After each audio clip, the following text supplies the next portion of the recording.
welcome back to the lore playthrough.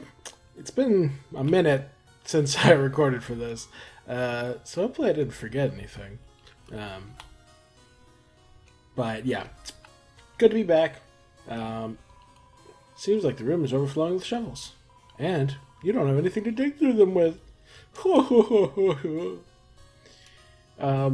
One thing of interest that occurs to me, before I forget, is that theoretically each of these doors represents a user from the library that Queen has interacted with. So, assuming it's just the library entries, that means 2, 4, 6, 8, 10, 12, 14, 16, 18, 20, 22, 24, 26. I might be bad at math, but I think that means there's 26 doors here. And that would imply that only 26 people have ever used the library. Of course, it's also possible that there's more doors scrolling upwards, which is completely possible. But it's an interesting number, an interesting detail, perhaps. You know, looking at this logo, or looking at these doors, there's a handle, there's a slot, presumably for I don't know, an ID card? Or no. Maybe it's supposed to be a keyhole. Weird. And then the logo on the door itself, there's a rectangle with the Queen's face in the middle, and then 4 dots on the side. I wonder what the 4 dots represent. I mean, I know the number 4 is considered unlucky in Japan, because I think the word for 4 sounds like the same as the word for death, or something like that. I don't know. Interesting, though. Let us progress. Looks like a puzzle. Yeah, another detail... Oh, man, there's a couple bits of lore we're going to have to talk about in these coming rooms. But another interesting detail is how, the whole phenomena of darkeners turning to stone when they go to other dark fountains is very interesting. Because it makes it clear that whatever process is involved with creating dark fountains is very individualized. You're not entering the same dark world. This world and the castle town and the card kingdom, those are all different little, perhaps pocket dimensions that are not part of one another. Or at the very least, the dark world is divided into regions with different properties. But no, the way it comes across is that whenever you create a dark fountain, you're effectively creating a pocket dimension. And the rules of that pocket dimension are different from, dark world to dark world. Lighteners are unaffected by these different rules because they're lighteners. And they're special, or perhaps just too powerful to be affected by it. But the darkeners are affected by whatever logic or rules govern that region. It could be kind of like how toon logic, where just because something doesn't make sense in the real world, it can still happen in the toon world. For example, I don't remember specifically, but I'm pretty sure there's 1 or 2 times where Lancer or Susie will run off screen and then appear on the other side of the screen somehow in split seconds. And it's quite possible that that's only possible because they're in a dark world and because the Card Kingdom was a goofy little place. And so little physics defying goofs are allowed. Some people have pointed out that there's a lot of kind of inconsistencies in how these dark worlds work, or kind of big question marks that don't really get any sort of satisfactory answers, and they're kind of confusing, the physics of everything. And so that kind of leads people to think that, okay, maybe Toby Fox doesn't care about the physics or logic of these dark worlds. But I think it might be more that the logic of these dark worlds it doesn't have to abide by the logic of physical reality. These pocket dimensions have their own laws. And it's because those are, each one has their own laws, that darkeners from other dark worlds don't always fit in. Because it's notable when Rousey talks about this, that he says they, like, the way he phrases it, I could be misremembering, but he says it like the way he says it has ambiguity to it, as if some Darkeners from, like, the Card Kingdom could have come here and been fine. It's just that Lancer and Rule's Card were not one of those Darkeners. And it could be that, like, it depends on the nature of your original Dark World. So, like, maybe Lancer can't fit in the Cyber World, but he could have fit in, like, say, the Dark Fountain in Chris's house. Maybe the physics or logic or what have you of those Dark Worlds, if they're similar enough, can allow Darkeners to bounce back and forth. And so, the reason I brought up the whole goofy, like, Susie and Lancer appearing on one side of the screen after exiting the other, like, I think that could be a case of that sort of cartoon logic where, because they're in a dark world, things don't have to follow normal logic. It's not that they are completely illogical, but rather that the logic of that pocket dimension just sort of follows, just allows for those sorts of goofs. If we were to visit a more serious dark world, one created by with a more sinister purpose, it's possible that those sorts of goofs wouldn't be feasible. In fact, you know, goofy is a good word to describe, because both of these first two chapters go to dark worlds that are pretty silly, pretty goofy. And it could be that's the only reason that Rule's Card and Lancer can visit them at all and stay in, you know, humanoid form for even a small portion of time. Maybe if we went to a much darker and scarier dark world, Rule's Card and Lancer would turn to stone instantly. So it seems like those sorts of physics might vary. And the reason I point that out is because I don't think we can trust dark world logic to be as revealing as light world logic, and especially not as revealing as Undertale logic. Like, when Sans disappears from one side of the screen and appears on the other, that's not a goof. That's not a cartoony gag. I mean, it is, but it's not... There's a lore reason why he can do that. He can teleport. But I don't think Susie and Lancer can teleport. Or rather, if they can, it's because of the Dark Worlds and not because of any intrinsic power that Susie or Lancer actually possess. Similarly, when Rule's Card teleports in his boat later, you know, it's like, maybe he has that power. Maybe Rule's Card actually has the power to teleport. And so he can do it in any Dark World. But it's also possible that, you know, these two Dark Worlds are just goofy and silly, and so he can pull off those sorts of shenanigans. It's just a sort of thought I thought was worth pointing out, is that, you know, there's a lot of interesting lore here regarding the fact that these Dark Worlds are so different and other Darkness from one Dark World can't visit the other. Because I think that's pretty good evidence against the idea that Dark Worlds are coming from the same place. Like, some people think that when you open a Dark Fountain, you're going to this, like, shared, massive Dark World, and all Dark Worlds kind of occupy this dimension. Like, there's a dark dimension that you're visiting. But I don't think the evidence entirely lines up with that, because otherwise wouldn't Darkness from one Dark World fit with any other Dark World?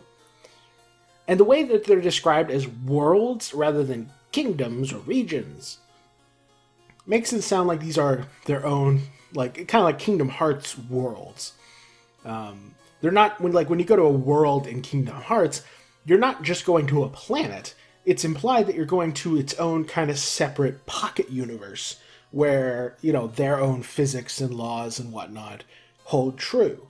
Like, it's not that Toy Story World and Rapunzel World exist in the same universe. Rather, they exist in their own pocket universes. You know? That sort of logic. I think that's probably what's going on here. Which just adds further evidence to the Deltarune is secretly Kingdom Hearts pile, but I digress. Yeah, so I think these Dark Worlds are very interesting in terms of how they work, and I've definitely kind of evolved my ideas on how the mechanics of Dark Worlds work over time. Like, my original video on what happened to Deltarune's magic is definitely one of the videos that I think I have fallen out of love with the most. Like, I still believe certain elements of it, but a lot of it I think I've changed my mind on. Like the idea that magic has been sealed away in another dimension. I'm beginning to think I don't agree with that anymore. Mostly because of the Legends of Localization book. The evidence seems to be mounting that magic originates from the planet. And like the core of the planet, the soul of the planet, the life stream, whatever you want to call it. And in a very Final Fantasy VII kind of way. And I'm beginning to think that's why there's no magic in the light world, is because we're on the surface. We're as far from the core as possible. Now, does that mean monsters in Undertale don't have magic if they're on the surface? I don't know. It's possible. I'll have to go back and check because, like, yeah, I'll have to go back. In fact, I'm going to go check right now. 1 second. Yeah, I was just checking the Undertale, and yeah, in the credits, we don't necessarily see anyone using magic. All we really get is that they mention that the monster Magic, like Madjick, is a street magician, which would potentially imply that it could still use magic, but it's hard to say. However, the most evidence has to come from the intro, because in the intro, not only do they mention magicians who can somehow use magic. I don't understand how human magicians could use magic. They never really... That seems to contradict things. Presumably they used soul power. I don't really know. But more importantly, Asgore is in the intro, or it's heavily implied to be Asgore, and he has this trident in the surface, and Asgore's trident is pretty heavily implied to be like Undyne's spear, in that it's a magically generated weapon, similar to Birdley's halberd. And because when you fight Asgore, he just pulls a trident that's bigger than he is out of nowhere. So that implies that it's magical in nature. So I think that implies there was magic on the surface in Undertale. At the very least, enough. Like, I don't know how humans could use magic, because in Undertale itself, they mention that humans can't express themselves through magic, which seems to imply they can't use magic. So I'm thinking that something still changed in the Deltarune reality to make it to where magic isn't available on the surface. I'm still pretty much convinced that's a thing, and that's an important plot point. But I don't think it is because of it being sealed in another dimension, per se. I think it might be because some force has sealed the magic like deep inside the earth. And that's why whenever you stab the earth, or stab the ground, although it is strange, because there does seem to be some sort of mystical dimensionality to it, because otherwise, even if we say magic is sealed in the earth, Chris stabs the floor of their house at the end of Chapter 2, and that's obviously not touching the earth, and yet it still creates a dark fountain. So, there has to be some dimension stuff to it. And you still have to fall underground, like you fall downwards into dark worlds. So you still have to get closer to the Earth's core to get to that magic. So I do think that that's still a facet of it. It's just there's also some dimensional logic to it. And I think they're hinting at that too, because like there's the poster in Toriel's classroom, which is like a hyperdodecahedron or something, which is a higher dimensional shape, like something that's in more than 3 dimensions. So I think that has to be what they're hinting at, that like magic is sealed in another dimension that is roughly localized to the Earth. And I think the only entity that could possibly do that to all of magic would have to be an angel or godlike being, similar to Hypergod of Death Azrael. And notably, we actually do know that Azrael's power continued to work on the surface, for certain, because he interrupts the credits sequence of us seeing everyone in their happy, in the future, on the surface, and he's still in God mode and can still do stuff. So that seems to imply that's how that works. Interesting. Yeah, I do think that I'll have to make a revised video giving a new theory on the nature of magic in Deltarune, because I do think it's still important. I do think I was like roughly pointing in the right direction, but I think it's gotten more inaccurate as more information has come out, particularly Legends of Localization. Think you can do it, Chris? Calm your skinless, boneless thighs, everyone. I do not want you to ever talk about anyone's thighs ever again, Bradley. I'll think of a solution. Chris, just ignore him. This is another funny instance of characters in parentheses and it being unclear if someone's whispering or thinking. Noelle, it's pretty heavily implied to be thinking, so I'm going to assume that's also the case here. I'll just be over here where I can't hear you. And I'll be here, away from your IQ debuffing aura.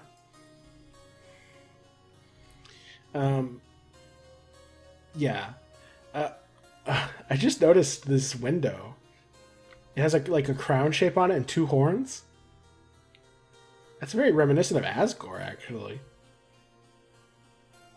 Or maybe Spade King? Does Spade King have horns? Not really. He has a crown, but that's not horns. How interesting. It's very Asgore reminiscent. But yeah, it's interesting. It makes you wonder if the inconsistencies in the narrative, like particularly with regards to whether a character's thinking or whether they are whispering. I wonder if that also has to do with the mechanics of the Dark Worlds. Because if whatever happens to us transforms us into these forms, like maybe the laws of physics are strange here. Maybe thoughts are not as, restricted to our heads as they are in the light world. Maybe someone who's sensitive to these things can hear thoughts, namely Chris. An interesting possibility. Chris, still stumped by this simple, diversion? Well, put your neurons back in the crayon box, Chris. The only reason I find that interesting is because there's a crayon box at Chris's house, and there's a green crayon missing from that box. So that's kind of interesting. I can already feel the solution welling up in my brain cavity. You're very silly, Bradley. Eureka is what I will say. Now go. If only Lesser Dad was here to help. He's a regular puzzle Pagliacci. Yes, I am looking that up. Oh, that's funny. Yeah, I had to double check, but yeah, Pagliacci is not only a specific clown character, but he's also a Perot, at least according to Wikipedia, which is really funny because Perot was something I had to look up and analyze in in my amazing digital circus reaction.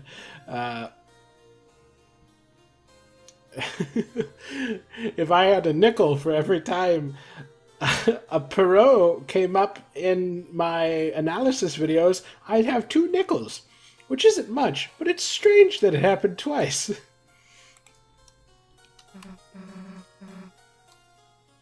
You mean like a genius? No, he's more like a sad clown. Yeah, that's what a Perot is. That's really funny.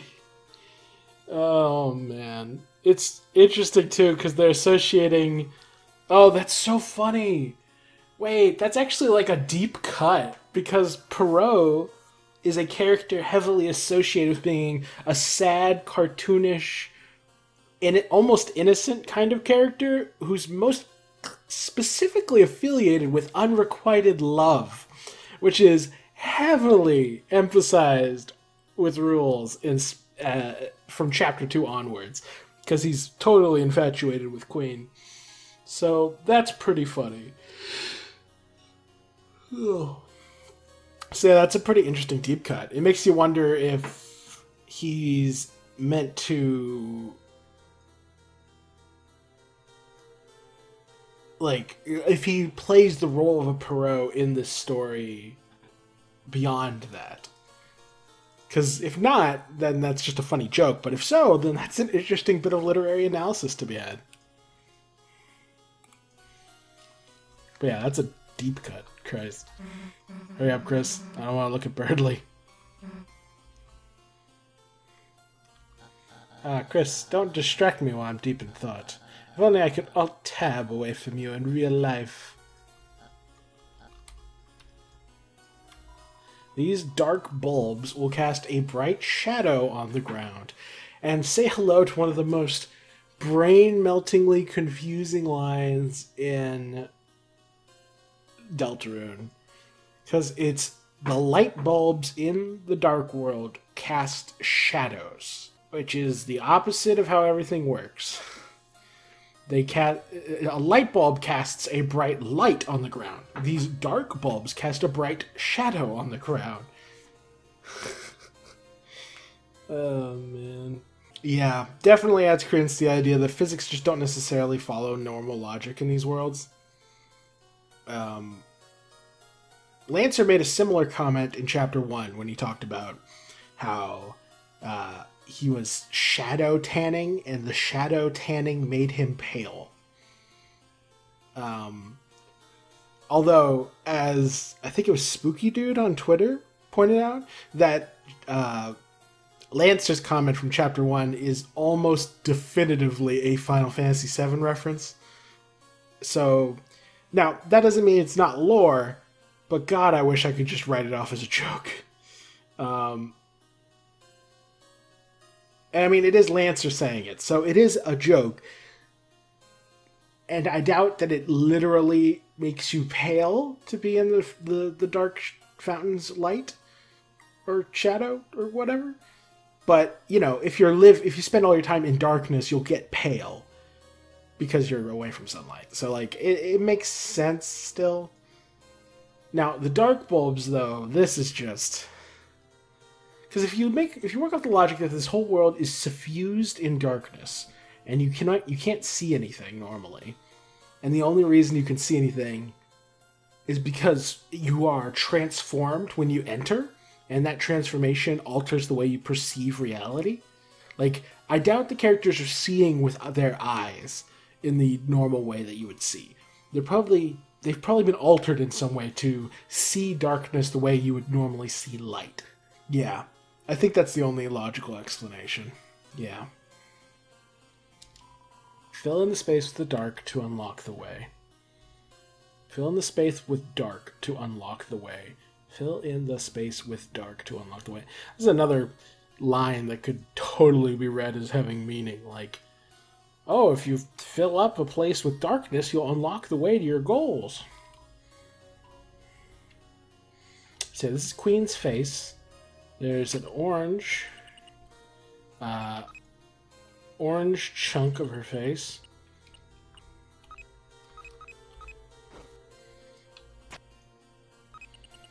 A green chunk.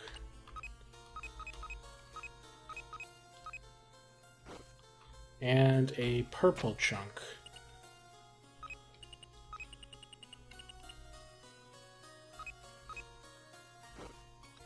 Orange, green, and purple. Orange is bravery, green is kindness, purple is perseverance, I think? Yeah, we got it. What? Hey, wait a second. How do you solve it without me? Haha, Chris figured out before you. Jealous? Well, I knew the answer. I just wanted to see Chris try first. It's called suspense, Susan. Dramatic suspense. Then you do the next one. Fine, watch me. Also, my name's not Susan? Yeah, her name's just Susie.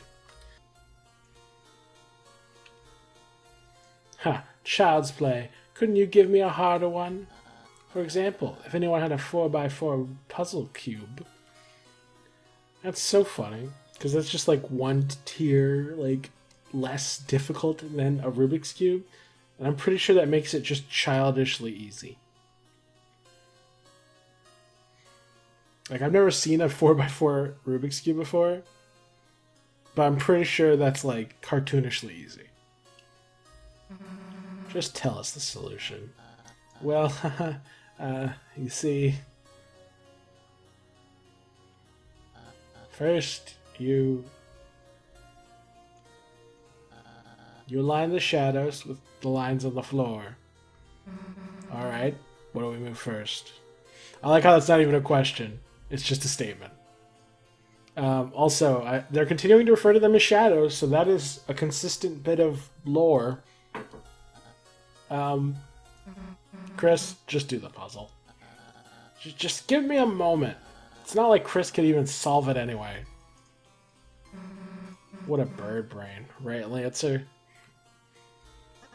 Oh, yeah, all of his body parts are bird ones.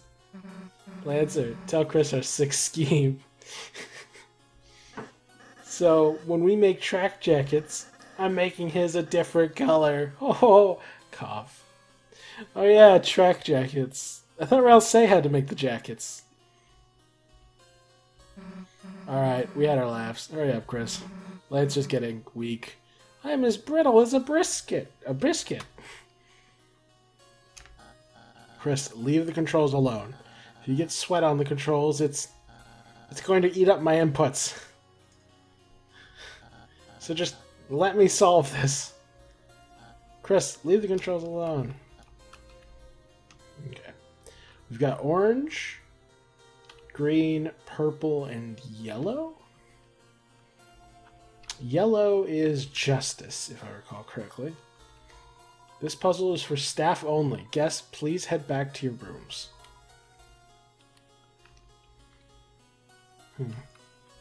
It's a triangle.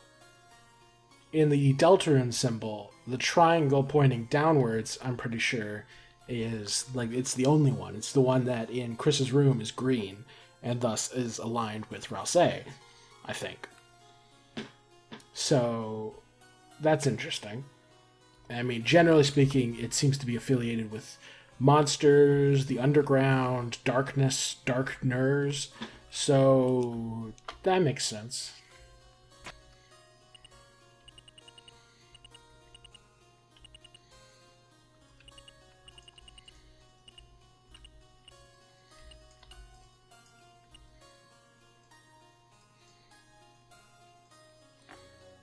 There we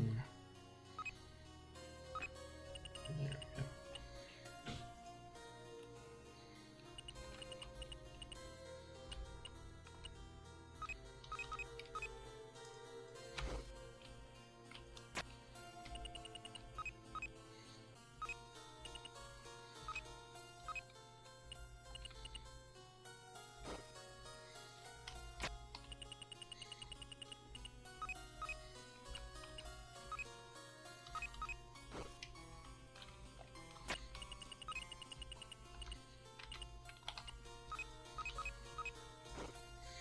So in this one, you have... I mean, there's probably a couple different ways to solve this, if I were to guess. But at least in this configuration, you have yellow for justice next to purple for perseverance, which are smaller than the kindness and bravery ones. Interesting. Whoops, looks like Chris got it again. Am I still recording? Yes, I am. Huh? Wait just a second. You can't have... You just got lucky. It's just trial and error. The brute force method. Ha! A caveman could do it. He said caveman died out because they're stupid. That is, I'm pretty sure, explicitly untrue. I think the whole point of cavemen is that they're just us, but from the past. Also, although, wait. He's talking about cavemen. That implies that cavemen existed in this universe and in this timeline. Were there cave monsters? Also, this might technically count as evidence against the idea that humans were sealed underground. Because if there was rather famously a whole bunch of humans sealed underground, like cavemen, then you'd think that this would have, like, a very different connotation. I'm solving the next one, so just stay here until I'm done. Yeah, like we're gonna wait that long.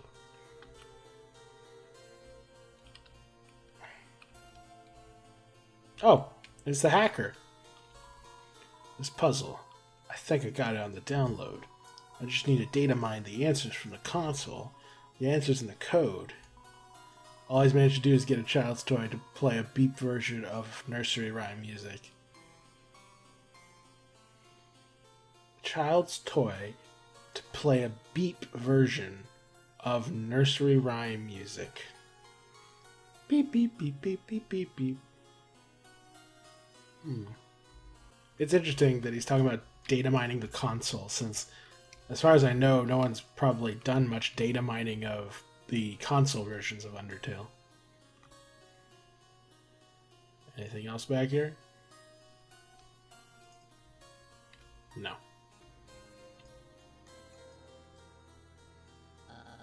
What are you two doing here? This one's mine. It'll be over in a second, so why don't you just relax in your mind palace? Which probably doesn't even have anything in it. I think I already talked about what a mind palace is previously.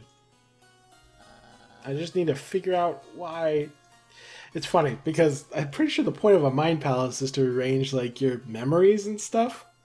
So this insult from him doesn't even make sense. It's not like a measure of, like, your intelligence. It's like a measure of your memories and ideas in your brain, not...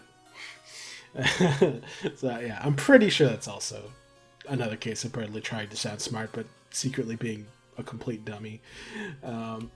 Shapes don't go together. Oh, hey, you just gotta fill the whole square thing, right? What if you just piled them all in the corners? Like digging a really wide hole. What? Chris, wanna try? Come on, Chris, just cover up the whole square thing. Quiet! No hints! This is bird to human. It's interesting. It's not monster to human, it's bird to human. That means no Susies and no... who is that guy? I'm Lancer. Pull my tongue and I'll say several phrases. Such as, ow, ouch, ah. I don't need to know that. Oh, man. Hurry up, Lance is getting pale. Cough, but I like pails. And I think that was a reference to, like, toys that where you, like, you pull their tongue and they make, like, say a catchphrase or whatever. And then we have Birdwing. Chris, you know how skilled I am at puzzles, right? Oh, you poor sad sack. You've gone from utter mockery to being like, Chris, come on. You have to believe in me at least, right? Come on. You're so pathetic. What do they call this? Like, the opposite of a girl boss? Like a girl failure? That's what you are, Bradley. Tell her about the puzzle I solved. Then we can... How about we have her go in the other room and solve it together? That's so funny.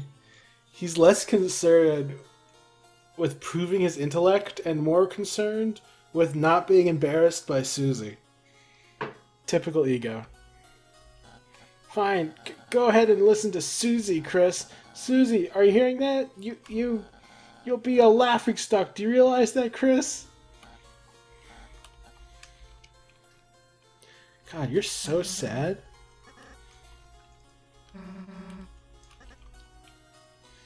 Alright, this time we have, in addition to orange, green, purple, yellow, we also have blue. So now, which is the Patience Soul. Yellow is the color for this chapter. Although, maybe it's meant to represent the characters, because Chris is notably... Like, courage seems to be pretty important to Chris and their story. So I'm thinking this could represent Chris. Green, Rousey. Purple, Susie. Yellow... Yellow is justice. Yellow is a pretty important attribute this chapter. Because Spamton wants revenge, which is basically justice, but with less PR. Everyone wants to make the world a better place in some way or another. And then blue is patience. If I recall correctly, yeah, this doesn't seem to be in the order of any of the souls in Undertale. You know, yeah, there's a lot of theories. Half-Breed Chaos has done a lot of theories, particularly about these shapes and about what they mean. And they're certainly very interesting. We have a boot, a wave, potentially a hill, a house, probably fire, but it could also be like a flower or someone's hair, and then a bird. It's very easy to assume the blue bird is Birdly, not only because they're both blue birds, but it even has the same smirk on its face that he does. Yeah, I mean, a lot of smart people have spent time trying to solve this and figure out what's going on with these symbols. If we assume instead of like color palette, like, oh, Susie's purple, ergo she has a difficult home life, you know? Like, maybe, because like that's obviously a valid line of logic, but I wonder if soul attributes is the way to focus on it. So like orange is bravery / courage, I believe. I'll pull up the wiki page just to make sure I'm not misremembering. Yeah, orange is bravery, and courage is the concept heavily implied to be important in this game and associated with Chris particularly. So it's possible the boot represents Chris. If you look at Chris's shoe sprite, it does have that kind of hard edge to it, the way the boot does. It's a similar shape. Whereas Susie's has like an angle to it, even though it does have orange soles. Soles as in the sole of a shoe, rather than anything else. Then there's the green for the wave. Now green is kindness. And that seems to be an attribute more associated with Rousey than anybody else. So that's a case where the color definitely matches the person's identity. It could also be a case where, because we're in the dark world, our skin tone shifts to match like our soul color. So maybe Susie's most defining attribute is perseverance. And let me just double check what the definition of perseverance is. Continued effort to do or achieve something despite difficulties, failure, or opposition. Yeah, specifically in spite of opposition and difficulties and obstacles. And it sounds, if Susie has a truly terrible home life, it would make sense that she'd have to be have a lot of perseverance to sort of keep going in life. She seems like the last person to give up, is what I'm kind of getting from Susie. You know, like the negative interpretation of perseverance is stubborn, and Susie's pretty stubborn. And then, of course, justice. Let me check something real quick. Interesting. So the concept of justice, the word justice, actually only comes up twice in Chapter 2. The first time is Virokun, whose recruit information says that it dislikes the federal justice system. And the other time is when you get back to the light world, Birdly exclaims, "Oh, sweet lady of justice, to ever think I would feel something about Susie, whatever." So it's interesting that of the main characters, the only one to ever use the word justice is Birdly. That's an interesting misdirection, if that's the actual concept, but let me check and see if these other terms ever come up. All right, yeah. The word perseverance never comes up at all in either chapter, actually. Interestingly, kindness is brought up a lot in chapter 1. Uh, like a lot, like dozens of times.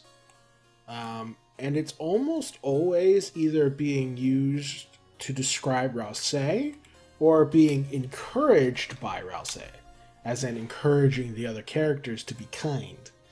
So it's very heavily a Rouse attribute. However, this, like, doing this little digging brought me to something perhaps a bit more interesting. It reminded me of how in the intro of the game, when you're creating your vessel, you can give it a gift. And the gift options are kindness, mind, ambition, bravery, and voice. That's 5 possible gifts. And there's 5 things here. Now, kindness, presumably, is still associated with green. So we can probably give that to Rouse. Then, however, there's mind, ambition, bravery, and voice. Bravery is a lot like courage, so I'm assuming that goes here, which just leaves mind, ambition, and voice. Honestly, the bird feels like the most appropriate holder of the voice attribute. Because, like, it's the only one here with a mouth. Unless this is supposed to be some sort of weird mouth where, like, the top flap is and bottom flaps are lips and this is a tongue in the middle. I guess that's possible. As for mind, a house can be a place where mind exists. I mean, Bardley repeatedly mentions mind palaces, and this is the only place here that's a building. This could be... I don't really see how either of these could be considered mind. And then there's ambition. I mean, people often describe ambition with fire analogies. The flame of ambition. Or maybe that's just Margit in Elden Ring. Either way, I would associate it with fire, and this looks like fire. So we have bravery, kindness, mind, ambition, and voice.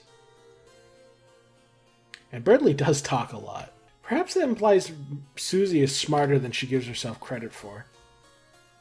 Or perhaps smarter than we give her credit for. Noelle is described by Rudy as being kind, but he also describes her as smart and sweet. Yeah, no, it's interesting. I looked around the code a little bit more. Not much more to say, though. Boots are kind of reminiscent of moving along, going on your way. I don't know.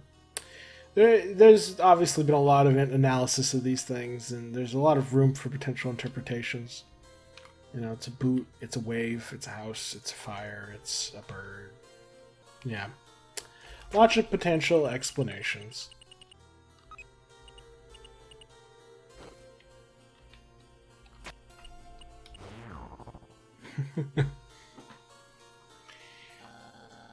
Susan's idea worked?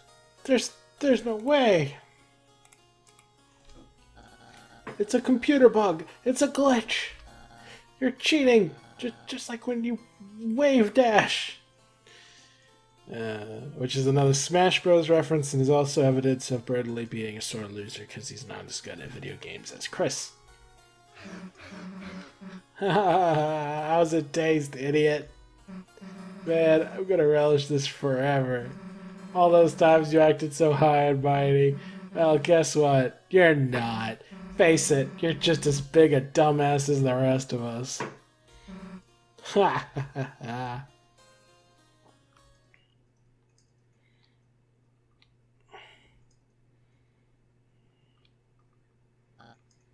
But I admit it. I'm not that smart. I never was. There, are you happy? I just... I used to be a forgettable little bluebird. No one even remembered my name. Well, to be fair, your name's really hard to spell. Smart. Then one day came the spelling bee Noelle and I studied for. Prodigy. When it came down to the two of us, clever, she got nervous and couldn't speak. December.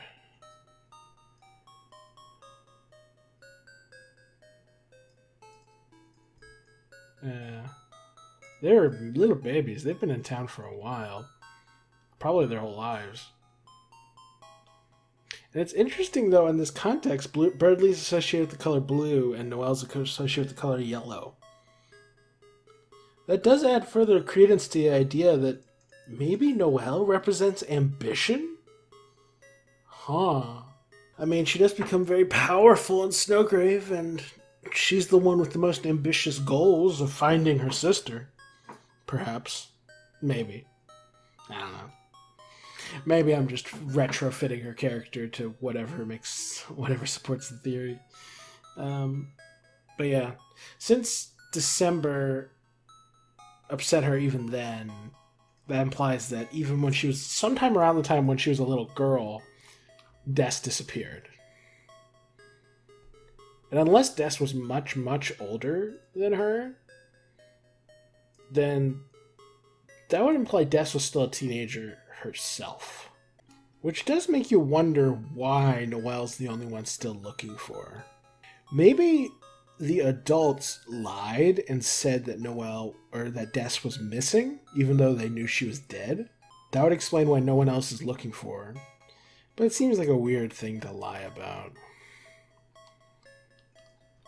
Or maybe they just highly suspect she's dead, and they just don't talk about it with Noelle because they don't want to crush her hopes so that her sister might still be alive. Yeah, that would actually be a pretty big plot twist if Des is dead, and the only reason we're seeing her in the code or in the Dark World is because a Dark Fountain has brought her back to life. Similar to Ralsei. That would be a pretty brutal plot twist. Like, she only gets to find her sister in the form of a reimagined version of her, one that's not really even Des. It's an interesting idea. It could potentially be used to foreshadow that Ralsei is the same deal, but I don't know. That might be a little too ham-fisted. It might show Toby's hand too quickly. She lost. And I won. Look at that little crown he's wearing. It's like the Sea-Round crown. That was when I tasted it. The praise, the glory. It looks like whoever's cheering are like little demons with horns. Interesting. The superiority. The addictive power of being smart. Since then, year after year, I've been number one in class. But it's only because Noelle helps me study. I really want to take a closer look at those demons. She's the real smart kid. But everyone's expectations for me are so high now. What am I going to do once I go somewhere without her?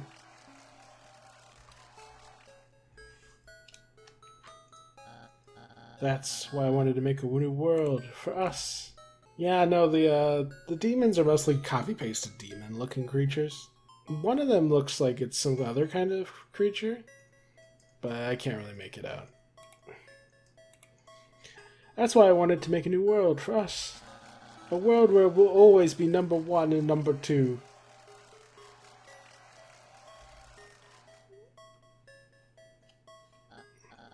I was so wrapped up in that, I got tricked by Queen. It's interesting that the theme here is that Birdley wanted to trap the world in stasis. He wanted to create a world where he and Noelle would always be number one and number two, where things wouldn't change. That's an interesting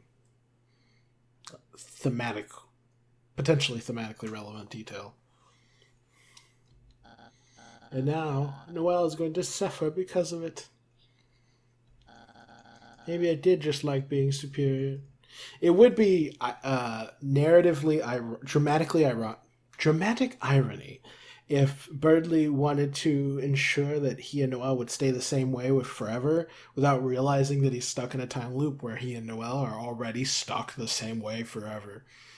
It would be very Birdley-esque to pursue something he already has, but is too stupid to see. Maybe I am just an idiot. Chris over here just like, don't cry, chicken nugget man. Oh, no. Lance is such a sweetheart. All of us are idiots, too. Huh? I mean, like, I don't know about everyone else, but whether you're the smart kid or not, we couldn't care less. Screw up as much as you want, honestly. It's not like our opinion of you can get much worse. Susie. Susie, you'd accept me even if I'm dumb? Yeah? It's like when your sister gets cursed in Dragon Blazers 2.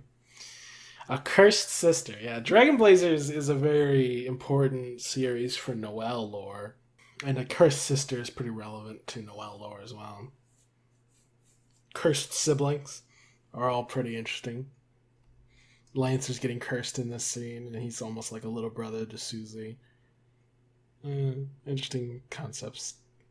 The idea that bad things happen to siblings is a funny idea. A funny idea to be central to this game. Even if her stats suck, she's still your party member. Susie? A real Dragon Blazers 2 reference? Susie, you're not only kind, but a true gamer as well. I'm not going to take that kind comment too far, because she explicitly wasn't trying to be kind. True gamer. Perhaps I underestimated you. Don't say that now. Look at his derpy eyes. But worry not. I have decided I will turn over a new leaf from now on. Am I still recording? Yes. And fight for the side of ignorance. We're not telling you to be stupid. Just sometimes it's okay to make mistakes. Ha ha ha, and make mistakes I will. Onward! Why couldn't Rouse be here to teach the moral lesson? It's an interesting comment. Why couldn't Rouse be here to teach the moral lesson? As for another detail connecting this all to Susie, or to Noelle, she does mention burning a pizza box in the Spamton sweepstakes. So that's potentially a detail connecting her to all that.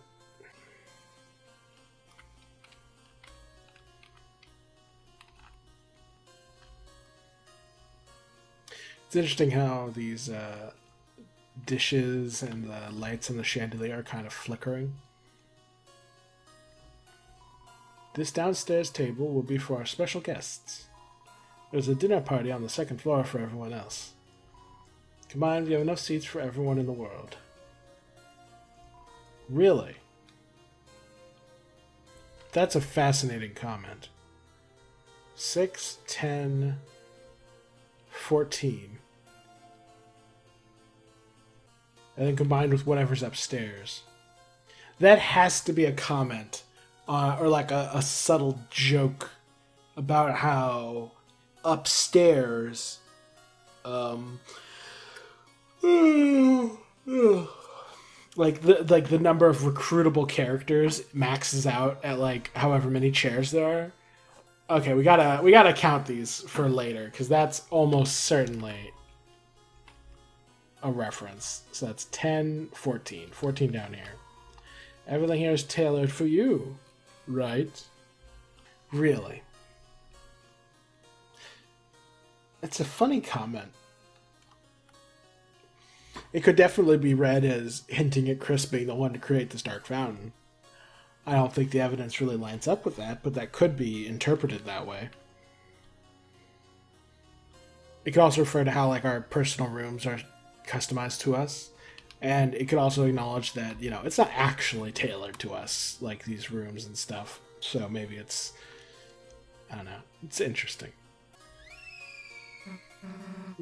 That's screaming, Ralse?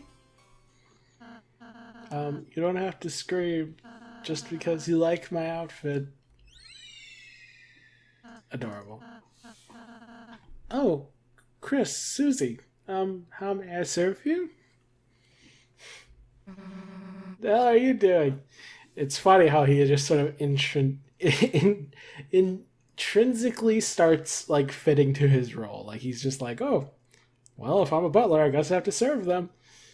Anyway, the hell are you doing? Queen didn't have a room for me, so she made me into one of her butlers instead. Dapper little fellow. Whatever. Ralse, can you heal Lancer? I love that sprite of Lancer. He's just like a little baby or cat being held up. Adorable. Oh. Haha. It's cold. Susie? I'm afraid this is something I can't heal. What? Lancer is... Lancer! Hey! You see, each dark fountain creates a different world. Yeah. So the worlds are different from one another. They're separate. They're not connected, per se. A world whose darkness reflect the will of its fountain. Yeah, so each fountain is unique. Each dark world is unique. And each fountain has its own will. Where that fountain gets its will from is unclear. Like, is the will characterized by whoever creates the fountain? Because that would imply the Roaring Knight is some sort of goober who wants a bunch of goofy little minions. But maybe the knight or whoever creates the fountain doesn't decide what the will of that fountain is. Then again, will and determination occupy very similar places. So maybe, like, since you use determination to create the fountain, maybe your determination flavors the dark world that's created? Or, alternatively, wherever the dark world pops up, like maybe the part of the light world that it appears in characterizes the fountain, which in turn characterizes the resultant dark world.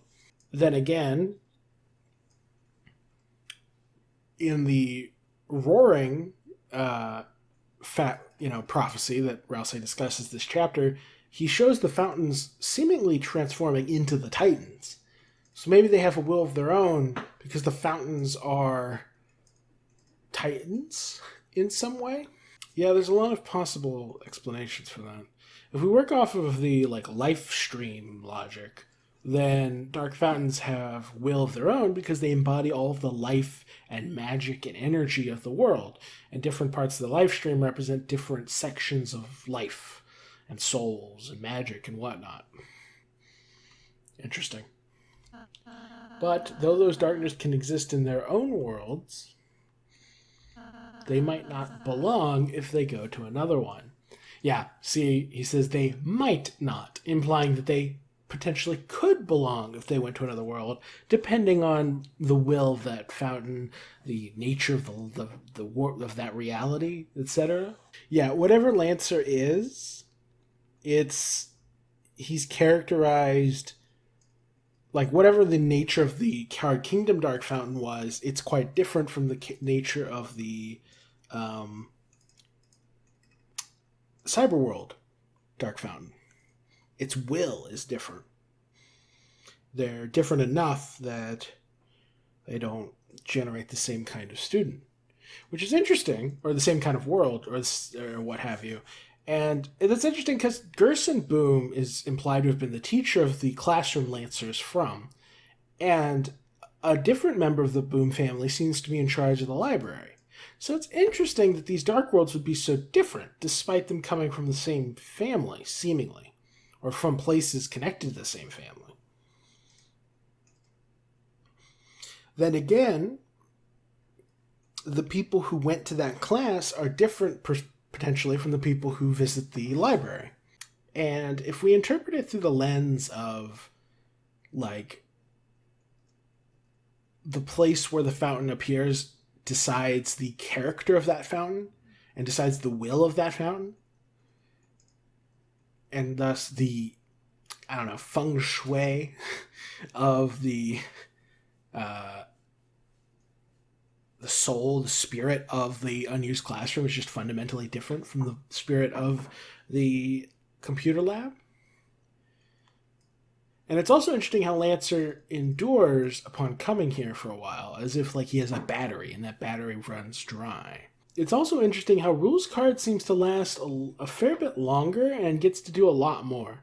Like, Lancer doesn't expend much energy fighting, or any energy fighting, whereas Rules battles us, like, has a bunch of schemes, is running around all over the place, and even at the end, he never fully turns into a statue. I don't think. At least not in the pacifist route. And that raises, of course, the question of why all Darkners can survive in the castle town. Well, we'll get to that in a moment, I suppose. So can we help him? Yes, there is a way.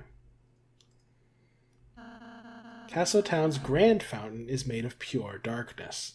Look at how calm and, like, collected he is about this situation. Like, it's creepily, eerily calm. Like, there's no emotions on his face, just quiet confidence. Oh, look at Susie. She looks so sad.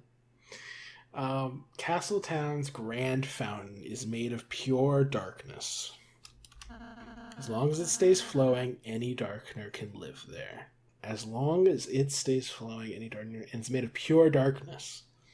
Which implies, by extrapolation, that these fountains are not made of pure darkness. They're made of some sort of tainted darkness, or muddled darkness, corrupted darkness. It's darkness mixed with something else. And that's why not all Darkners can live here. Which raises a question, of course, what why? What causes that? Is the Grand Fountain pure darkness because of where it was created? Like, is a broom closet, like, so devoid of character and soul, like, that it just was, it didn't impact the nature of the dark world, and thus the fountain was pure? Or was the process that created the Grand Fountain different, and thus physical reality is unable to taint it in any way because it's so powerful? Any Darkner can live there. Yeah, he said that dark fountains are... Darkners are meant to reflect the will of their fountain. Darkners, yeah. So, it's interesting how in both worlds, they end up trying to spread darkness farther. Even though Queen and King are drastically different people, even though these are very different dark worlds, they still ultimately end up trying to pursue the same outcome. Which, of course, raises the question, is that a byproduct of being created by the Roaring Night, and thus the Knight's will is infecting the minds of these Darkners?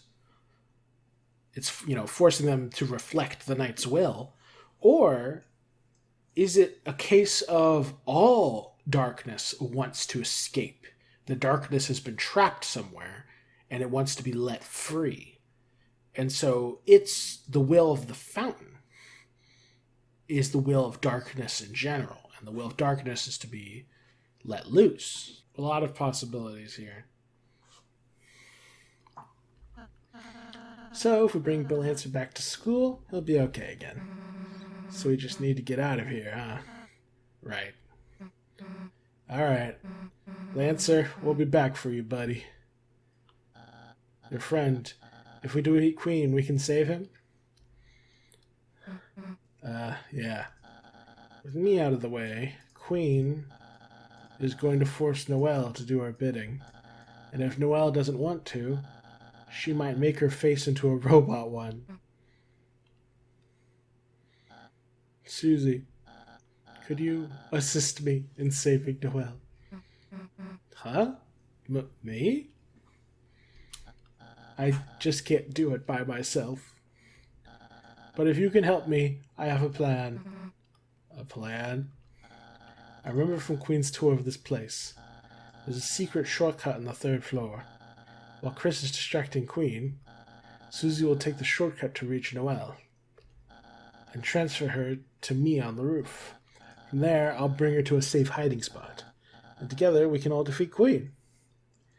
It's unsurprising that Birdley's plan fails. Alright, sure. We'll give it a shot. Haha, most excellent. It's interesting how Susie just sort of takes command here.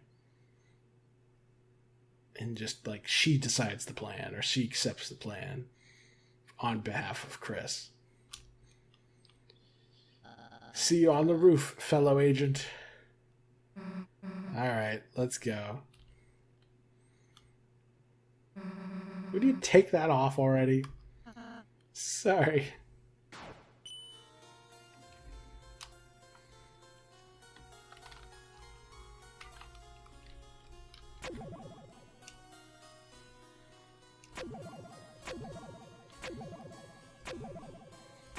Will I keep this entire sequence in the video? Only one way to find out. Yeah, Lancer is no longer in here. Also, Starwalker's not in here. I mean, he's in here, but he's not appearing in the, like, menu anywhere. Oh, interesting.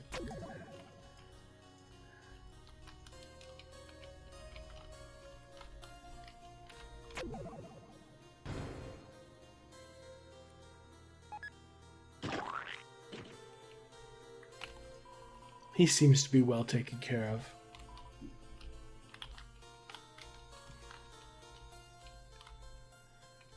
Is it spaghetti?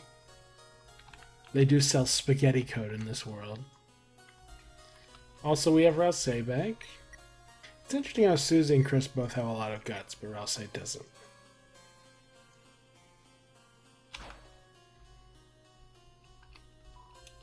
Rouse, good luck. Although you only joined us for minutes, we'll miss you.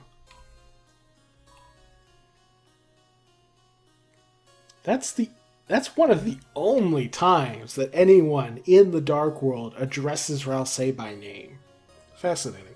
It's also noteworthy how in these Dark Worlds, the Darkners are pretty much the only ones who ever acknowledge Rouse. Like, Lancer acknowledges Rouse, these butlers acknowledge Rouse, but like, Noelle and Birdley barely address Rouse.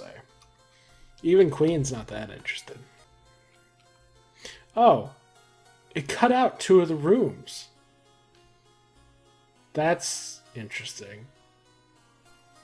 Maybe they didn't want us thinking about it too much, eh? Azriel's room, peek inside. Before we didn't have Susie or Rouse, so this is interesting.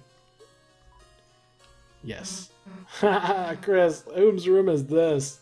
So, whatever's inside there is something that Susie would consider embarrassing. Given Susie's character, she mostly finds, I mean, why would she laugh? She doesn't know it's a boy or girl's room. She doesn't know whose room it is at all. So I doubt it's some sort of gendered thing. Like, oh, this room's all girly, I'm going to make fun of it. Instead, it has to be something in the room that, in and of itself, Susie finds embarrassing. Huh? Your brother? Ha! Man, you better hope I never meet him. Foreshadowing. Yeah, so whatever's in there has to be something that just on sight Susie finds hilariously absurd. And given that they specifically mention how Azriel really likes the book that is has a scantily clad purple dragon lady on the cover, I can't help but feel like that's probably what she's making fun of here. And notably, Ralse has nothing to say. This mansion used to be a luxurious home for upper-class citizens. Your room, it belonged to a prestigious big shot. So Spamton and Chris shared a room. Interesting. Sadly, his name has been erased from the records. Yellow butler, orange one. Did you enjoy your room? There was a mint under your electric cage. Don't make a mistake. This is not a hotel. I assume that's just meant to be a funny reference to how in Undertale there's a whole thing about this hotel sucks, there's not even a mint under my pillow. So I think that's just a callback. The nameplate, well, and also this world is very much tied up with the Metaton stuff, because Spamton and such, so... Hey Chris, if you blasted flames down this horn thing, you think it would torch the other side?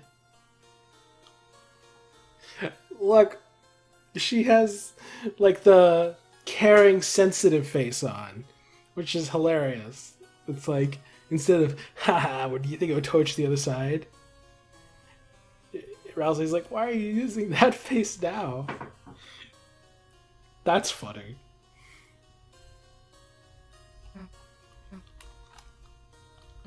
Look, I know what you're thinking. And no, the skateboard game doesn't work on this. It's also kind of interesting that we're not allowed to hear Susie's commentary on either of these rooms. But then again, maybe it's not hinting at anything. I mean, who are these? Caddy and Jockington? I doubt she has much to say on them anyway. It's probably just a case of they wanted a few more spots for butlers, because they're going to give off Spamton lore later.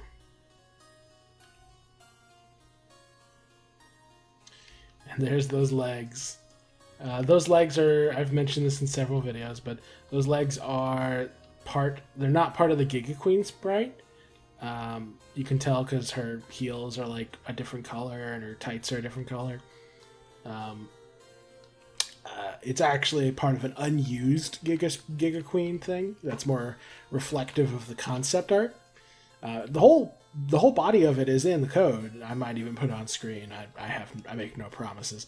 But whereas when you get upstairs, you just see the regular Giga Queen sprite in the background.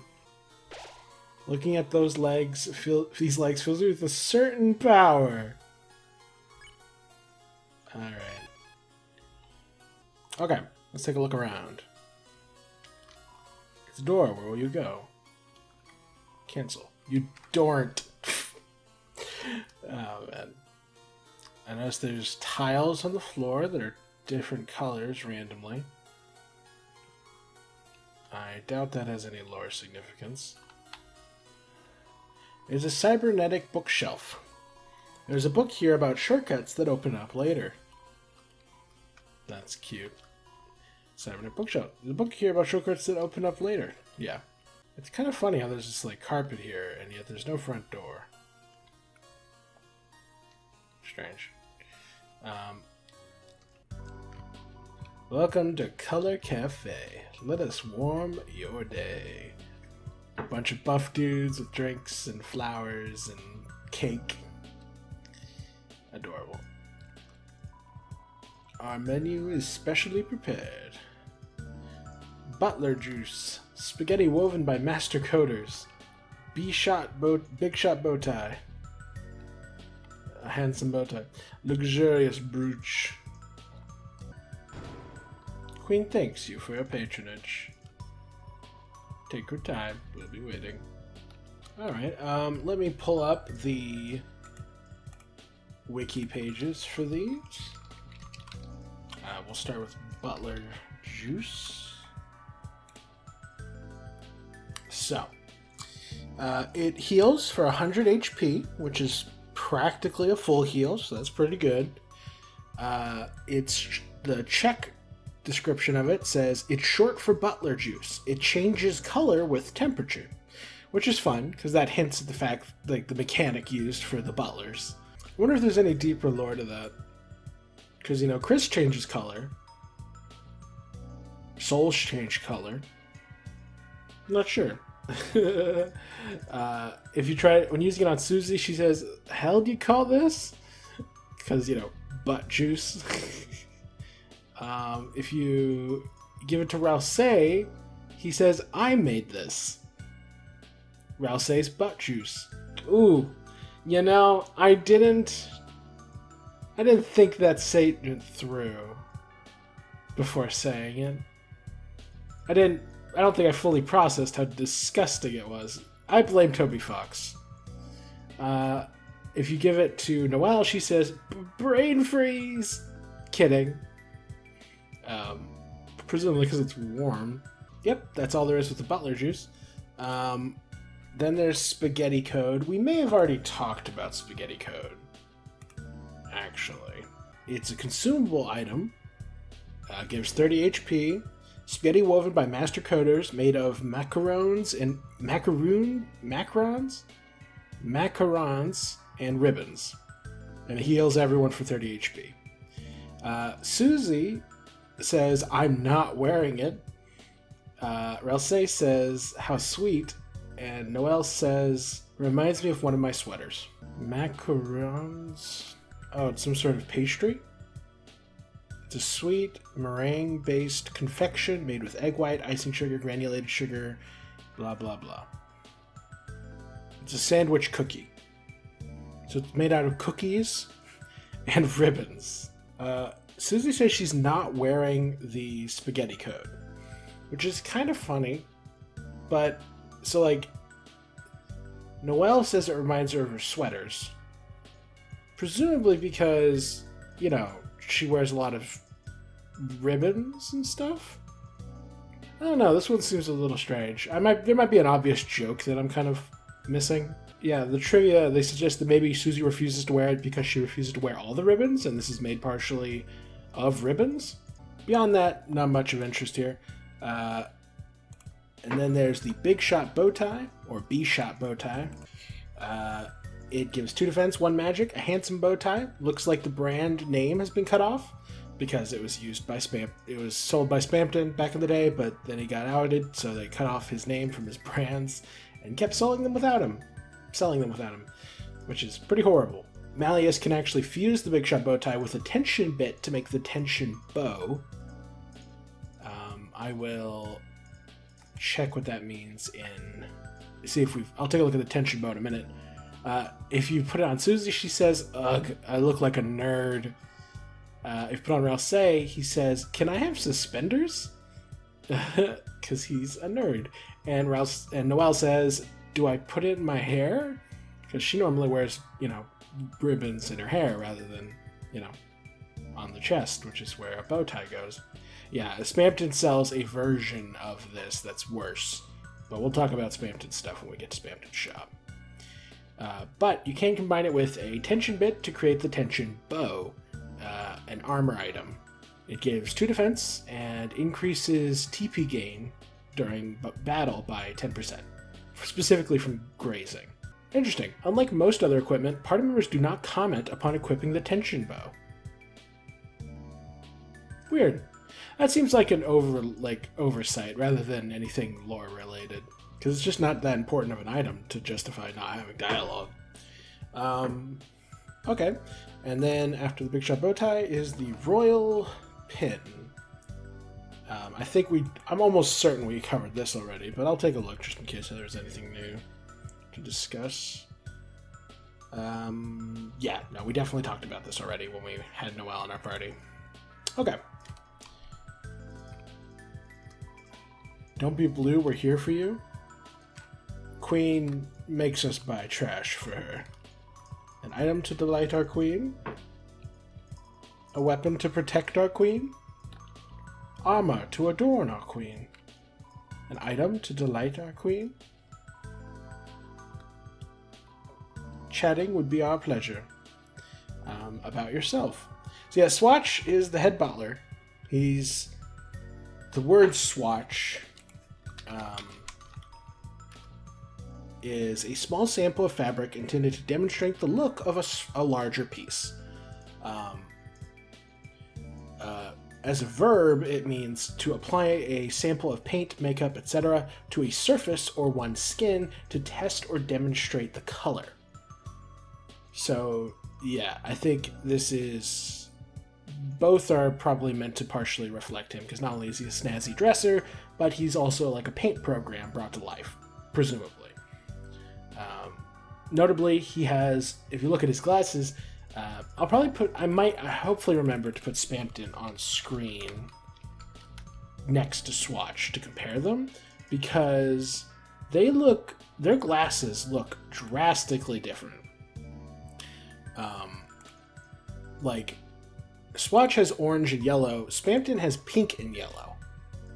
And while Spamton's are weird, lopsided, circular things, or, well, they're not really circular, they're a little too bent out of shape to be circular, Swatches are perfectly symmetrical.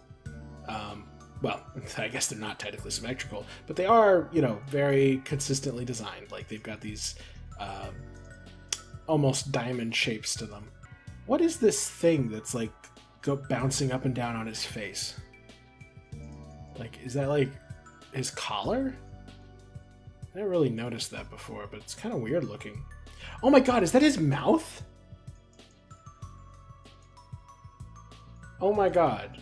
Yeah, because his collar is to the side.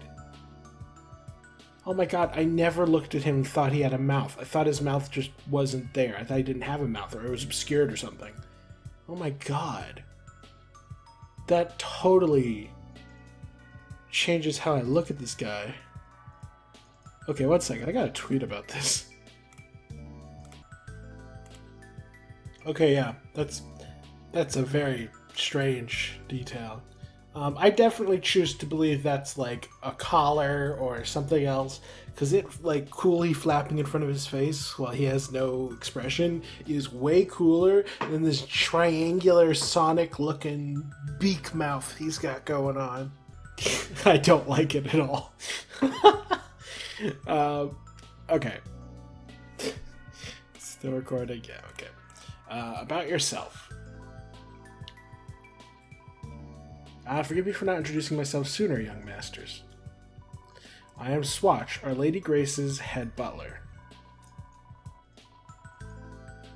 When we are not attending to her needs, I and the Queen's other staff use this room as our humble yet colorful gift shop / cafe. Please shop to your heart's content. We are eager to serve your any wish. Mission statement. Does a woman of Our Lady Grace's caliber not deserve a coven of powerful men and women to dote upon her every movement? To have rap anthems written to her kindness, which are then bit crushed beyond recognition to make them more computer? To have melons smashed with karate chops repeatedly for no apparent reason? I think it's a Fruit Ninja reference, I think. To have barrels thrown from the rafters and make us smash them with karate chops before the timer runs out. And that's a Street Fighter reference, I'm pretty sure. But the barrels are full of melons and we have to smash those too? Yes. The answer is yes. Very funny. A rules card. Rules? I am afraid I am not familiar with a guest of that moniker. Ah, wait. Are you perchance referring to that unbearable, unique man who barged in here and demanded to be made Butler Supremeth? I'm afraid that person is now banned from this establishment, and may have suffered injuries as a result of his, rather swift ejection. Please do not mention him again. You know, it's a funny joke, but it also kind of reveals how violent the butlers can be, and how they probably treated Spamton pretty poorly too. An interesting detail. We are still cleaning up the worms he left on the floor. Outfit. Ah, my outfit. Yes, the monochrome look is quite suitable, isn't it? I mean, yeah, but you also have, like, just an enormous amount of color. Like, even the white is, like, slightly pink. And then you just have regular pink, blue, green, yellow, orange. We've kind of got a lot going on. Black suit, colored glasses. Many people have failed to imitate this look. Yeah, that's definitely a Spamton reference, because he also wears a black outfit and colored glasses. Failed to imitate this look. Some even going so far as to attempt to impersonate me. Yeah. This is another instance of... You know, this is actually kind of interesting. Because the way I always read it is that Spamton was trying to imitate Swatch, but he's insane. So he ends up messing it up. Instead of doing yellow and orange, he ends up doing yellow and pink. Because of his experiences with the friend entity who has yellow and pink eyes. However, another possibility, because he says many have attempted to imitate this look, which could be hinting that it's not that Spamton, or well, I guess what it could be implying is that maybe the friend is also imitating Swatch. Because, it's fine to say many have attempted to imitate, but the only person we confirm see imitating it is Spamton. Mm-hmm. But yeah, this is confirmation that at some point Spamton tried to impersonate Swatch for some reason. In order to get the... Oh, never mind. Macron. Yeah, so that's confirmation that, or pretty explicitly implying that Spamton attempted to infiltrate Queen's mansion in order to get into the basement to get the Neo robot by impersonating Swatch. So yeah. That's the awkward thing about talking about Spamton lore in this lore playthrough. It has a lot of richness and depth to it, but a lot of its depth is not easily dissected on the fly. And I've also already discussed a lot of it in other videos about Spamton. So I'm kind of left, with very little to say when it comes to Spamton lore. Please, come again. We'll be waiting for you with rose-tinted glasses. This is a weird thing to say, because, one, your glasses are not rose-tinted. And the phrase rose-colored glasses, which is rosy retrospection, a tendency to view past events in a positive, often unrealistic light. Yeah. So that's an interesting phrase. It's interesting to bring up the concept of rose-tinted glasses. It could mean that a lot of these characters have more unpleasant histories than they're willing to admit, and that they instead choose to view their past through a rose-tinted glasses and pretend that things weren't as terrible as they actually are. Well, I guess we'll go ahead and pop over to Spamton's place. I was just thinking about it, and you don't really get, correct me if I'm wrong, but are you allowed to go back and explore the cyberworld after defeating Queen? I'm trying to remember. I don't think you can. So I wonder if there's a specific point when I should go back and explore. Yeah, I should probably wait until after I defeat Spamton to go back and explore. But here, let me check something. Okay, yeah. If you're in the normal playthrough, then after defeating Queen, Susie just drags you to the fountain. And in the Snowgrave route, after you almost fight Queen but don't, the path back is blocked by, I think, Queen and Susie? Or Queen and Rousset? Whatever. Point is, you can't actually go back and explore. So we'll just have to pick a point at some point while exploring the mansion, but before we fight Giga Queen, to go back and retrace her steps. I think I will do it after I fight Neo. Mansion? Amazingly, you are already there. Cyberfield. The door opened. What's up, dog?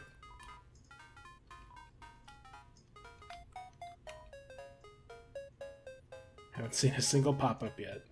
Perhaps I was just a farm boy at heart? I wonder if that's a reference to anything.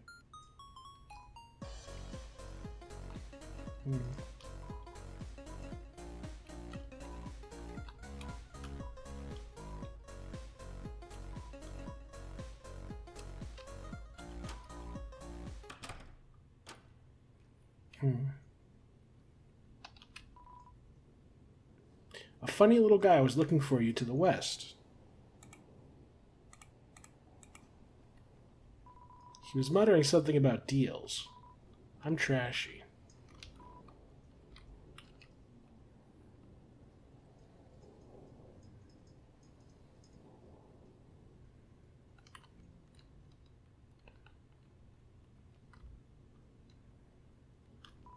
The door is unlocked. Don't go in. Go inside. What? You want to go in by yourself? Whatever. Do what you want. This is another one of those instances that kind of hints at the evidence that Chris sympathizes with Spamton and is kind of actively, intentionally wanting to pursue the Spamton subplot, because we don't tell Chris to tell Susie this. Chris does this of their own volition. So that's interesting. God, it just smash cuts to them inside, doesn't it? It's just, Spamton. Hey, Every. It's me, Spamton G. Spamton. The music in this place is so unnerving. I can hear it. I talked about this in my ranking of the soundtrack of this game, but you can hear in the latter half of this song, this this violin very faintly in the background. And it's just it just adds this underlying sadness to the whole thing that makes you sad. So you can tell the background's glitching, in the top left. It's the edge of it is literally moving, and you see a phone in the background under a spotlight on a table, and it does occasionally ring, which in and of itself is very strange, because who would be calling Spamton?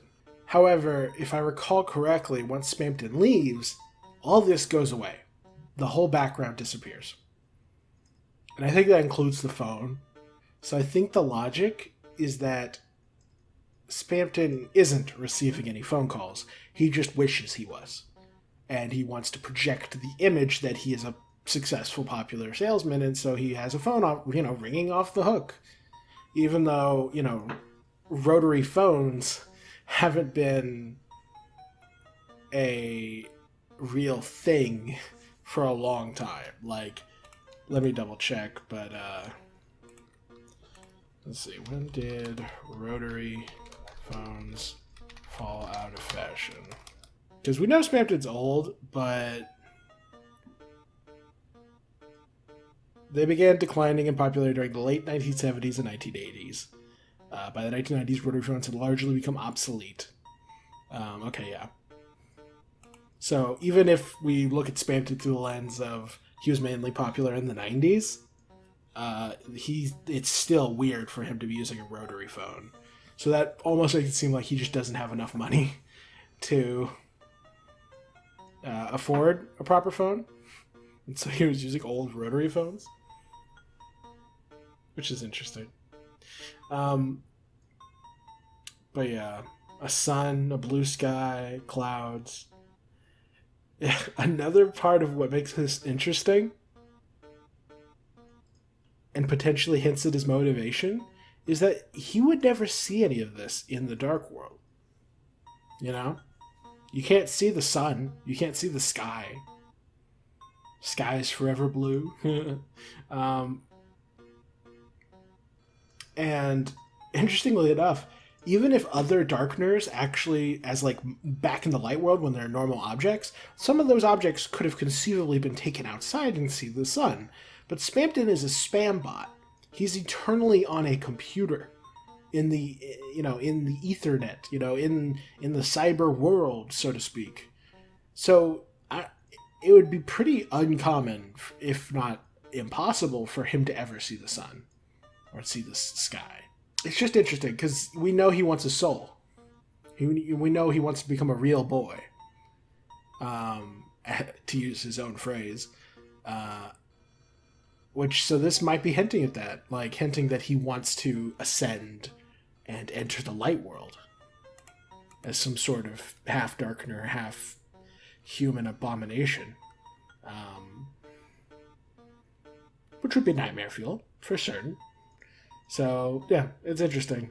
It's always tempting to stare at the glitching background to try and find something that isn't there, but I'm not gonna do that right now. Also, your money becomes chromer while you're in the store talking to him, so I don't know if anyone's figured out what chromer is supposed to be referencing. It's a strange term. It seems to just be another word for dark dollars. Since Spamton is using our money. According to the wiki, it's theorized that this is likely a misspelling of krone or krona, the basic unit of currency in Norway, Denmark, and Sweden. Which is interesting. Maybe that's where Spamton's spam bot originates from. Interesting idea. Deal's so good, I'll bleep myself. Keygen, key item, 100% certified wares. What's ironic about key item is that this is an optional quest. I mean, I guess it's still a key item. It would be crazy if you could take the keygen and take that into future chapters and use that to, What? You were so close! He started vibrating! Oh god.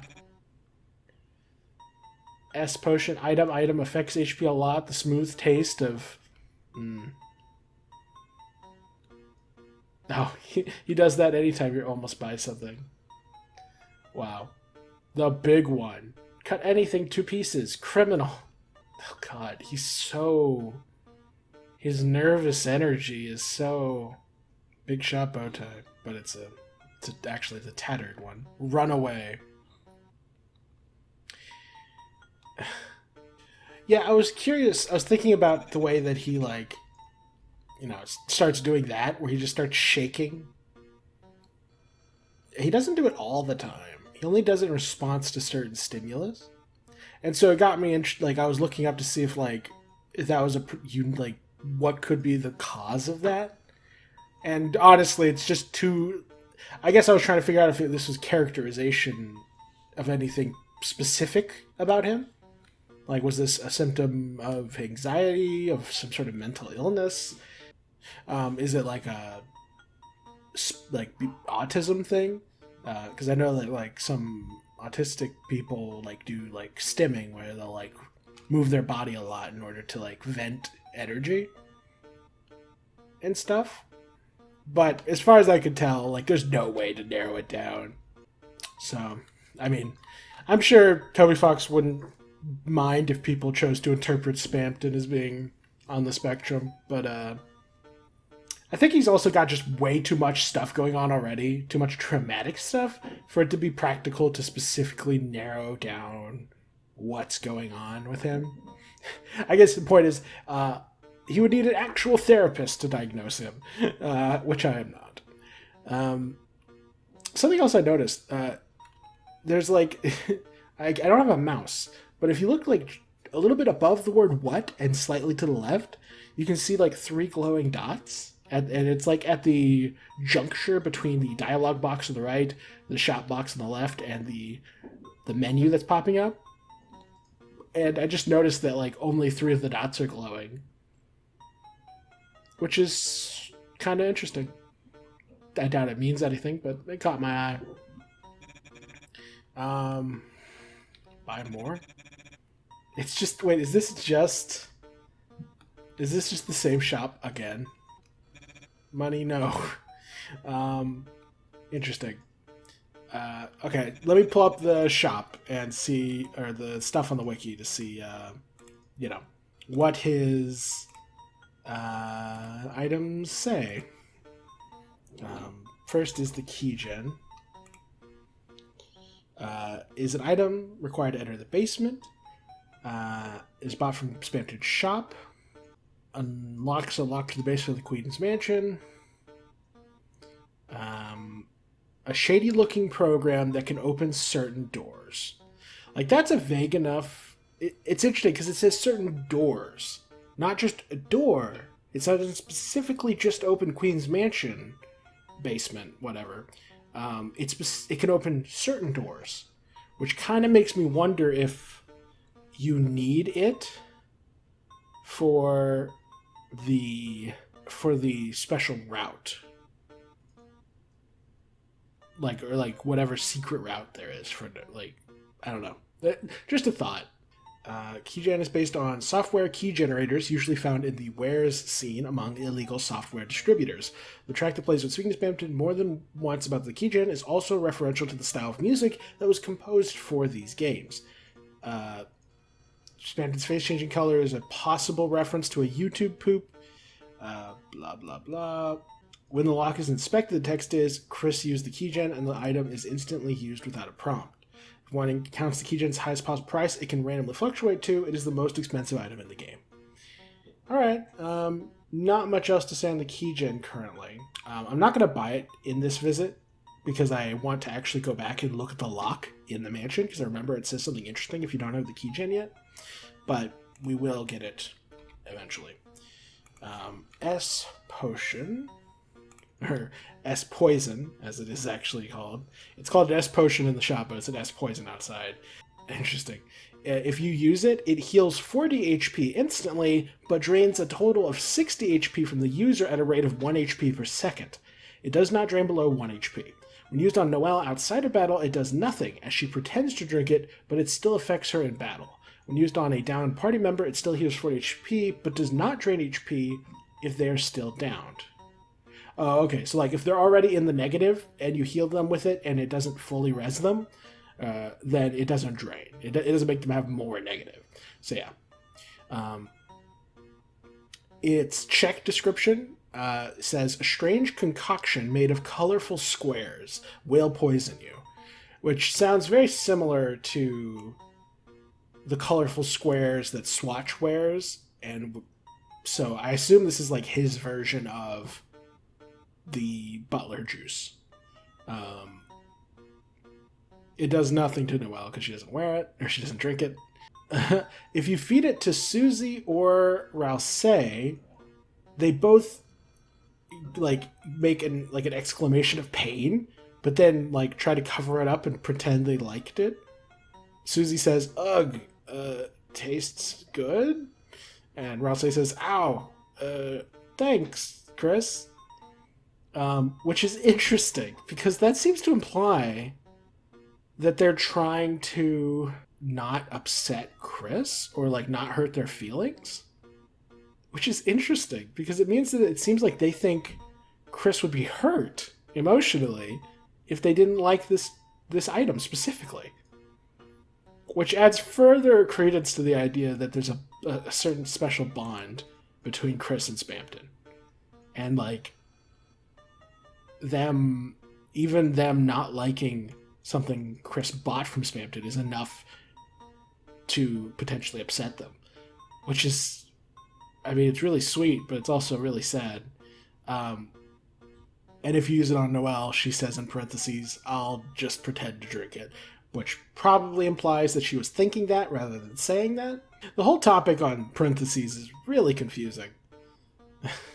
I know Andrew Cunningham did a video on this topic, but it's been a while since I watched it. I might have to watch it again just to refresh myself on that whole issue. Interesting. If you use this item, the S-Poison, in battle, it will show purple-colored particles on the party member it was used on instead of the usual green particles that appear when using a regular healing item. which kind of reminds me of like the karma like damage that Sans does to you in Undertale. And interesting, another one of Spamton's sold items, the Thorn Ring, also damages the party member it is given to. So that's interesting. Yeah, interesting. Other than the poison, there's also the big one. Yeah, the Broken Sword, or the big one, as Spamton calls it. It cannot be equipped, though. He labels it the big one, and it promises it to increase the attack of whoever uses it by 1,000, million, billion, trillion, quadrillion, septillion? Sextillion, septillion. So I think that's 5 septillion, 324 6 trillion, 823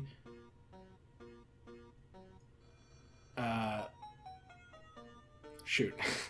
Oh god, these numbers are so big. I'm just gonna put it on screen.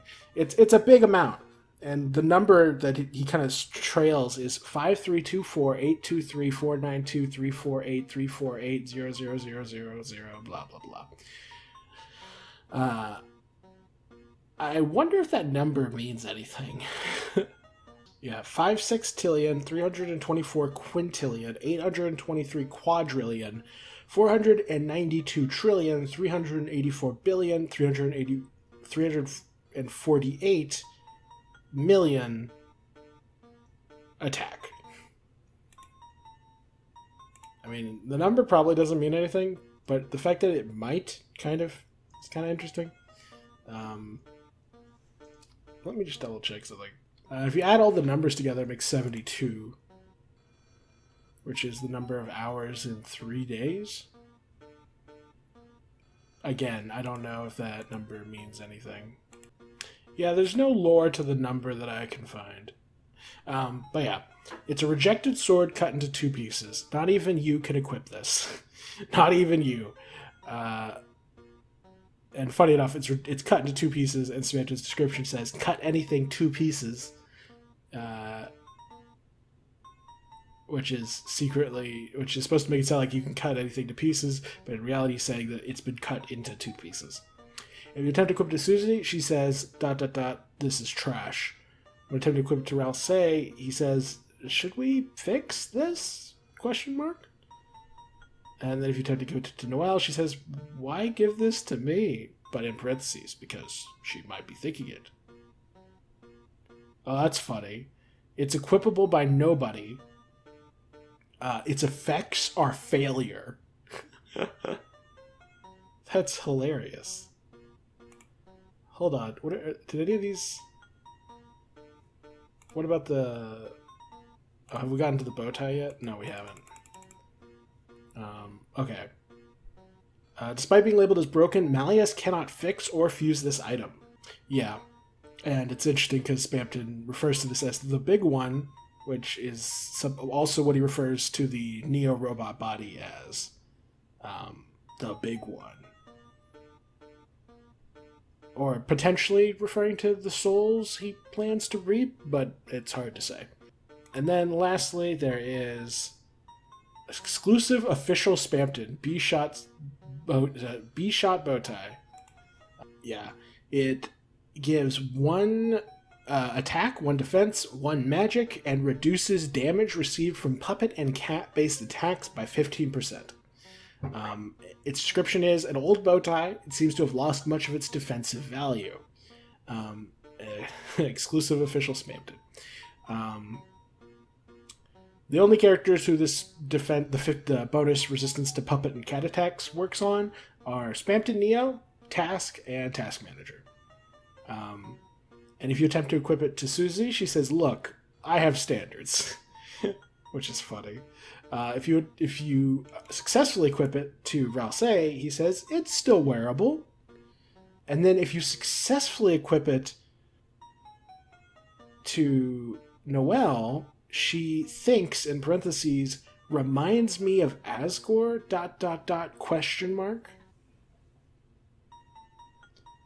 Which is very interesting. Something old and worn down. Like, it could be as simple as like, oh, he's old. He's old and in a bit of a bad spot. And so it reminds her of Asgore, who's similar to this bow tie. But it could also be referring to something deeper. Connecting Spamton to Asgore is an interesting direction. It resists puppet and cat-based attacks. Neither puppets nor cats are particularly affiliated with Asgore. Although, I guess you could argue that dummies are a sort of kind of puppet. And historically, or supposedly, the Mad Dummy in Deltarune, the one that's in the house, the spooky house, seems to imply they have a crush on Asgore. And similarly, while catties have never mentioned Asgore, neither of the cats, none of the cat family, Alfie's is leaving a bowl of milk out for a cat, and she has a crush on Asgore. So, it's a bit of a stretch, to be honest. I think it's no deeper than it's old and worn out. Asgore's old and worn out. And much like Spamton living in kind of squalor, Asgore doesn't really have a house and lives in his shop on like an old air mattress. So like he's also in a bit of a bad place. Rip the boy. Yeah, we don't buy Keygen yet. Talking. Let's make a deal. Our deal. Chris, you little sponge, I knew you'd come here on a Saturday night. What's funny is that Chapter 2 is very clearly on a school day. And this Deltarune is pretty heavily implied to take place in the United States, which has a Monday through Friday school system. Now, it could be the monster school has different days that they attend, so... Also, actually, now that I think about it, I think Rudy mentions in this chapter that he wants to go to church tomorrow. So maybe, if we assume angel worship happens on Sunday, maybe this is Saturday night, and they just have school on Saturdays. Huh. That's an interesting thought. That would mean Chapter 1 takes place on Friday, Chapter 2 on Saturday, Chapter 3 Sunday, Chapter 4 would be Monday, 5 Tuesday, 6 would be Wednesday, and the 7th chapter would be a Thursday. I wonder if any of that means anything. And that's, of course, assuming that the chapters are fully split into days. So far, each game has let us kind of play through a whole day, but we don't actually know every chapter will be like that. Chris, you little sponge. Spamton uses 3 exclamation points, so he's clearly very excited to see Chris. You little sponge.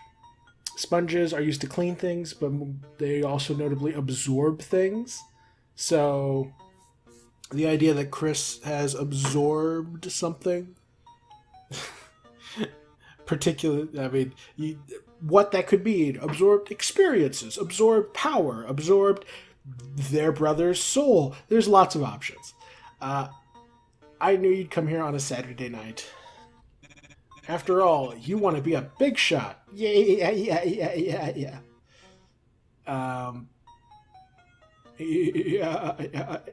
Chris wants to be a big shot, which really just means that Chris wants to be free. But how? How can you be? Listen, in the deep abyss of Queen's Mansion. Deep abyss. That's a term. I think there's a different, people have used the term abyss to refer to where Gaster was in Undertale, but it was I think it's a purely fanon term. But the idea that maybe the darker yet darker world that I've theorized about, the one where people, myself included, think Des might be, if that is the deep abyss, or maybe the abyss is where Des is, and the deep abyss is where Gaster is. Interesting. Either way. In the deep abyss of Queen's Mansion, a great deal is waiting for a limited time only. A heaven-piercing, workout-ready body. A great deal is waiting for a limited time only. Not much depth to that, per se. It's just saying that this option is only available for this chapter. A heaven-piercing, workout-ready body. What's interesting is the heaven-piercing part is not some reference. It's not in brackets. It's not like a sales slogan. It's specifically the words he's trying to say. A heaven-piercing. Heaven is a very important concept, not only to Spamton, but to the lore in general. The angel's heaven is what the heroes are supposed to banish at World's Edge. Heaven is associated with the angel and gods and such. It's the opposite of hell. And Spamton, or rather Jevil, refers to hell's roar bubbling from the depths. So it seems to imply that hell is underground, while heaven is, up above. And heaven is something that must be pierced. Why would you pierce heaven? Unless it's like the Dark World, where you have to stab in order to enter it. Like you have to cut open a doorway to that realm. Maybe Dark Worlds only need a little bit of determination to enter, but with heaven, you have to use a great deal of power. Maybe you have to collect a great deal of souls, or at least a few souls, in order to enter heaven. Or at least the dimension that is being referred to as heaven, the domain of the angel. Workout-ready body. The workout-ready body part is obviously a slogan, but it's also hinting at the fact that it's a body, like a physical body that Spamton wants to inhabit. And he wants to use it to pierce heaven.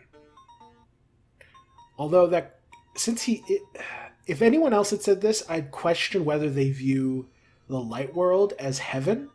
Like, do other Darkeners view... Because Darkeners view Lightners as gods, in a way. And gods reside in heaven.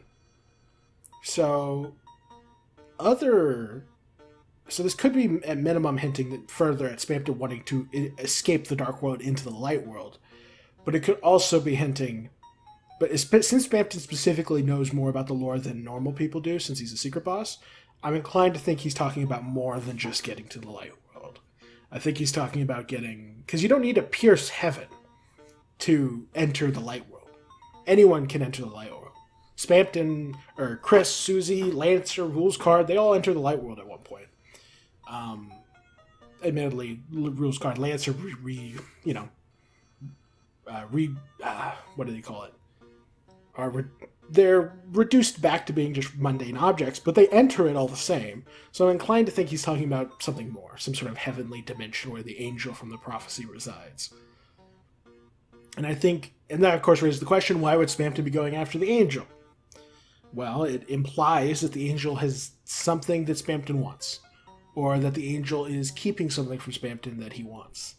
And given that Spamton's entire story is about how he's a puppet and how he wants freedom, that implies that the angel is an impediment to that freedom in some way, shape, or form. Either he wants to kill or absorb the angel in order to become powerful enough to be truly free, or the angel's one pulling the strings. And I'm kind of inclined to think that that's the option, is that the angel is pulling the strings in some way. Or at least in a way that at least that's how Spamton views it. Because ironically, it seems more likely to me that while the angel is not pulling the strings of Spamton, I think that's probably Gaster, I think the angel is the one responsible for putting the world in the state that it is. So yeah, I think Spamton wants to kill the angel in order to stop the time loop, which is obviously my theory. But a lot of the evidence seems to kind of lead that way, in my opinion. Designed by the classics you've come to expect, circa copyright 1997.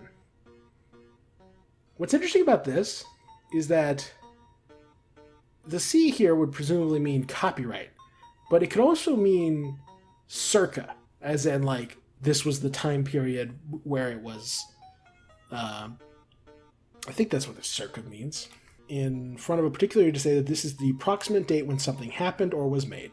Okay, yeah. So if you read it as circa, you could say that copyright also works. It doesn't matter which one it is. It implies that the body, the Neo body, the workout ready body, was made in 1997. And given that it looks so much like Mettaton's body, Mettaton Neo's body, that suggests that it was Mettaton's ghost, whatever their name is, who designed the body. They used it's revealed later that Swatch helped to design it, which means that Swatch was around back then, which makes sense, because so was Spamton. And Swatch remembers all that, and Swatch is like some sort of paint program who helped to create the concept for it. And the reason that that body is so powerful is because it was imbued with the hopes and dreams of a Lightner, which adds further credence to the idea that Darkners are powerful because Lightners, intentionally or not, imbue them with hopes and dreams, with energy. And that's why, there's not much power in something insignificant like, say, a pawn in a game of chess. So, like, the pawn men in Chapter 1 aren't particularly powerful, whereas, like, the Joker card is super powerful, because it's the Joker card. It can do anything. Someone thought about that. They perhaps, cherished that card. And it's noteworthy because Spamton Neo is the most powerful entity we've encountered thus far in terms of raw stats. Like, in terms of raw stats, Spamton Neo has more strength, attack, defense, health, etc. than any other Darkner. More than Giga Queen, more than Jevil. Now, Jevil, of course, is the most powerful natural Darkner. Jevil doesn't need enhancements to be powerful, whereas Spamton and Queen have to use external augmentation to achieve the same power level that Spamton has, or that Jevil has. But still, it's revealing. Some of the most powerful Darkners are like the King of Spades, the Queen, who is just a full-blown computer, and God knows that people put a lot of hopes and dreams into computers. And the King in Chapter 2... What's interesting is that the evidence seems to suggest that the King is not nearly as powerful. I mean, he's the King of Spades, and the Spade card deck might have held greater significance to somebody. But it implies that the Knight is it was the help of the Knight that allowed Spade King to come to power. So I think that he's not nearly as powerful as he would like to pretend to be. It's just interesting. Because this adds further credence to the idea that this is where the powers and attributes of Darkners come from. Yeah, okay. I actually made a spreadsheet about this years ago, of all the stats of the characters. And if you judge power level purely by HP, the only characters who have more health than more than 1,000 health are Birdley on the coaster, and in that context you're really fighting the coaster more than Birdley. The Clover that you fight in the dojo, who's suddenly way more powerful. Or rather, I think it's implied that since they're on their birthday, they're not holding back. So, they're way more powerful than they led on in Chapter 1. Giga Queen is the second most powerful, by far. Huge. 4,500 health. 3,500 health is Jevil. K-Round has 1,300. King has 2,800. Lancer, when fighting Susie in Chapter 1, has 2,400. Mouse Wheel has 1,753. Queen has 1,510, or 1,510. And then Spamton Neo, the highest, has 4,809. And also Task Manager has 1,367, Wire has 1,753. So, the most powerful characters are either entities who would be dearly beloved in the light world, such as the Neo robot body that Spamton uses, or Queen, or King, or they are augmented in some way, such as Birdly with his coaster, um, K-Round, who uses a crown, Mouse Wheel, which is a combination of multiple mouse, Giga Queen, of course, uses her giant robot, so on and so forth. Task Manager, well, no, she's just powerful, I think. Wire, though, it absorbed its wire in order to become this powerful. So it's like, the idea seems to be that only dearly beloved entities are super powerful in the dark world, and the only way for them to become more powerful is to absorb energy or augment themselves in some way. Like Spamton himself is not that powerful. He's only got 600 HP, which is less than many common enemies. Like Rules on his pirate ship has that much HP, or Lancer frequently has more HP than that. Like there's just like Spamton's more powerful than average enemies by a decent amount, but he's nothing super crazy. And he's nothing compared to Chevel, who has 3,500 HP. So it's like, when you're looking at it through that lens, it seems like the most prominent and powerful Darkeners are ones who would be more beloved or who have augmented themselves. So yeah, it's just an interesting bit of world building regarding the nature of power in the Dark World. It's very tied up. It makes sense that they love Lighteners, because power in the Dark World seems to directly come from the hopes and dreams of Lighteners. That seems to be what's being implied. Chris, that little nipper is our one-way ticket to make you big. Make me big. One-way ticket. That's an interesting choice of phrase, considering Spamton's plan is ultimately to absorb Chris's soul, which, as far as we know, there is no coming back from someone's soul being absorbed. The only, like, once someone's soul is integrated into a new person, there's no going back to being two separate people. The only exception is with Flowey, and that only worked the way it did because Flowey himself did not have a soul to merge with, or at least that seems to be the logic. Because, like, there's no mention of fused entities unfusing, at least not in the context of soul absorption. So that could be further hinting at the fact that there's no way to bring Azrael back once he's dead and absorbed by Chris. So that's interesting. And similarly, that there's no way for Spamton and Chris to unfuse if they were to, merge souls or whatever. Then there's the phrase little nipper, which is itself kind of interesting. Little nipper is an English colloquial term, originally a seafaring term, for a young boy or small child. Interesting. That's an interesting way to refer to the Neo robot body. Interesting. Before you know it, we will be taking a ride around town, our special Congadero. Which is, of course, referring to his old business of selling cars. Go right around town, our special Congadero. Vacationing and burning acid while you soak in the hyperlink blocked. Vacationing and burning acid. Yeah, because there's acid in the Queen's Mansion, which is like a spa place. And of course, if you watch my Hyperlink Blocked video, my theory is that Hyperlink Blocked is referring to the love stat, LV, while also being a double entendre for love in general. Soak in the love. And mostly just hints at how Spamton wants to reclaim his old fame and position back when he was in Queen's Mansion. But Chris, don't breathe yet. The way is locked by high-quality encryption. Don't breathe yet. I don't think there's anything deeper there that I can spot. You will never get inside. Wait, Chris, look. I didn't comment on it, but for a moment there, when his face was serious, his little red cheek marks vanished. Implying that's just like the way his skin looks when he smiles. It almost makes you wonder if the edges of his face are damaged from smiling so much. Wait, Chris, look, hear those balloons?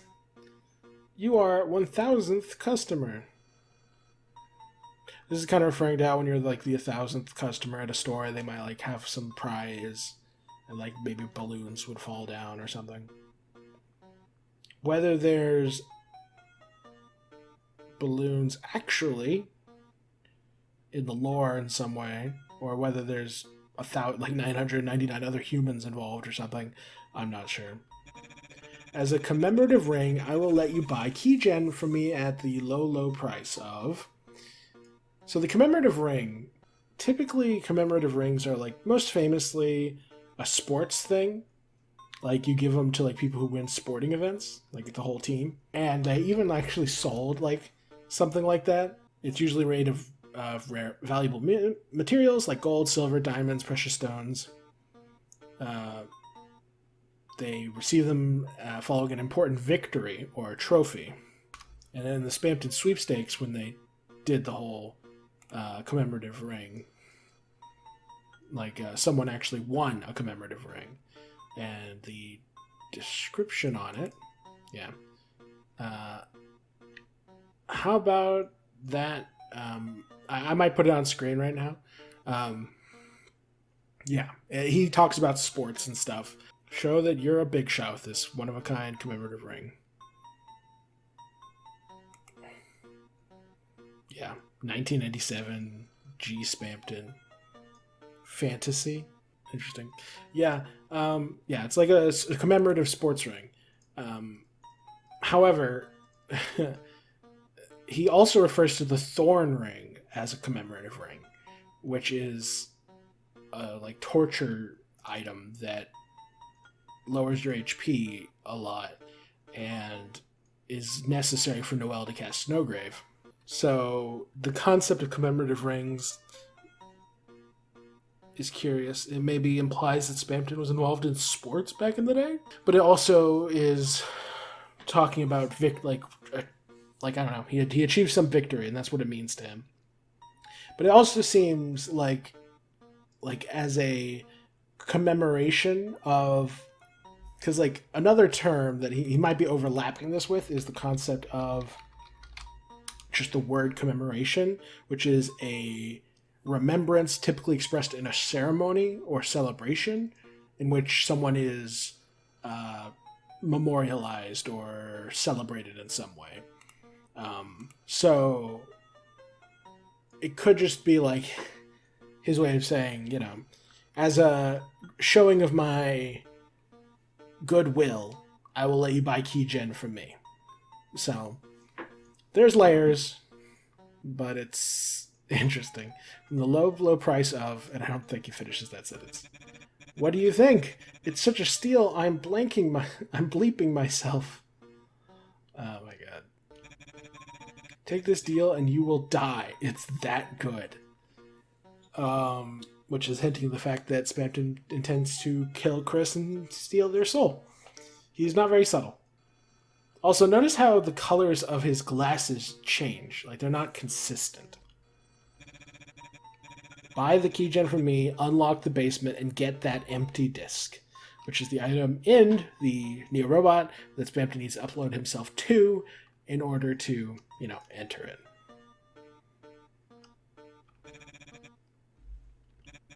Chris, buy keygen from me and go to Queen's Mansion's luxurious basement apartment. That's an interesting way to phrase it. It's like, that almost makes it sound like people lived there or stayed there at one point. Something that I need to check after we beat the Spamton Neo robot is to go back to where we found it. Because I think I found a thing in the code that almost looked like a limb sticking out of the darkness. I might put it on screen, I make no promises. But I don't know, it caught my attention. What? Go myself? Chris, no! The men inside would! The men inside would! Oh, I've never read this dialogue before. That's really upsetting. No wonder people think Spamton got thrown in the acid river by the butlers. They clearly did something bad to him, and they clearly have a history of being violent, as seen with the rules card.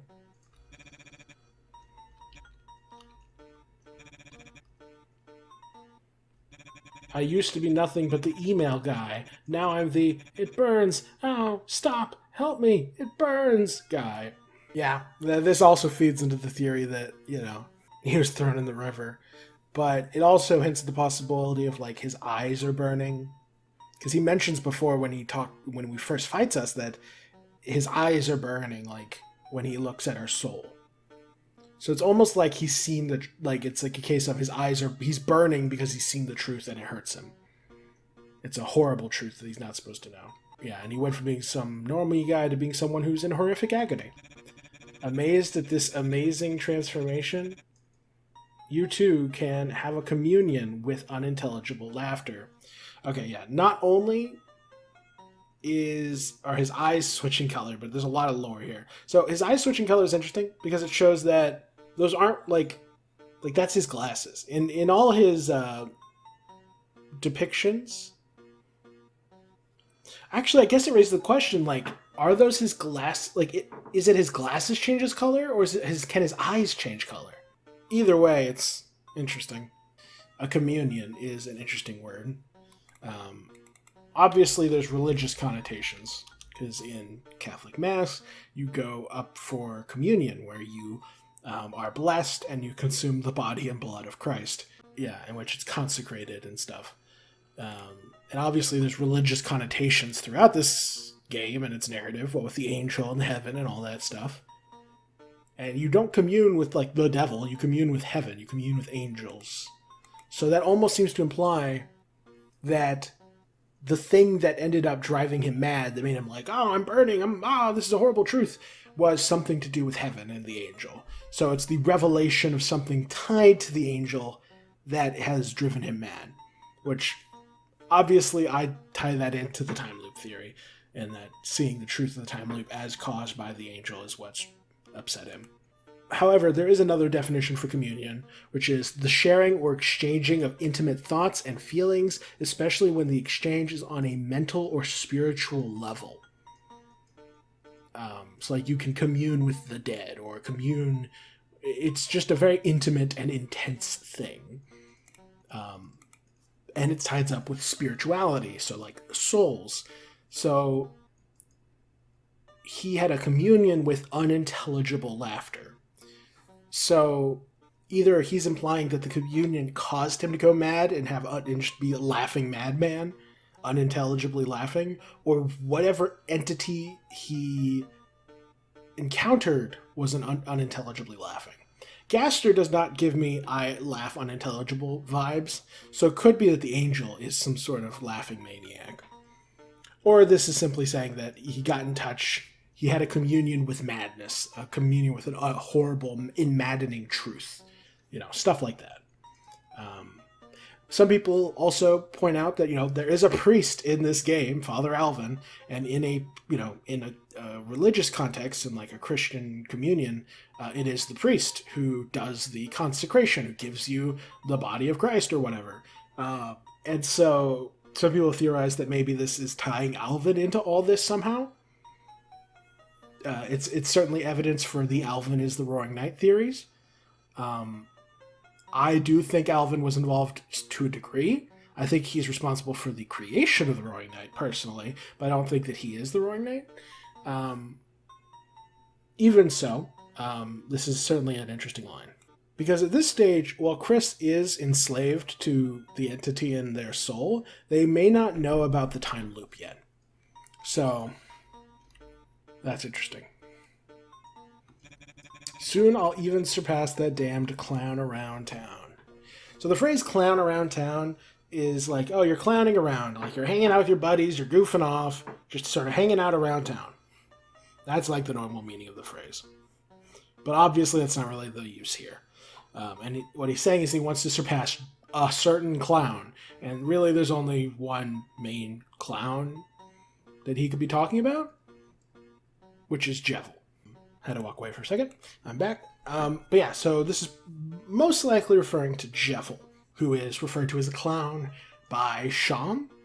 And it's implied more than once that Spamton has a history with Jevil, some sort of negative history, potentially one where Spamton got his butt kicked by Jevil. However, it's funny. Normally, I wouldn't think too much about this, because, like I pointed out, Jevil has the highest base HP of any Darkener. any unaugmented Jargoner. And when Spamton becomes Spamton Neo, he's one of the very few entities to surpass Jevil, at least in terms of base stats. But what's kind of funny is that as we discovered this in this lore playthrough, another character referred to as a clown is Rule's Card. He's a regular Pagliacci, which is a type of clown. Which is interesting, because the idea that clowns are really powerful is an interesting concept. I mean, even if you look at Spamton, he has white face with like big bright red cheeks. Like, he is very clown-esque himself.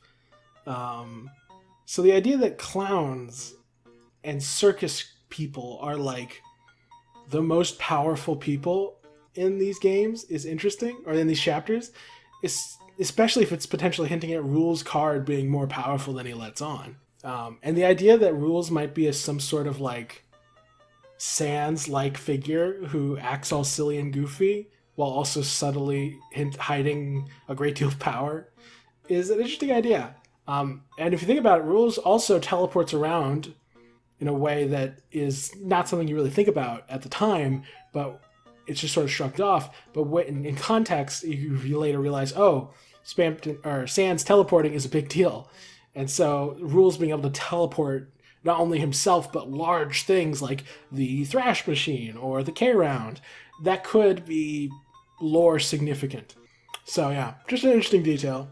It's almost certainly meant to be read as he's talking about Jevil, but the potential hint that Rules might be more than he seems is also interesting.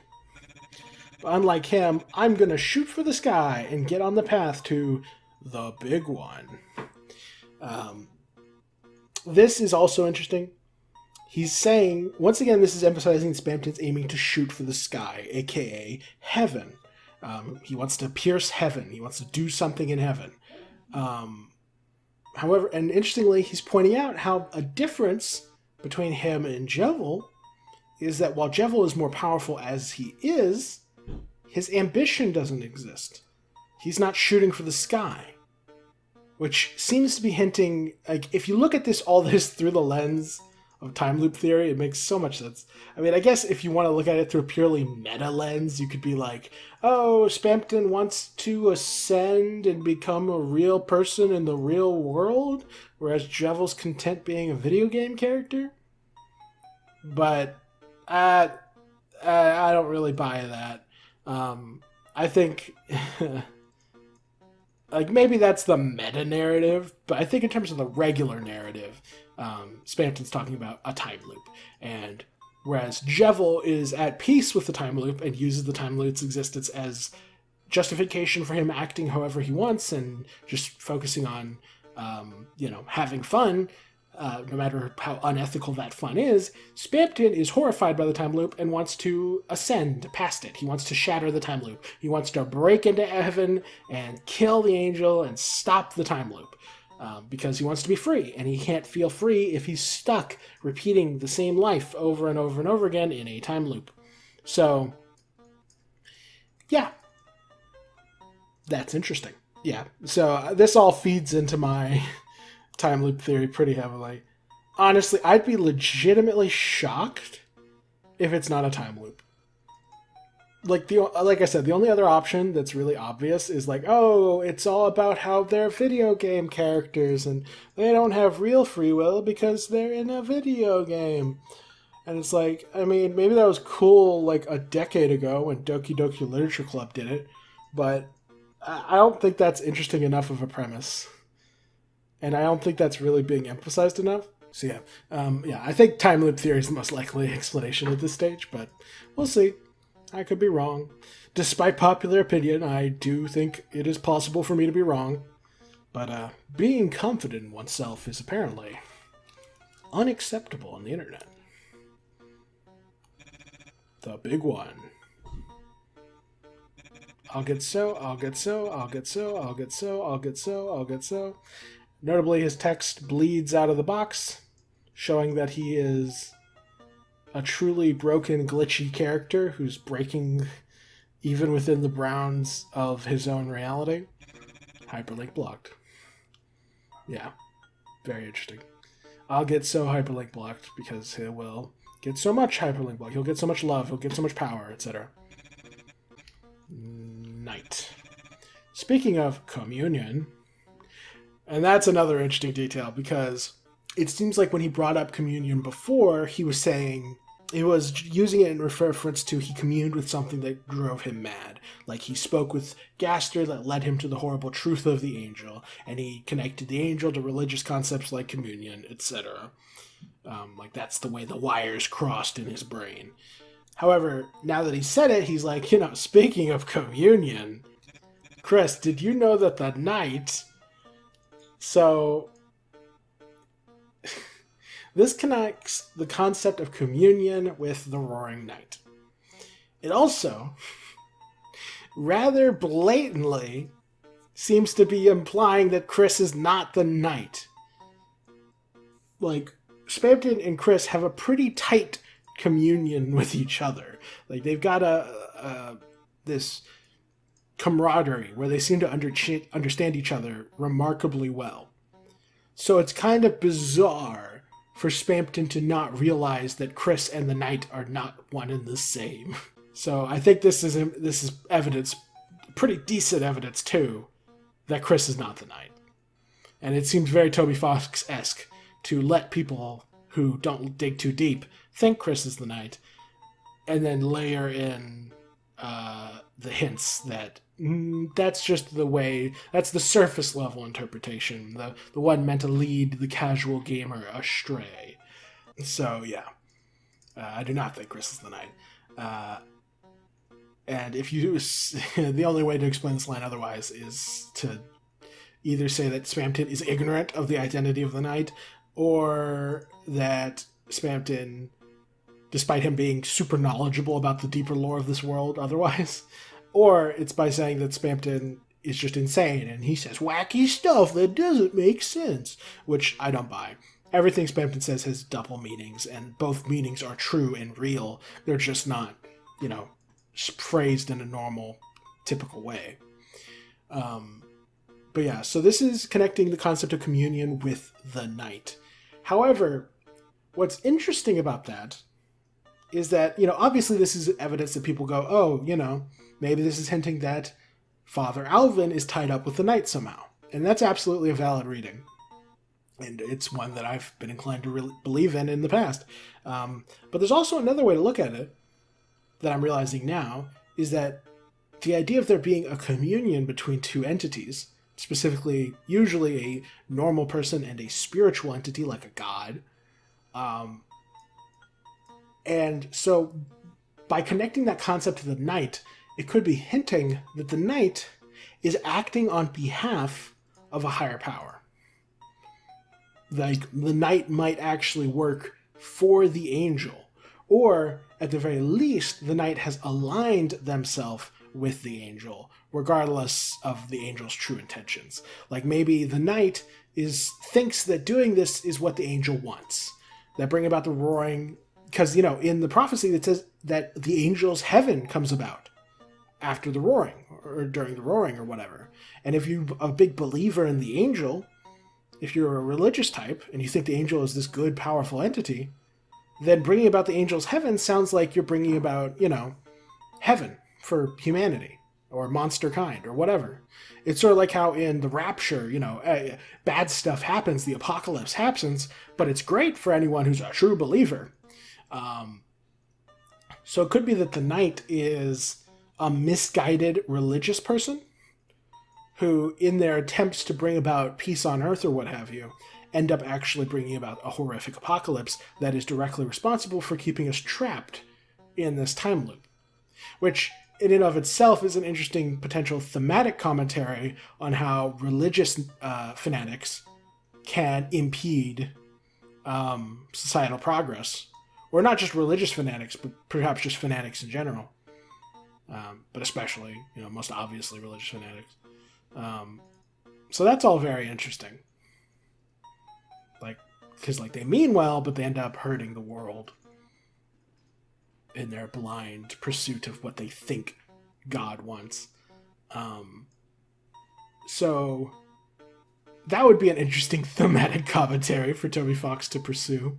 So yeah, that's an interesting possible interpretation. Or, maybe if they're not in communion with a literal god, maybe the knight is working with Gaster. Or maybe the knight is in communion with some other entity. Maybe the knight's working with Des. Maybe the knight's, I don't know, like there's lots, or maybe the knight's in communion with Father Alvin. Like there's a lot of possible interpretations of who the knight is in communion with. So all of that seems interesting. I think the idea that they are a misguided religious fanatic who's trying to bring about the roaring for religious purposes is probably the most interesting option that springs to mind. But there's a lot of options, and of course it ties. There's all the popular theories about it tying in Father Alvin, potentially hinting that Father Alvin's the knight, etc., which could be the case. I personally prefer my Oberon Smog theory, obviously, but Father Alvin would be cool too, I suppose. But yeah, so Spamton's about to talk about something involving the knight. And he's like, oh, hey, Chris, did you know that the knight... And since he mentioned communion, that almost seems to imply he's going to say something about how the knight is working with or for some entity. So just like how Spamton is trying to take down the angel, that's his goal. Maybe the knight is connected to some other higher power, or the same higher power. But before Spamton can say anything about the knight, no, I'm sorry, I didn't mean to... Notably, the text becomes normal here. There's no quotes, there's no anything. He just says, no, I'm sorry, I didn't mean to. Which makes it sound like he's being inflicted with pain, like he was about to say something about the knight, and then the knight, or some other entity tied to the knight, suddenly inflicted agony upon Spamton to prevent him from discussing it. Although, since it's normal text, it does almost make me wonder if this is not something Spamton is saying, but something Spamton is quoting. His eyes aren't going staticky right now, which is what he normally does whenever someone else is speaking through him. But his head is going full staticky, so it could mean that he's quoting something someone else said. Or like when he was talking about the knight, like this is the memory that he is recollecting. Like maybe the knight said this at some point. Like they did something wrong. They accidentally hurt someone, and this is the knight saying, no, I'm sorry, I didn't mean to. Like maybe the knight loved someone and accidentally got them killed. And so now the knight wants to bring about the angels' heaven because they think that will somehow bring the person back. Because, where do souls go when they die? To heaven. So that's another possibility. Maybe the knight's not a religious fanatic. Maybe they're just trying to bring back someone that they love. That would actually probably be better. That would be more thematically relevant, especially in the context of my Azrael theory. The idea that the knight and Chris are both trying to bring back a loved one. Yeah, that's a fascinating detail. Yeah. That's assuming this is quoting the knight, of course. Of course, within the context of my Azrael theory, someone being like, oh my god, I didn't mean to, I'm sorry, Like, that very much seems like something Chris would have been thinking if they're responsible for Azrael's death. So, an interesting line. Because in this context, it's very hard to tell if this is Spamton saying something to the knight, if this is Spamton saying something to some other entity who's messing with Spamton, if this is Spamton remembering something where either he or someone else said this line, or whether this is a case of something else speaking through him. So, like, there's a lot of options for this, and all of them are interesting. As is the way with Spamton. Too many excess vacation days, take a goddamn vacation straight to hell. And like that seems to go right back to Spamton. Like that's proper Spamton speak, because Spamton speaks in all capital letters. So yeah, that adds further credence to the idea that whoever was speaking just then may not have been Spamton. Someone else might have been speaking through Spamton, or something may have been echoing through Spamton. So yeah, very interesting. Too many excess vacation days, take a goddamn vacation straight to hell. So this is very much a callback to Burger Pants, funny enough. And Undertale. Yeah, okay. So if you threaten Burger Pants, he says, sorry, little weirdo, threats don't work on me. I can't go to hell. I'm all out of vacation days. So, too many excess vacation days. So it's like, it's not that you have no vacation days, it's that he has too many. Which is a thing. You can have too much vacation time, because, like, usually vacation time doesn't stack at work. So, like, you have a limited amount. So, like, you can have 2 weeks of vacation or something. And, like, if you don't use the vacation, it doesn't stack with more vacation next year. So, you want to use up your vacation days. Oh, I accidentally clicked. But yeah, too many excess vacation days. Take a goddamn vacation straight to hell. Again, heaven, hell, coming back up. And if someone has excess vacation days, that means they're working too hard. Like they're not taking time off for themselves. And Spamton saying take a goddamn vacation straight to hell. Not only is hell seem to be associated with the abyss, or the deep abyss, or the apocalypse, or like some sort of dark world or whatever. Actually, that is interesting, because if we assume Gaster and the Friend and stuff like that are in the Abyss, then that's being considered equivalent to Hell. Then Spamton yelling at somebody to go to Hell could be his way of saying, go back where you came from. So maybe the Friend is messing with Spamton, like it's like preventing him from talking about something. Or maybe maybe the Friend stopped Spamton from talking in that moment, and so it made him say something, like made him freak out, and then whenever it stopped, Spamton flipped out on them and was like, go to hell. Of course, why he would quote Burger Pants is an oddity in and of itself. So if we interpret this as like something speaking through him, who would have too many excess vacation days? It would be someone who's too devoted to their job. Someone who's been working nonstop. Unfortunately, that could be referring to anyone. It could be the Knight, it could be Gaster, it could be the Friend. It could be the Angel even. Maybe. I don't know. That's interesting. Because if it was like the Knight or someone like them, like forcing Spamton to not talk about something, that raises a huge question on how. Like, how could they have that effect on him? Like, maybe the glasses he's wearing, because they're the same color as the Friend, maybe they're connected to Gaster and they can mess with Spamton through the glasses? Maybe? Assuming that's not the case, because there's no emphasis at any point that glasses could have this sort of effect on somebody. So that would suggest to me, because you actually get those glasses if you spare Spamton. They're called the deal makers, and like they make you more money and stuff. But so, and at no point do they mention the glasses messing with them. Yeah, I'm inclined to think, assuming the Knight can't just reach across time and space to mess with Spamton, I'm going to assume that wasn't a case of Spamton being messed with. I think that was a case of someone speaking through Spamton, or like Spamton's deranged mind, like, and he couldn't finish the sentiment. He just immediately spiraled into some other sentiment, which he is known to do. He's a bit deranged in the way he speaks. He bounces from idea to idea. It could be that message we just saw was not an accident. It wasn't Spamton being prevented from talking. It could be that was the message Spamton wanted to say. It was like, he was like, hey, want to know something about the Knight? And then he said that stuff like, hey, I'm sorry, I didn't mean it. Like that was the message to go, take a vacation straight to hell, stuff like that. Like that was the message about the Knight. The idea that hell, the abyss, making a mistake that you didn't intend to and apologizing for it, like that these are all ideas tied up with the Knight. Man, dissecting Spamton's hard. Everything he says has like 5 layers of potential interpretations. And then you can click on, after that, Friends. Yeah, his cheeks vanished. When he's not smiling, they're not red. Me?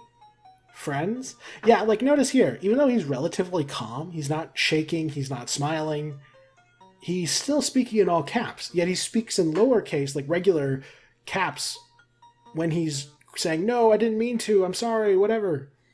So that makes me think maybe that was someone speaking through him again. It helps that, his face was going all staticky at the time. Me, friends? Yeah. Chris, you and me are already friend request accepted. Yeah, so nothing too deep here. This is just further emphasizing that Chris and Spamton are friends. And that they've got a bit of a bond. And it's equal parts wholesome and tragic. We don't need anyone else. We don't need easels or CRTs. And the way he phrases it is, we don't need anyone else. It sounds to me like he's talking about other people from his past who he doesn't need anymore. He doesn't need easels, nor does he need CRTs, implying that there's some darkners out there, darkners made from CRTs and easels, who used to be friends of Spamton's, who are no longer his friends.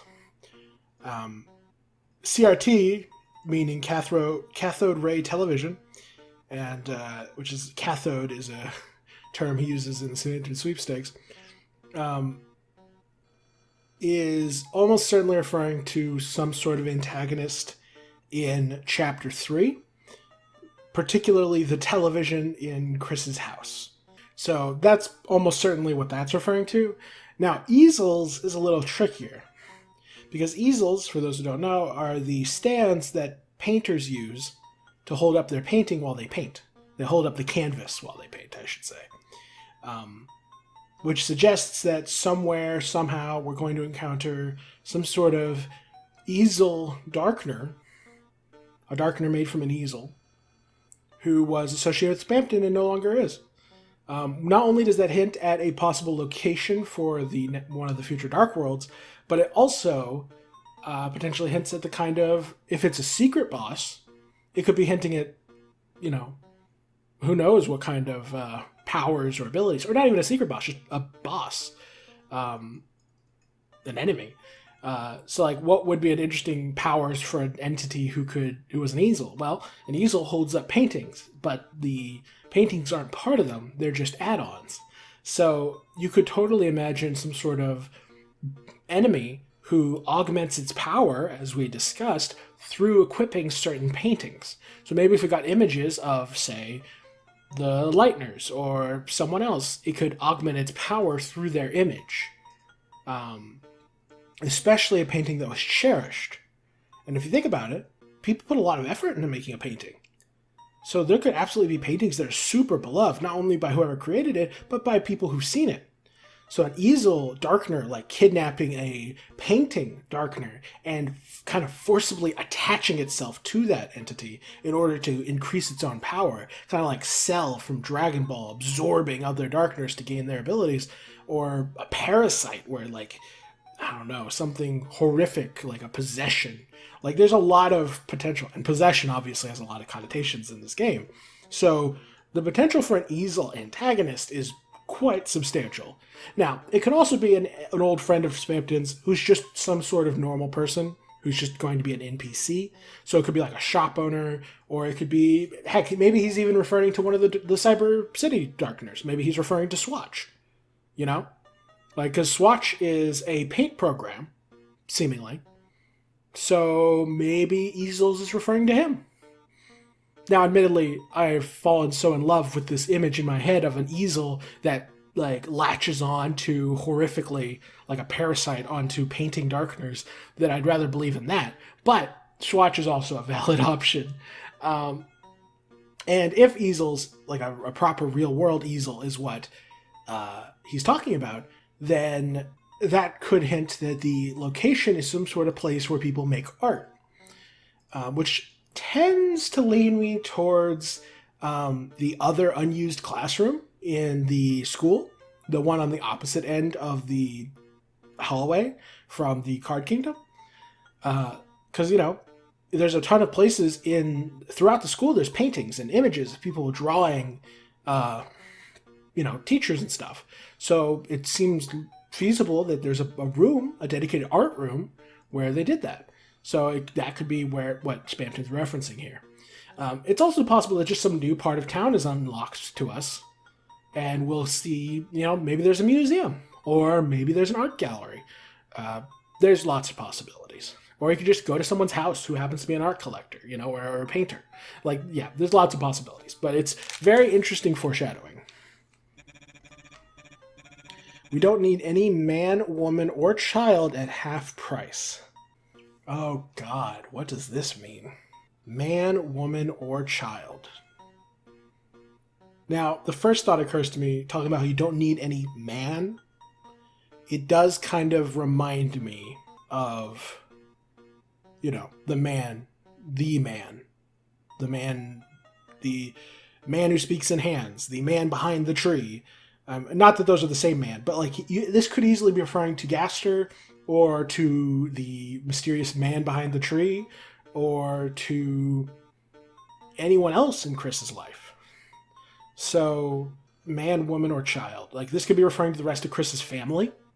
How, you don't need man, your father, your woman, your mother, or child, your sibling. It's also possible this is in reference to how, man and woman are both terms originating with humanity, and Chris is a human. Child. We don't need any man, woman, or child at half price. The half price part is the part that really kind of throws a wrench in my brain. What does he mean, half price? Half price implies that either they've been cut in half, or they've been reduced in some fashion, or something. Could he be referring to how Chris's family has been reduced? Chris only lives with their mother now. Their father lives elsewhere. Their brother is gone. It could also be referring to... I don't know, man.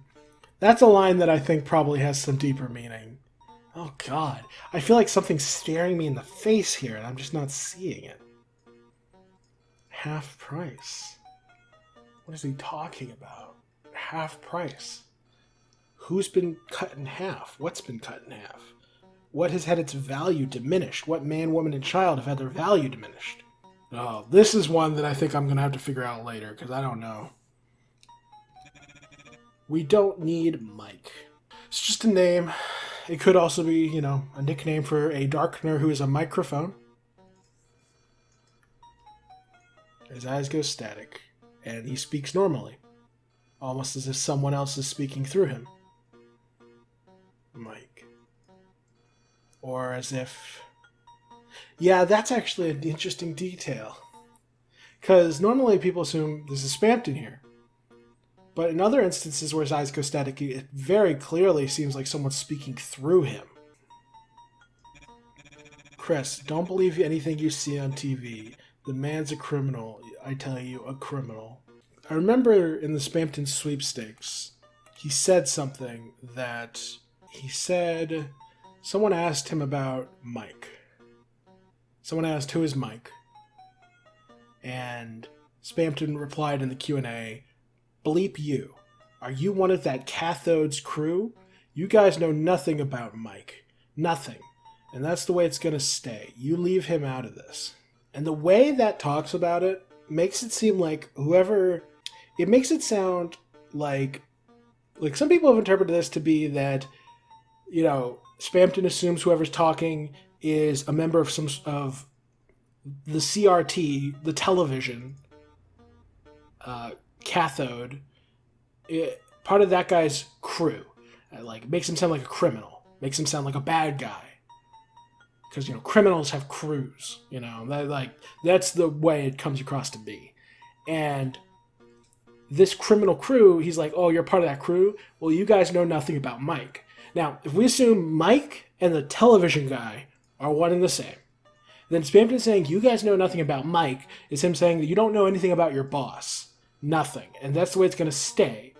You leave him out of this. Which makes it sound like he's saying, leave Mike out of this? Like, I think if you assume Mike and the TV are the same, it kind of makes this sentiment really confusing and convoluted in a way that I don't think makes sense. I think it's more likely that Mike and the television are different characters. If you look at it that way, someone asking who is Mike, if we assume like Mike has done something, or the television cathode, I'm just going to call the television cathode. If cathode has done something to hurt Spamton, to hurt potentially Mike in the past, and they're looking for him for some reason,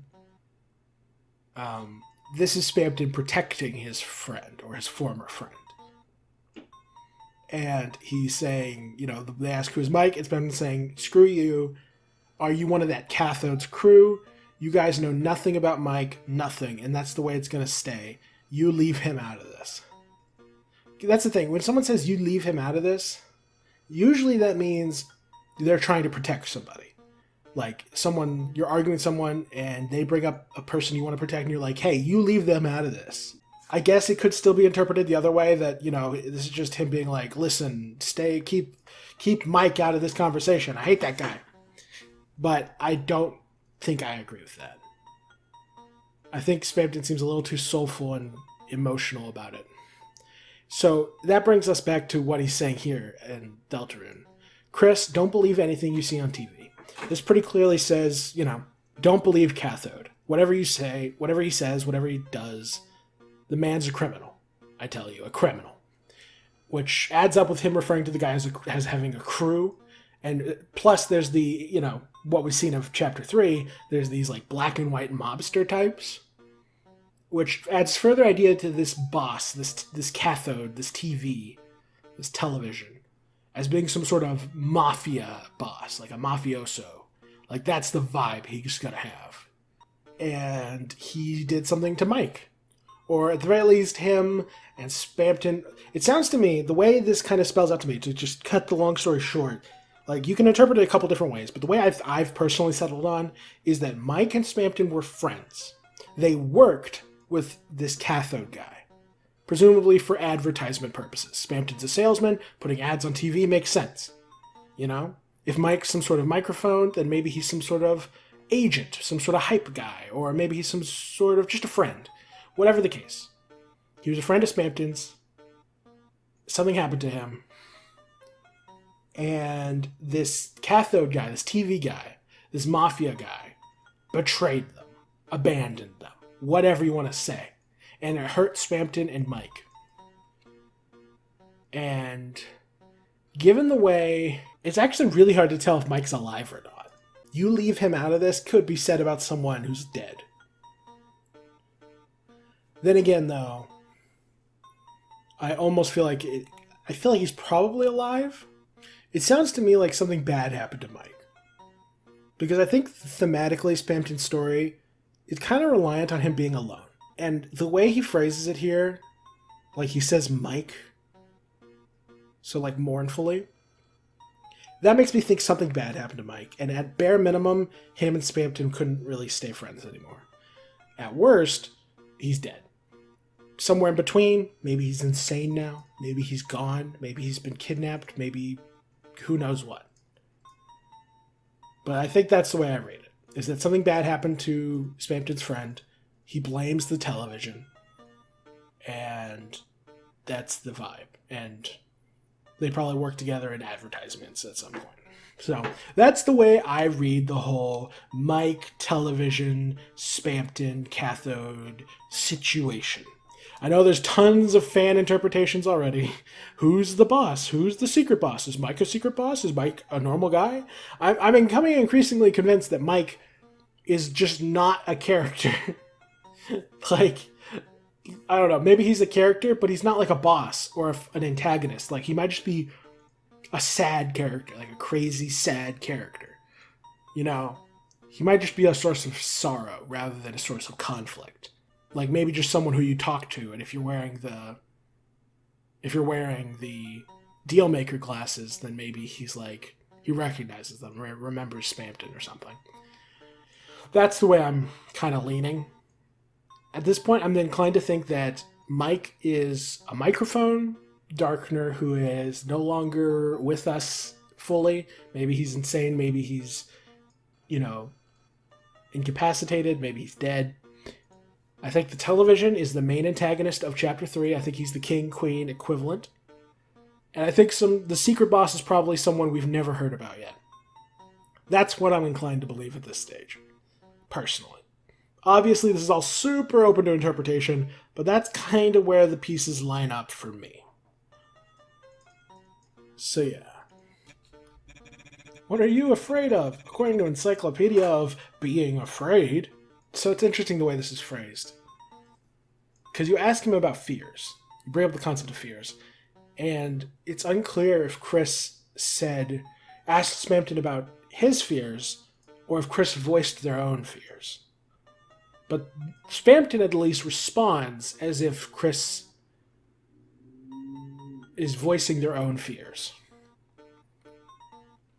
According to the Encyclopedia of Being Afraid, there's nothing to fear except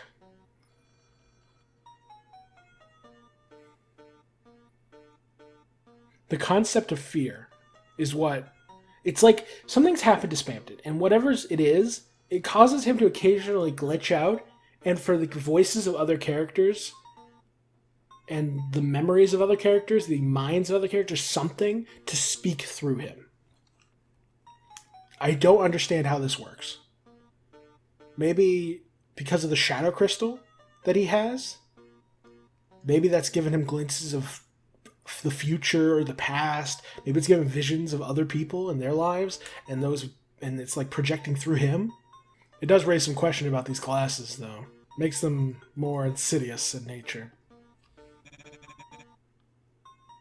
Can anyone hear me? Help. Someone is speaking through Spamton and said, "Can anyone hear me? Help." And it happened when Spamton started talking about fears and like the only thing to be afraid of. So when Spamton thinks of fear, and the one thing he's afraid of, he connected with somebody. And that's what he channeled just then. Someone who's afraid, someone who's asking for help, it's very easy to assume that's Des. Because Spamton not only has a history with Noelle, but he also has a history with Gaster and the Abyss, assuming that's what the name of the darker yet darker world is that Gaster resides in, and potentially Des resides in. So I'm thinking that's what's happened. And she spoke through him for a moment. Especially because this whole dark world feels very tailored to Noelle specifically.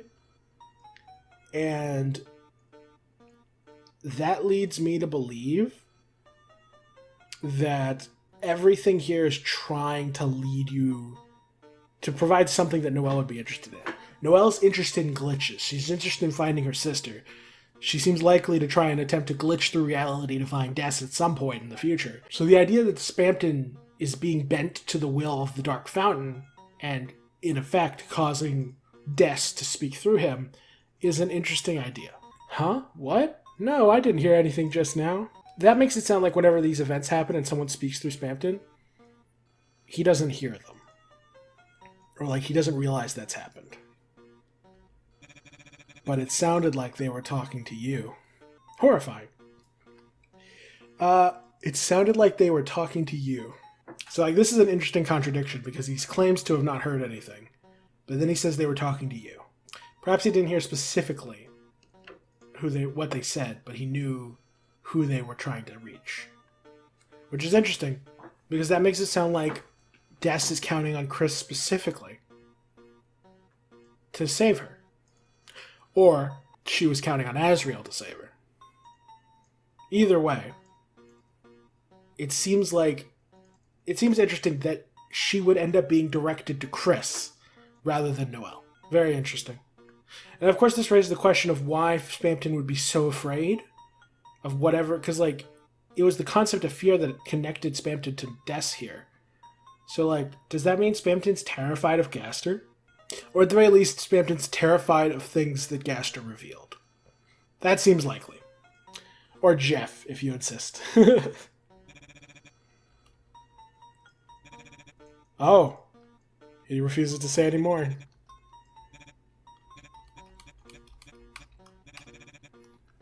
Fascinating. We'll come back to you in a bit, Spamton. Don't forget to like and subscribe for more Hyperlink Blocked. What kind of creepy stuff were you buying, anyway? Nah, like I even want to know. Yikes. Not much to say about that. She said she hoped if it was candy, you'd share with her. Ralsei, you snitch! Shut up! Chris? That's so cute. She's so funny. Yeah, we'll come back to Spamton in a bit. That is a pot. We'll come back to explore everything later. For now, I have recorded for 2 hours somehow. And what did I cover? Very little, it feels like.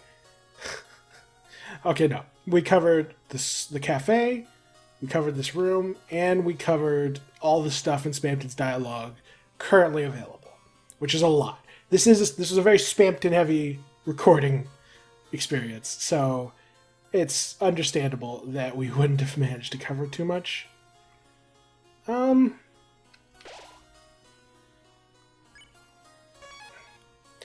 Actually, maybe we can do a little more.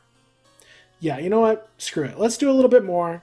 I want to just unlock, like, the shortcut back to here so we can look at the thing. This might be a bad idea. 1 second. Let me check another playthrough to see what happens. On second thought, there's a lot going on over there. You have to go through several sections, lots of battles with Swatchlings. You have to deal with Task Manager at some point. Like, there's a lot that we're going to have to cover, and a lot we're going to have to talk about as well. So, yeah, I'm going to cover that in the next recording session. All right. Good stuff. I'll catch y'all later. Alrighty, I am back. Alright, back for the lore playthrough. I'm going to try and be quick today, because I want to go watch television. So, let's see what we got up here. Queen, something I never really thought about, people, you don't really think about it, is that this is clearly a meme queen portrait, or like a meme queen variant of the Mona Lisa. But that in and of itself implies that the Mona Lisa exists in this universe, which adds further added credence to the idea that this takes place in or on an Earth-like planet, one with a very Earth-like history. So, just something interesting to point out. Huge television. Big widescreen. Further evidence for this taking place in the 2020s. I see you have escaped. Oh, I see you have, escaped from your room units. Who can blame you for wanting to see my glorious mansion? Her background image here, like behind her face, looks very much like the Windows, like the default Windows background image from back in the day. So that's pretty funny. She looks crazy here. You won't want to take your eyes off this beautiful art. We're not here to look at your stupid pictures. Oh, it was not a recommendation. I was just warning you, Lamau. You'll not be able to take your eyes off of this beautiful art. Yeah, because they attack us. Oh gosh. I noticed that the wall here rotates, but I totally forgot it actually spins around. Oh my god, they're synced up to the music, so like they laugh when it gets to the part. That's hilarious. I never noticed that. Let's see, these portraits are kind of interesting. The pink and the blue. Not the portraits, the drapery. Probably nothing lore relevant, just an interesting aesthetic. Unless someone has an outfit similar to this, I'm not sure.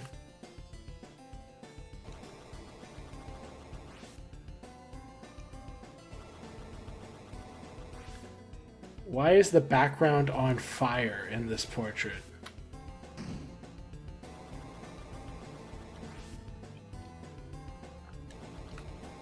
Very curious. Ah.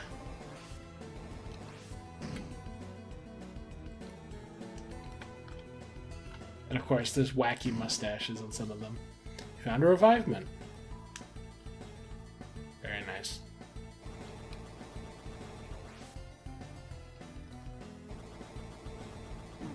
I'm so bad.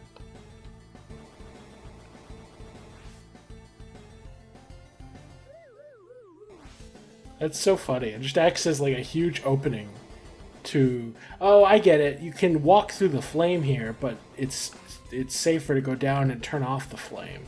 Oh, okay. I didn't even realize that's what the purpose of that whole area was for. It's a queen-shaped vase.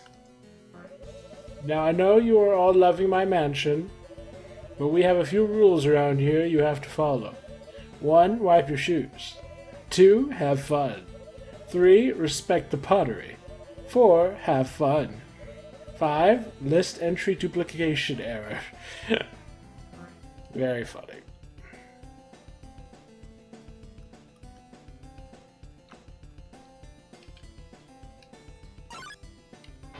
Pottery not respected. Swatchlings bowed in. Bowed in? Bowed in.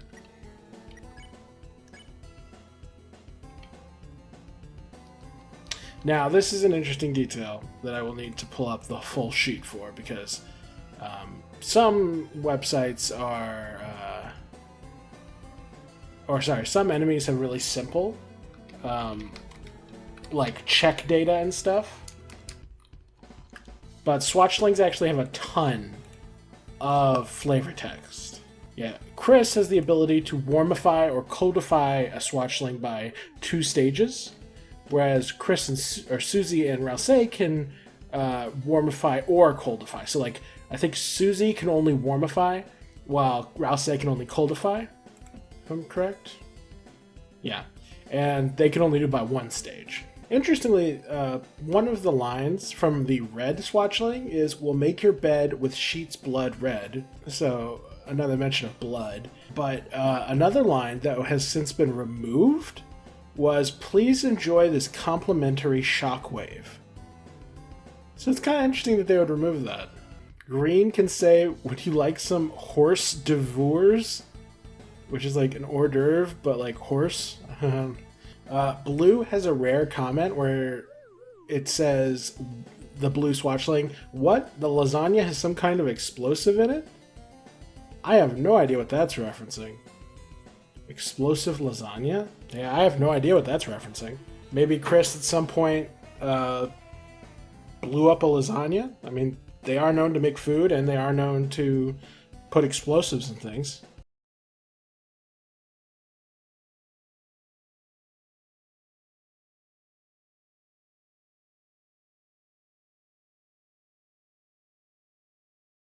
There's a bomb in the lasagna.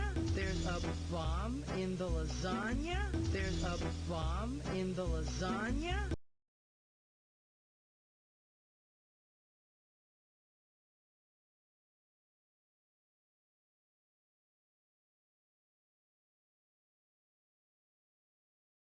Okay, yeah, here's the coldify and warmify dialogue. So, for Chris, they have 3 coldify and 3 warmify lines. For coldify, talked about the crunch of the last pickle in the refrigerator. This is a callback to Chapter 1, when you visit Asgore's house, if you choose to. There's nothing in the fridge except 1 pickle in a jar. Which, the fact that Chris... These are all supposed to be like memories, almost, as you'll soon see. So, this implies that at some point Chris ate the last pickle at Asgore's place, which is interesting. I don't know about you guys, but in my household, I always had anxiety about eating the last bit of anything. Because there's always that fear of, you know, you're the one who ended it, made it to where no one else can have any more. So I wonder if this is supposed to be kind of a reverse connotation, like Chris doesn't worry about other people as much. Especially for someone like Asgore, who literally has no other food except one pickle. The next Coldify is talked about the chill of the wind on an ice skating pond. So at some point Chris went ice skating, or went with someone ice skating or something like that, and it was chilly and windy. I mean, we have visited the lake where Onion-san lives, so presumably at some point that place freezes over, maybe? And then lastly, talked about the snow matted on your brother's nose. This is very much a Azrael reference, because you don't really talk about snow matting on someone's nose. That's not really a thing that happens to humans. So, but it is something that happens, you know, to animals and stuff. Just because of, like, nose shape. Because, like, it's hard for... You're not going to really get snow building up in clumps on a human face. You know, not on your nose, not in anywhere, really. Not unless you're getting buried in snow. Whereas with an animal who has, like, a snout, snow can start to build up on it. It's interesting that, you know, their memories... I mean, Azrael's clearly a very important person to Chris. Then there's Warmify. Talked about the color of the summer sun shining on a beach ball.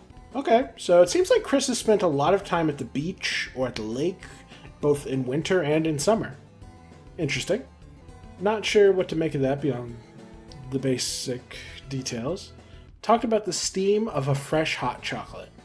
As we know all too well, Chris loves hot chocolate and associates it very heavily with their brother, so another Azrael memory.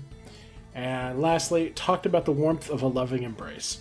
Again, very reminiscent, mostly actually of Asgore, because Asgore is known to hug. But it could have been anyone, really.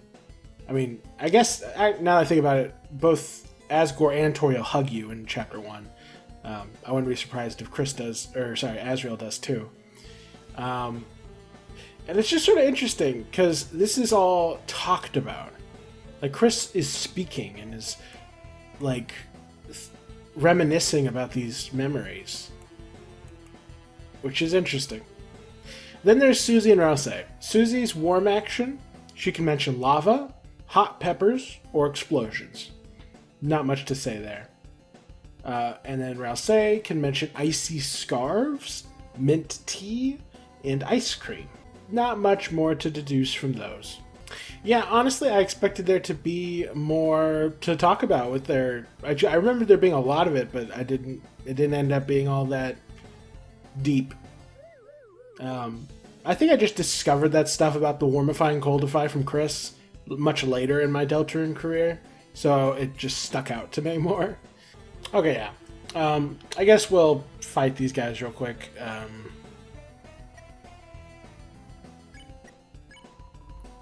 Happiest when their outfits are color coordinated. Welcome, young masters. We've prepared several attack patterns for your enjoyment.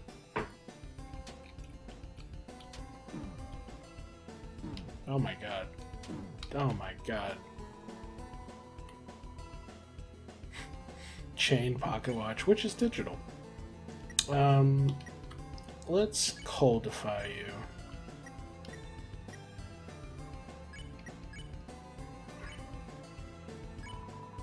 Talked about the crunch of the last pickle in the refrigerator. Sausage color turned a lot colder. It's now yellow. Mousy mentions mint tea. Color turned a little bit colder. It's now green. Green lime for your drink. Please enjoy this complimentary body slam. Oh my god.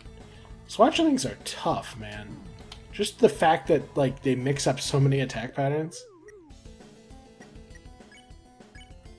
Let's see. Actually, let's, well, yeah, we can do Coldify with you. Defend here.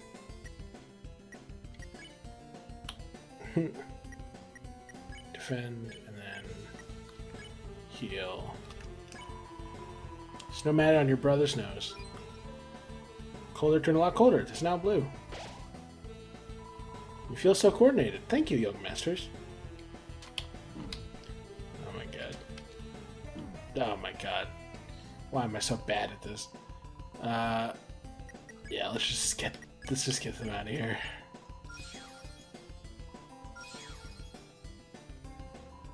You won! Yay. Pottery not respected.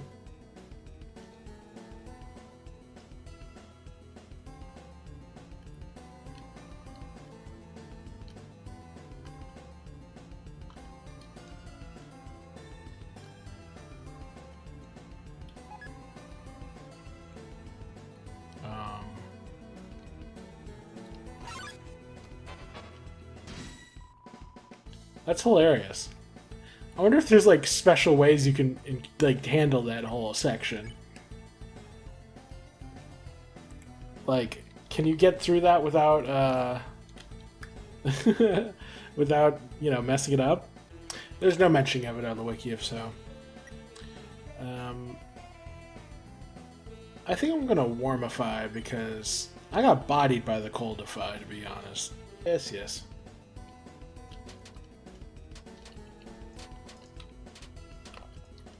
There we go. Cleaning each other off with feather dusters. My outfit's quite now with myself. Very funny.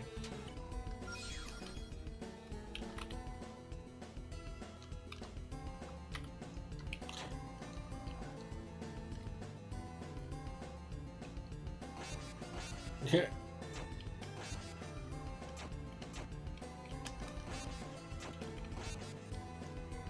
It sounds an awful lot like Susie is like, isn't that the like heart shatter sound effect? It's pretty funny if so.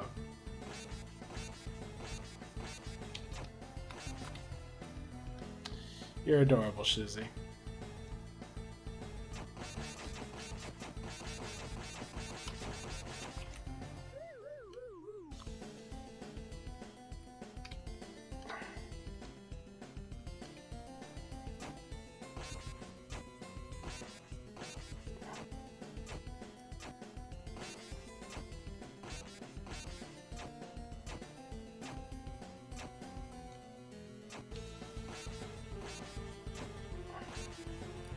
Hilarious.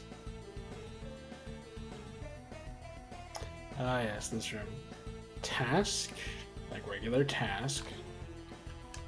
The painting is labeled task, but with a C. Task with a Q. Timberly. So this is K.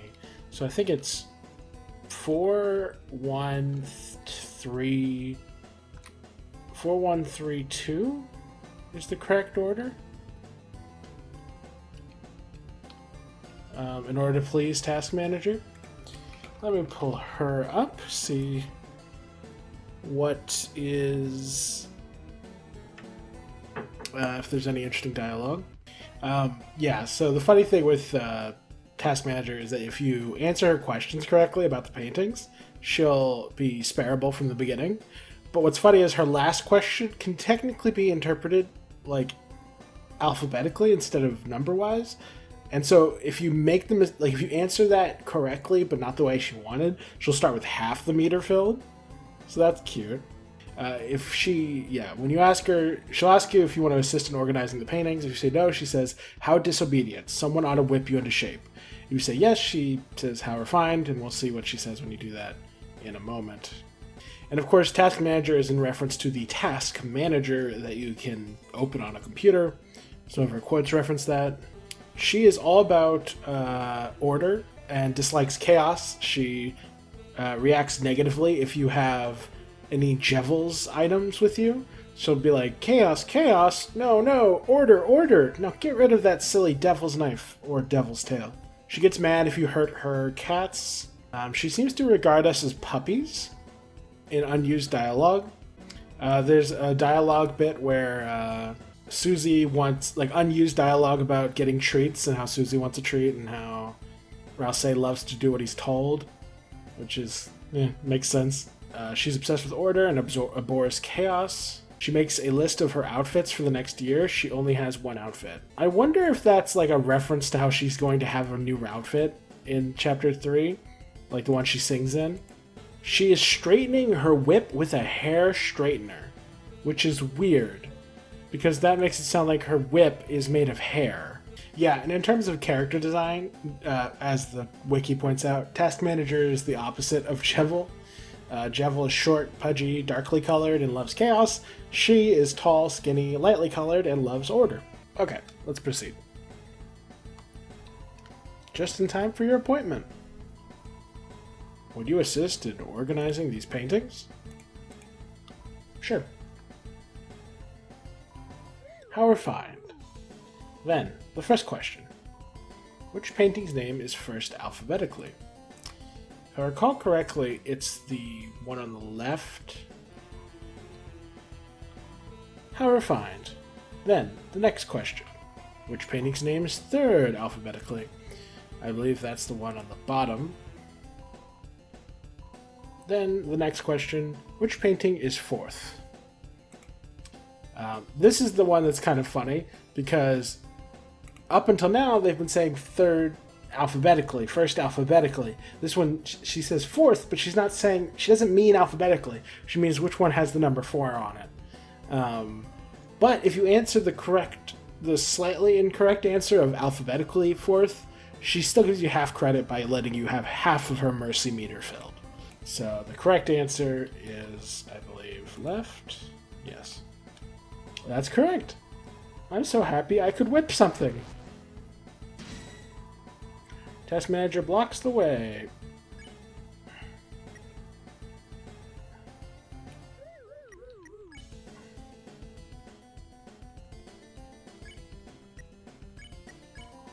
Task Manager, obsessed with order and abhors chaos. Whip it good. Chaos, chaos. No, no. Order, order. Put away that Jevil's knife. Oh my god. Let's see.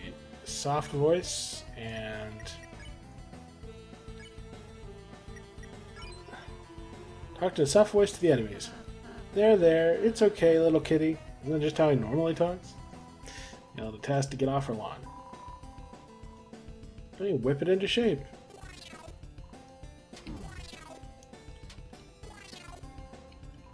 Jeez.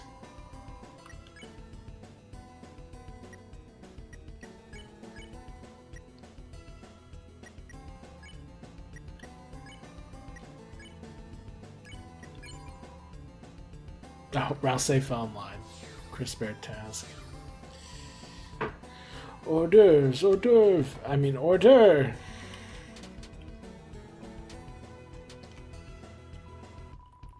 I don't think it's sufficient. Order X. Everyone has Task Manager show order. She obliges. Order, order.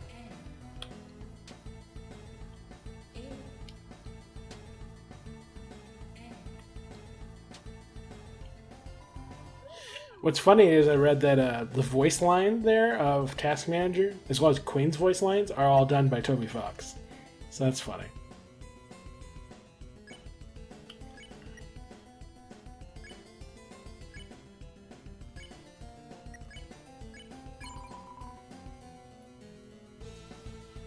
You asked for order. Was Susie's mouth froths or else I fell in line?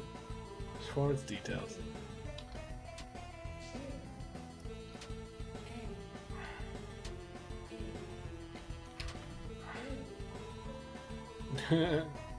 Yeah, so that's the shtick.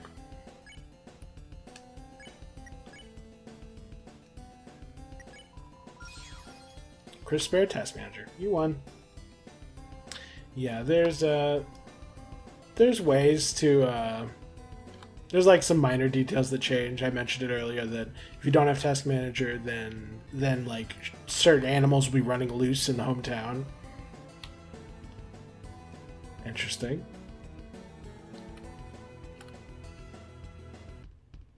Wonder why those triangles are yellow. Let's try going this way first.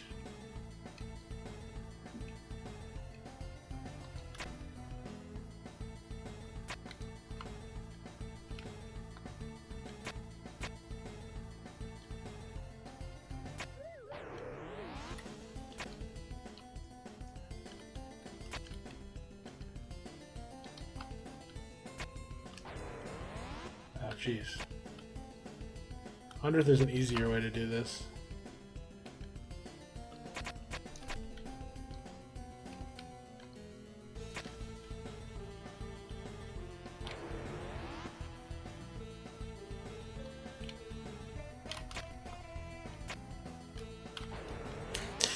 Jeez.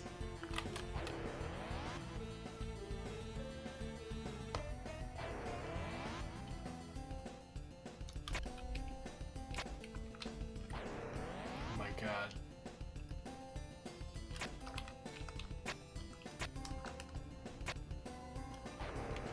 That's so hard. I have to press so many buttons. Oh my god. I don't remember this at all. Jeez. Yeah, I do not remember this section. I don't know why I don't remember it. I mean, no wonder it's so hard to get over here. This is the only way to get to the Spamton Neo fight, but...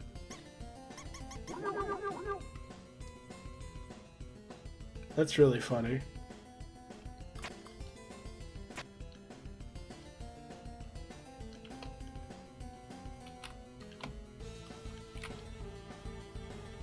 Interesting.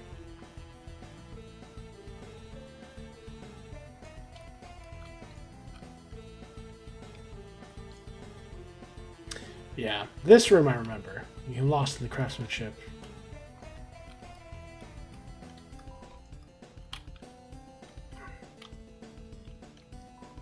You became lost in the craftsmanship.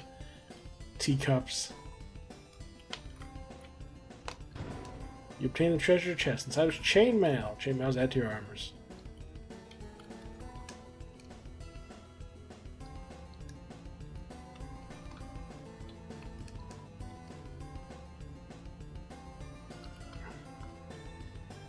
Oh yeah. So the hacker's head turns into a finger when he's looking at the, or when he's passing by the correct. I'm the hacker. I got the feeling there's a secret back door in this room, but where could it be?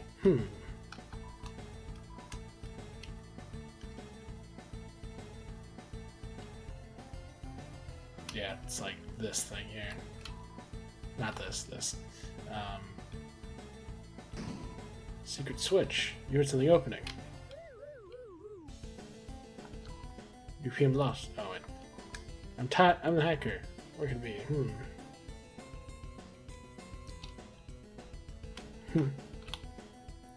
But yeah. Like, the hacker only shows up here if you've already gotten all the blue check marks.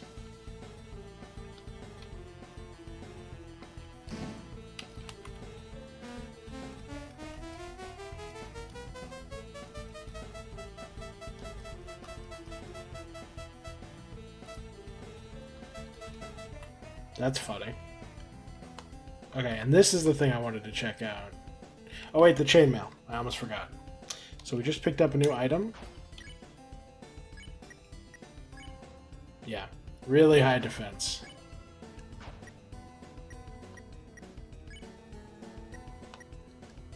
Chain armor. Send it to 10 others or it'll lose its defensive rating. Yeah. Here, we'll put it on Railsay, because... Oh no, we'll put it on Chris. Very nice. But let's take a look at what its flavor text is.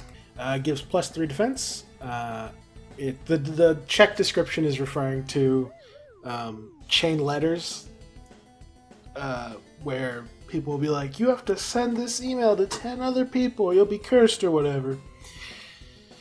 And this is in fact referenced in, and it's of course chain mail, like the armor type, in the flavor text. So, if you give it to Susie, she says, damn, guess I'm cursed. Because of course she's not going to send the email. If you give it to Railsay, he says, a letter? For me? Interesting. I mean... I assume that's just a typical, like, oh my gosh, he's so lonely type thing. But given the way... I don't know. It could also be referencing something else. I'm not sure. And then, of course, if you give it to Noelle, she says, armor? It's cool. Not much lore there. She thinks armor's cool, I guess? Okay, yeah. Chainmail's pretty much a dud. Not much lore. But let's take a look at this. It has a lock that seems impossible to open. Yeah. This was something that I thought was very interesting in my analysis of Spamton, because it pretty heavily suggests that he got the keygen. Actually, I discussed this in my Gaster video, where I pointed out that there seems to be evidence that the keygen is something that Gaster gave to Spamton, as its song is capitalized in the files in a way very reminiscent of the way Gaster stuff is capitalized. And the fact that this lock seems impossible to open, like, they could have said anything here. They could have said it's locked, or it's encrypted, or it needs some special key. They could have said anything, but they had to emphasize that it seemed impossible to open, which seems to me like they're trying to emphasize that it is not some normal. It is weird. It is suspicious that something could open this. So I think that's very much intentional. But yeah, I just thought that was an interesting detail.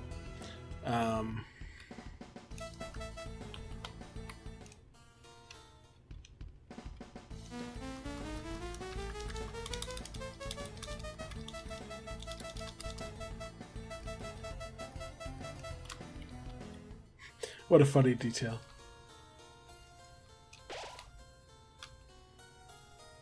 Alright. Okay, we cleared out the first floor of Queen's Mansion. Yeah, I guess we'll go ahead and do the beginning chunk of the Spamton Neo plotline. Because why not? I only delayed getting the keygen this much because I wanted to read that detail about the impossible to open. Hi, Spamton. Alright, we're going to buy this keygen from you at $0, please.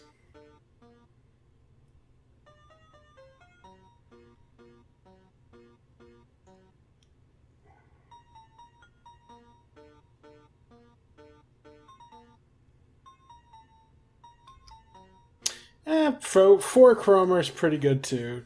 I'll take it. I guess we'll go ahead and get some of these too, just to have them. Yeah. Storing up for the winter. Oh yeah. Okay, so our deal.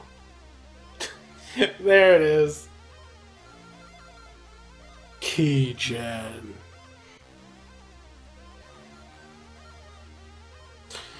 What a funny guy. Mansion, basement, find it. Yeah, not much in the way of lore there. The item we now have is keygen, a shady-looking program that can open certain doors. Chris used the keygen. That is I don't know if this is unusual for it to say Chris did something. But in the context of this story, where Chris and the player, or rather the Chris and the entity within their soul, are being so heavily distinguished between one another, like they're being separate, identified separately, and emphasizing that separation, saying here, Chris used the keygen instead of you did something, or whatever, is very interesting. Because, like, I mentioned with the swatchlings, right? Like, when you talk to them as Chris, it just says talked about. Like, it doesn't say anything like that. I don't know. What's another example of that? Oh, yeah. Like, here's one. If you pet the tasks, it says you pet task. It liked that. It doesn't say Chris pet. So, I don't know. It's an interesting detail that, like, it doesn't give you a prompt to use the keygen. It just Chris just uses it without asking you. So, it's an interesting detail. And the keygen's gone. So yeah, that's an instance where, like, I wonder if there's a future chapter where if you do the Spamton quest up until this point, and then keep the keygen, can you take it with you into future chapters? That would be interesting. Like, what if there's some secret stuff? like secret gaster doors that you can only unlock with the keygen. An interesting idea. Chris, you want us to stay here? Once again, Chris takes the initiative and insists on something. Without the player's input. Sure, whatever. Me and Ralsei will have fun without you. Now, that's an interesting detail. Chris enters this room without us, too. It's completely silent in here. This strange abyss that they're talking in. Like, it's just darkness. Old, worn down, breaking stairs. And there comes the spooky music. The spooky music, if I recall correctly, is a slowed down version of Spamton's theme. So it's interesting. And you can see what almost looks like fans. Like maybe computer fans.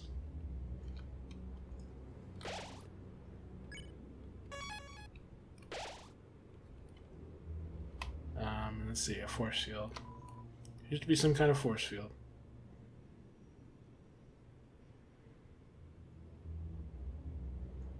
I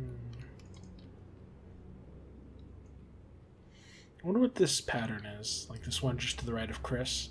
Like you see it repeated a few times. Several rectangles. Not sure what it is.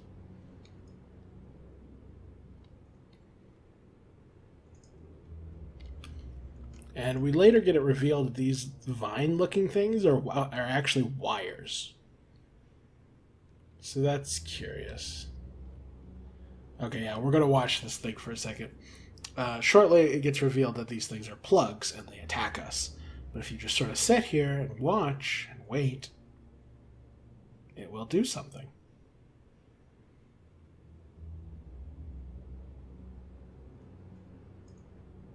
I'll probably... Oh, God. Not a fan of that. It looks up... and it's interesting, too, because it looks up directly at the player, you know? So it's like... I'm not saying that it can actually see us, but it's definitely meant to be a spooky moment. Smiles and basements are usually a sign of very villainous things in this franchise.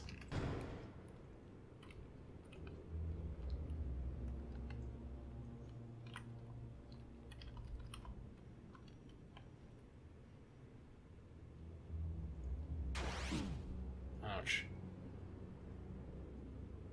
I wonder what happens if I try to walk past it when it's smiling.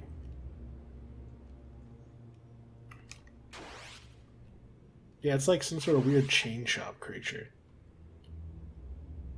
Yeah, I'm going to wait a second and let it smile again, and I'm going to see what happens if I try to walk past it. Alright, smiling. Let's see what happens. Same stuff as always. Stop smiling, too.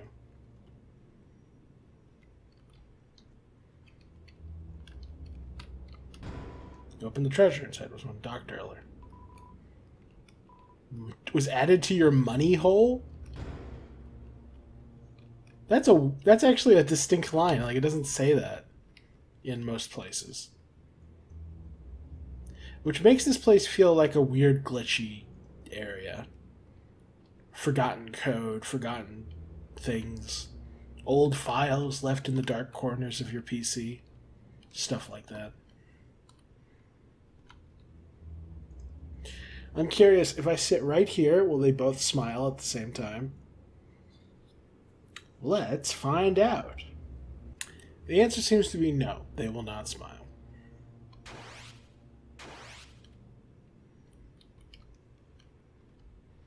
And here comes the incredibly important friend room. Keep an eye on the far left side of the screen. Yeah, in this void out here. So I'm going to come all the way over here. Notice that the entrance is God, adding to the horrific energy. A loud sound plays. And when I get over here, watch closely.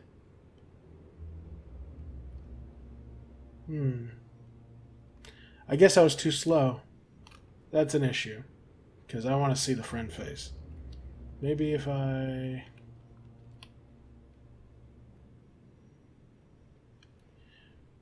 I'm going to be right back and reload because I want to see the friend. Alright, I'm back. I reloaded and came back. Okay, so I think the way it has to work is you have to go to the left, see there's nothing there, come back to the right, see that the entrance is gone, and then very quickly go back to the left before the teacup ride appears. And you'll see the friend face. So, and I call it the friend face for those who don't know because in the files that face is referred to in all capital letters as friend. So, run over to the left, nothing there. Run over to the right, door is gone. Run over to the left. Oh god. It's only there very briefly. Freaking terrifying. Like, it's really funny. Because it's in all capital letters. It doesn't actually match Spamton's face properly. Like, at all. Like, he has pronounced specific teeth. Spamton does not have specific teeth. Yeah, whenever viewed from a distance, Spamton's glasses look symmetrical and, like, not weird looking, whereas the friend's eyes do look strange. And then when viewed up close, the friend's eyes are somewhat similar to Spamton's in terms of basic shape. But you can't normally see Spamton's eyes through his glasses, except in very specific moments. And, yeah. Oh, and also the smile is too big. Spamton's smile does not stretch up past his eyeballs, whereas the friend's smile does.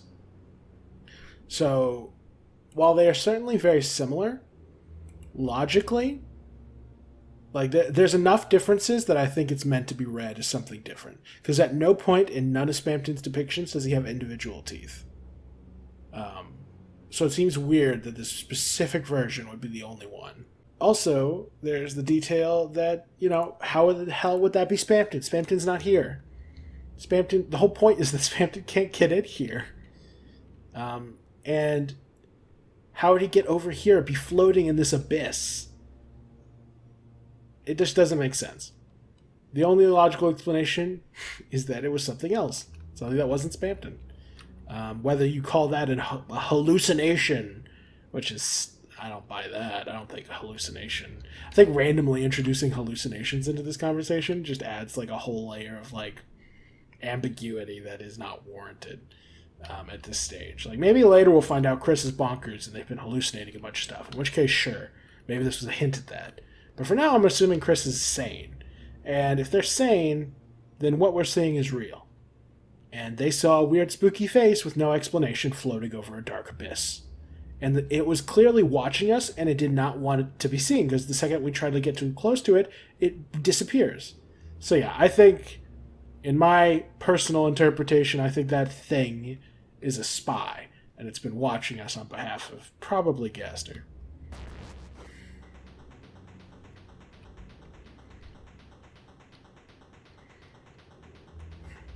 Just notice that these, like, this is like a giant screw that's slowly screwing down into the earth.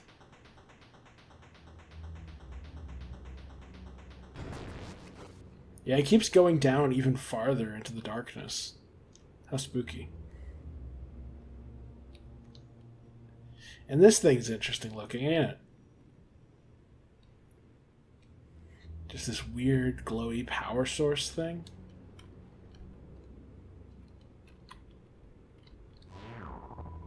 Sounds like a force field powering down. Nothing happened. Very strange.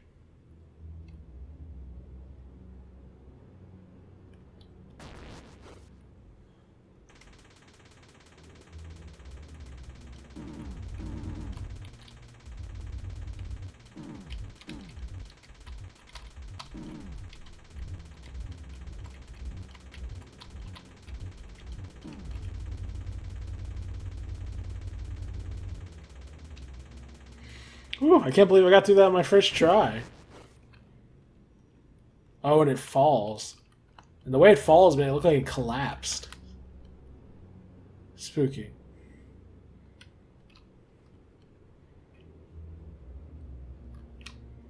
Hmm.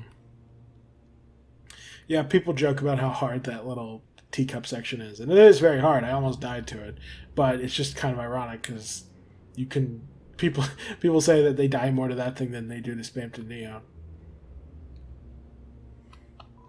The door rattles but doesn't open, and like that's also a suspicious detail. Like the door rattles but doesn't open. It's suddenly locked. It's suddenly inaccessible. And notably, we had to go so deep. Like we had to go down a whole like two screens worth of stairs to get to this level. Then we had to walk down this hall, go into down another flight of stairs to get down like a transitional flight of stairs to get to that room with the friend face. Then we had to go all the way down the teacup ride to get to the force field. I'm just saying, the fact that we had to get so deep into the darkest depths of this already underground dark world in order to see something with a face, that a mysterious face that's very much seems to be formatted in a similar way to Gaster in the files, I think that's not a coincidence. And then mysteriously blocks your access back to this place. Yeah, no. Oh, and they're smiling. Oh, well, I was smiling because I've been sitting here so long. Never mind. I thought they were just smiling in general now, and I was like, hey! I opened this. Oh, it closes itself. Great. Another bit of horror to add to this place.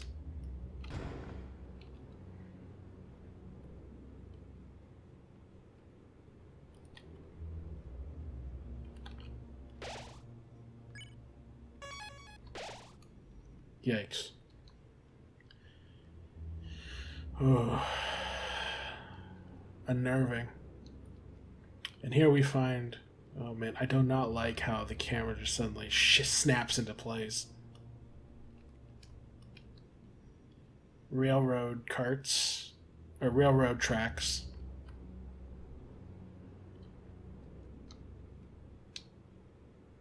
And very faintly you can hear the sound of trains, but it's very faint. I think this is the room Spamton ends up in after you beat him.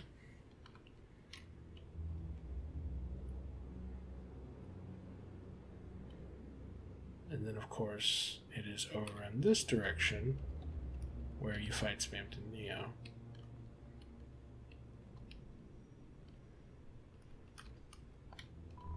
There's nothing interesting. I hate that because it's not saying there's nothing there. It's saying there's nothing interesting there. There's nothing interesting.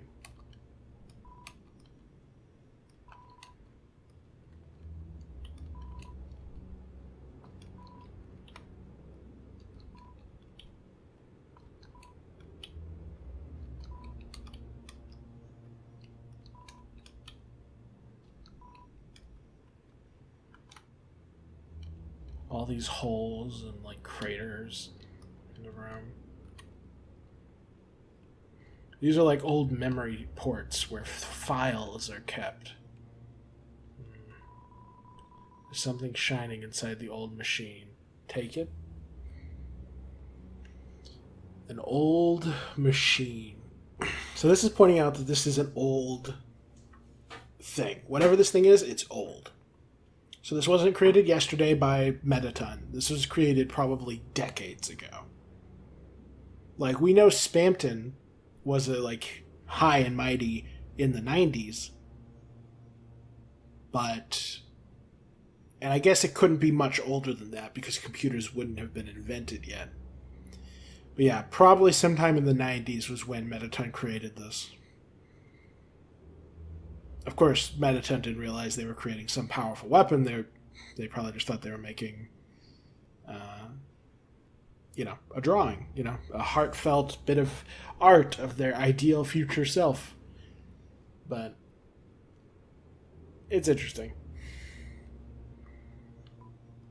It's also interesting that we have a choice here.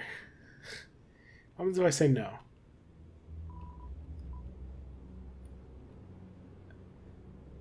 Yes. The empty disk was added to your key items. Dot dot dot. Horrifying. This whole place is horrifying.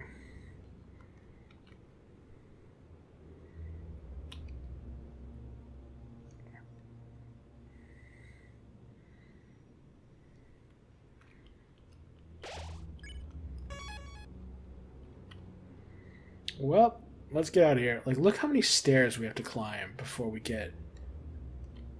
Oh my god. Like, we have to go so far. Yeah, very interesting. And here we get some interesting stuff as well regarding Ralsei. Come on, Susie, give me my glasses back. Ooh, look at me. I'm a big dweeb that loves homework.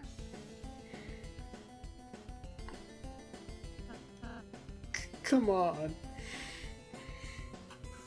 Come on. And this is the first time we get a really good look at Ralsei's eyes, which, in addition to having a bit like pink tint to the eyelash, or like the eyebrows, almost like pink eyeshadow, and very prominent eyelashes. He just flat out has pink eyes, which is not something we could tell before. It makes you wonder, like, what connotation does pink have in these games? Because this feels like an important detail, you know? Ralsei being pink and having pink eyes is only significant in one of two possible ways. One, it has to do with Asriel's eye color, or two, or someone else's eye color at least, probably Asriel's, but this is meant to compare or contrast with that person's eye colors. And the other way this could be relevant is if pink as a color is symbolic of something in this game. We see pink in Spamton's glasses, in the eyes of the friend, just to name some examples. And in Undertale, pink was the alternative color for spare text, so that's interesting. And if you think about it, Ralsei's whole shtick that he introduces is that through tiring enemies out, you can pacify them. So he provides an alternate way to spare enemies, just like how pink is an alternate spare color. So maybe that's intentional. Spamton Neo's design incorporates a lot of pink. Chris and Ralsei both wear little bits of pink. Elements of Susie's design is pink. I don't know. Yeah, there's a lot of different directions you could go here, because it's like, yeah, he looks a little more feminine in this shot. Although, ironically, men have longer eyelashes than women, but, you know, culturally speaking, we tend to identify long eyelashes with women rather than men. Now, what significance that has, I don't know. I mean, I guess, yeah, I'm talking all about, like, the significance of the color pink or how it's connected to Asriel, but I guess it could also just be meant to say, look at Asriel's, or Ralsei's cute face. Look at how cute he is. Like, it might be no more significant than that. I'm just not entirely sure why this would deserve a devoted cutscene, if that's all it was. It's meant to show Chris or Susie and Ralsei palling around. She's like bullying him playfully, which is kind of how she expresses affection. I think this proves Ralsei is a girl, guys. I actually talked about this in my theory ranking video where, like, if the theory wasn't Ralsei is a girl, but rather was tied up in Ralsei's insecurities about being this sort of Asriel XP, like, if his identity was that he identifies a certain way as a person, but he feels obligated to act more like Asriel, to be more like Asriel for whatever reason, whether because he's created from Asriel's dust, or whether just because he was created to be like Asriel as some sort of fan fiction character, or some sort of fan art, or whether, you know, whatever the case, if he feels obligated to act like Asriel instead of acting like his true self, then that could be an interesting direction for his character. And he actually toys with it. He brings up the concept to a degree, this chapter in the Acid Tunnel of Love, where he's talking about how he doesn't really know what it means to be Ralsei. But that raises the question, who have you been pretending to be this whole time if you weren't trying to be Ralsei? And I think the answer is they're trying to be Asriel. So if you wanted to, instead of taking it in the direction of like, oh, Rouse is secretly a girl, and just being like, well, he has girl attributes, therefore girl. It's like, obviously that's basic and is not the intended reading. But if it is a case of like, his gender identity is, he could be pulling a Mulan. Or actually, yeah, like he could be pulling a Mulan and like he's pretending to be masculine or pretending to be a boy when he's actually, in order to appear more like Azrael, when in reality he's not. I mean, Susie literally this chapter described Rouse as having girly screams. So it's like, that's a possibility. Or it could be something more, more specific than that. Rather than girl pretending to be boy, it could be any number of flavors of gender identity where Rouse is pretending to be something more Azrael-like than he really is. Obviously, we don't know much about Azrael or what he's like in this reality, so what kind of gender expression Azrael is going on is also unknown.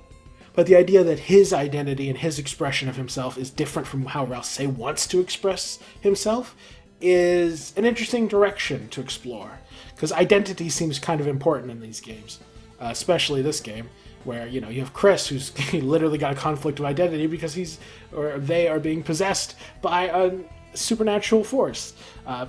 Susie, she has an identity that is often misunderstood by those around her, and so she plays into their misunderstanding, pretends to be a bigger bully and a bigger jerk than she really is. So like, people's perceptions of you play a big role in this narrative. So, or if not a big role, then a notable role. So the idea that Rouse might play into that somehow is certainly a valid possibility. Whether that's actually direction that they're going and Rouse is just, a boy with some slightly feminine attributes and it goes no deeper than that, then that could be true too. But there's definitely some more interesting alternatives. Regardless. Look at Susie's sprite, like her regular sprite. Like, look how smug she looks. She's like, Keh. She looks like she's about to play a bug-based Yu-Gi-Oh card deck. Fine, take them back. Thank you. Oh, look at his horrifying goat face. Terrifying. Oh, Chris, everything okay? And I like how they immediately show how his eyes look totally different through the glasses. It's like, that's not how eyeballs work, my dude. You can still see the eye color normally in normal sprites. Like, look at Susie. You can tell she has like these yellow eyes going on. When you look at Chris, you can see that they have red eyes going on. Most characters, you can see their eye color. Not Rouse. We can only see Rouse's eye color in the talk sprite and only when his glasses are removed. So, eyes are the window of the soul and all that. So what does it mean that his soul may potentially be pink? Hard to say. Everything okay? I think is what he said. Whatever. Let's go.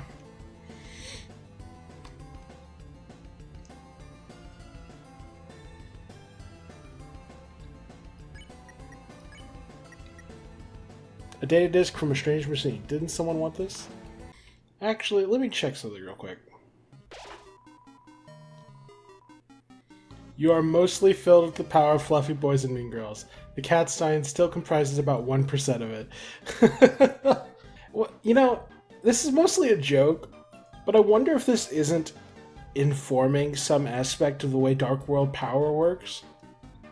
Like, maybe you literally absorb power from whatever you're near. I think I discussed this before, but maybe being around Rouse, Susie, Chris is quite literally absorbing power from them. Like, they give off radiation and Chris is absorbing that. That could be an explanation for how Noelle just sort of randomly levels up at one point.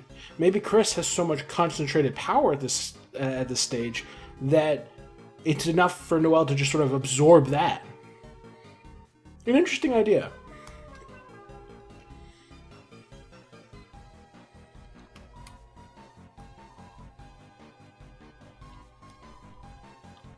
What was that? There was some ex-famous guy, some salesman lobbyist type. Huh. Lobbyist. I never really thought about Spamton as a lobbyist. Like he was such a successful businessman that he went full capitalist and started lobbying politicians. Huh. He was afraid of clowns, so he kept it from happening. The merry-go-round, which is what appears in Jevel's boss fight. Fascinating. Susie and Rouse just vanished from this earthly coil. Oh, it's this guy. We already heard this guy. Noel is no longer in your party. All of you are filled with the power of not knowing what a sugar plum is. Interesting. Hey, Chris. Ever think about using these cones? Using them? For ice cream.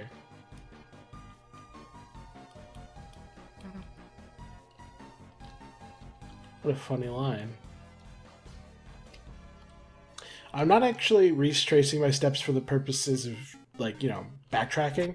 I'm actually doing this specifically to test something. There's a specific Addison I want to go by and visit.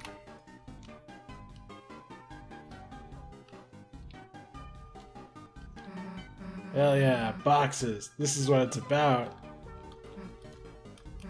Chris, you were living it up without us, huh? Oh my god. I think they even mentioned at one point the idea of, like, Susie dressing up in, like, a cardboard box or something for Halloween. I forget where that happened. Oh, the statue's gone. We told us to take out the garbage. I've never seen a garbage that big before. Except for the dancing garbage that lives in the trash heap. Oh, trashy. It was a horrible statue. The execution was very good. I would give it 2 stars. 1 to cover each of the nipples. It's in a better place now.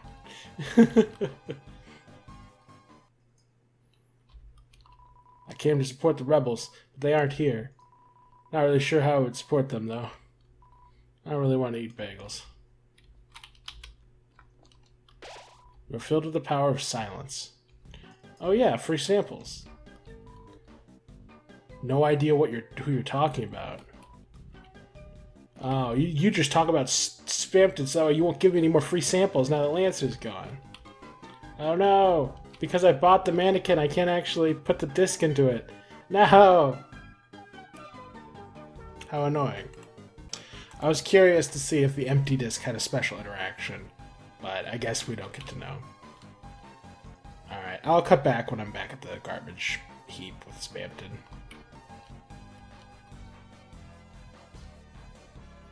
Oh my. A giant toilet-shaped toilet is blocking the way. Another small detail I just thought I'd point out real quick while I'm thinking about it is that these signs, the person walking sign, the green one, it's very clearly resembling a human. So that could suggest that humanity is still the dominant force on this planet. Alright, give disc. Chris, you did it! You funky little worm! You brought me the disc! Not sure if that has any significance. I mean, as a part of going to the dark world, you go underground, kind of like worms burrow underground, so maybe.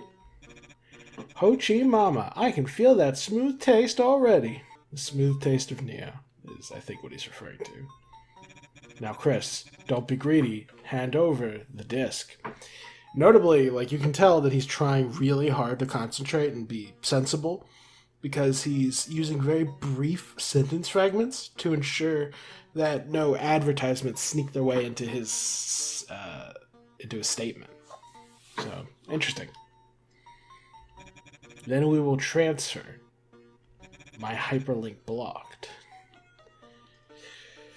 A fascinating detail in the hyperlink blocked lore, that whatever he's putting on there is his hyperlink blocked, and it's himself, so it's interesting. Then Chris, after this is very, very important. Again, more very brief sentence fragments. Go back and put the disc back where you got it. Yeah, like the way he's shaking and staring so intensely, like he's trying so hard to be coherent. And then he stops. Do that, and you have my special guarantee. I will pass my savings on to you. He's going to give something to Chris. Everything that he has, his savings. Every big, every shot, every hyperlink blocked, all yours, Chris. Yeah, basically saying, I'm going to give you everything, which makes sense, given that Spamton then goes on to attempt to fuse with Chris and literally give him his everything.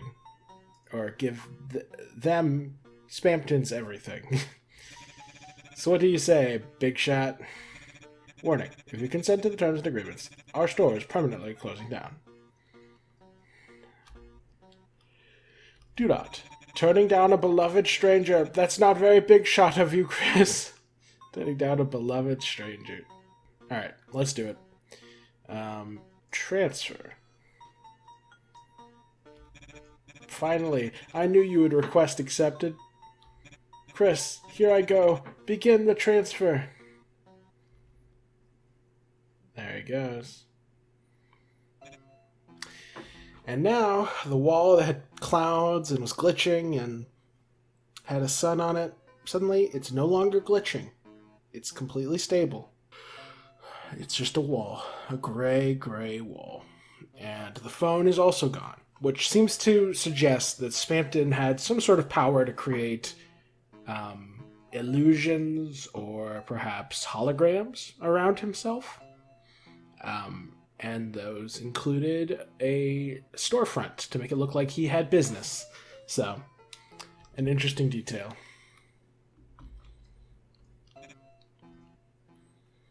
Fascinating. And now we have the loaded disc. A strange disc. You can feel it smiling in your hand. Very strange. Very curious.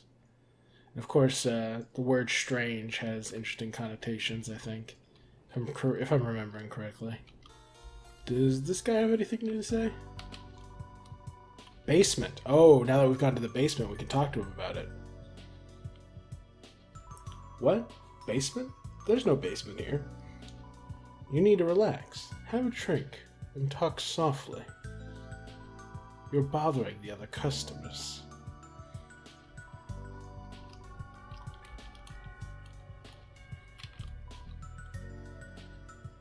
Interesting. Yeah, I was just looking at Spamton's dialogue, and I'll put this on screen, but just when you look in the context of all of his text, it's so blatant that he does not naturally speak in lowercase. He always speaks in uppercase. If he's speaking in lowercase, it means something very, very strange is happening. So, like right here, everything's in uppercase until he gets to the, no, I'm sorry, I didn't mean to. And then he immediately cuts back in to all uppercase. So I'm almost inclined to think, and the way he talks about, no, I didn't hear anything just now, and the other voice asks for help through him. Yeah, no, I don't think Spamton is, I think something strange has happened when that happens. Yeah, the only time Spamton speaks in a lowercase voice and is himself, seemingly, is when you defeat him, finally, for the last time. Unless your inventory is full, in which case he goes on a rant. But we'll talk about that when we get to it, probably. Let us continue. So, it's interesting. Chris is automatically looking back when you load into the screen.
Okay.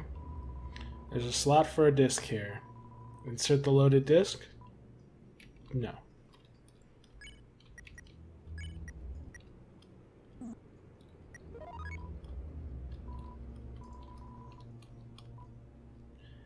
Yes.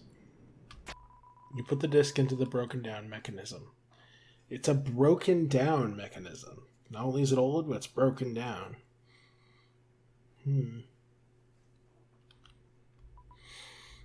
Nothing happened. You tapped the mechanism. Nothing happened. You shook the mechanism. You hit it. You kicked it. Nothing happened.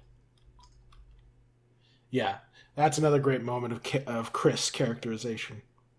Like, they've gone through all this for Spamton, they've put him into this machine, and nothing's happening, and they just start shaking it and hitting it and kicking it and trying to get it to work. There's like a lot of implied frustration there.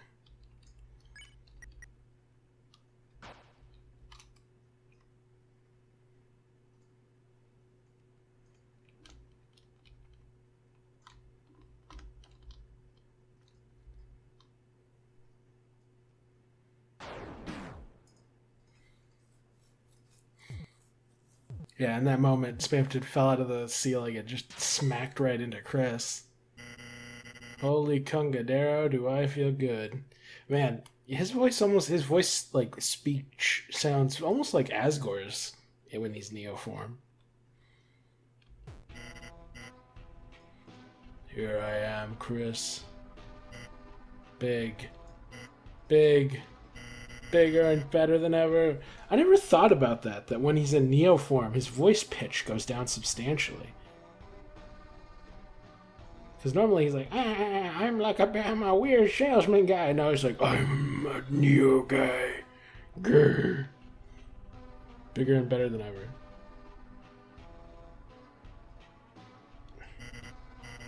Chris stands up. His power is... His power is freedom. I won't have to be just a puppet anymore. Yeah. Once again emphasizing that freedom is pretty much the end goal for Spamton. He wants to be free. Free to make his own choices, to make his own deals, to call his own shots, to live his own life. But he can't. Because something is making him a puppet.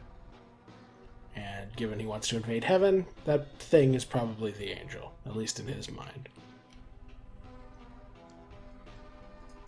Or so I thought. Interesting. His text gets lowercase there for a moment. What are these strings? Why am I not big enough? It's still dark. So dark. Yeah, there's like little bits of lowercase dialogue all of a sudden. Like maybe he's emotionally stabilizing somewhat as a side effect of gaining this power. What are these strings? Why am I not big enough? Now it's interesting because he's likely talking about multiple things. One, he has strings literally. And two, the strings of the angel are still in place. He's not big enough, which is his way of saying he's not powerful enough to overcome the dark. It's still dark, so dark. That could mean a lot. He's still stuck in the dark world. It could mean that he can't escape the time loop. It means that whatever oppressive darkness that the angel has laid upon him has not gone away. He thought this power would be enough to fix his problems, and it isn't. Chris backs away, kind of spooked. Chris backs away even more. Chris. That's right. You. I need you. Chris backs away even more. To be big. With me. Yeah.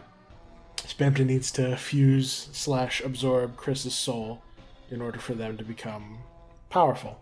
And I am inclined to think Darkners have souls. Because the way souls have been characterized in both games is that they're the font of all good traits. And Darkners have good traits. Like love and kindness and stuff. They have those things. So I'm inclined to think they have souls of some kind. And it's interesting because he doesn't phrase this as just like Spamton stealing Chris's soul to be as, a battery. Spamton phrases this as they will be together. Combined, they will be able to achieve his goals. They'll be able to pierce heaven. They'll be able to stop the angel.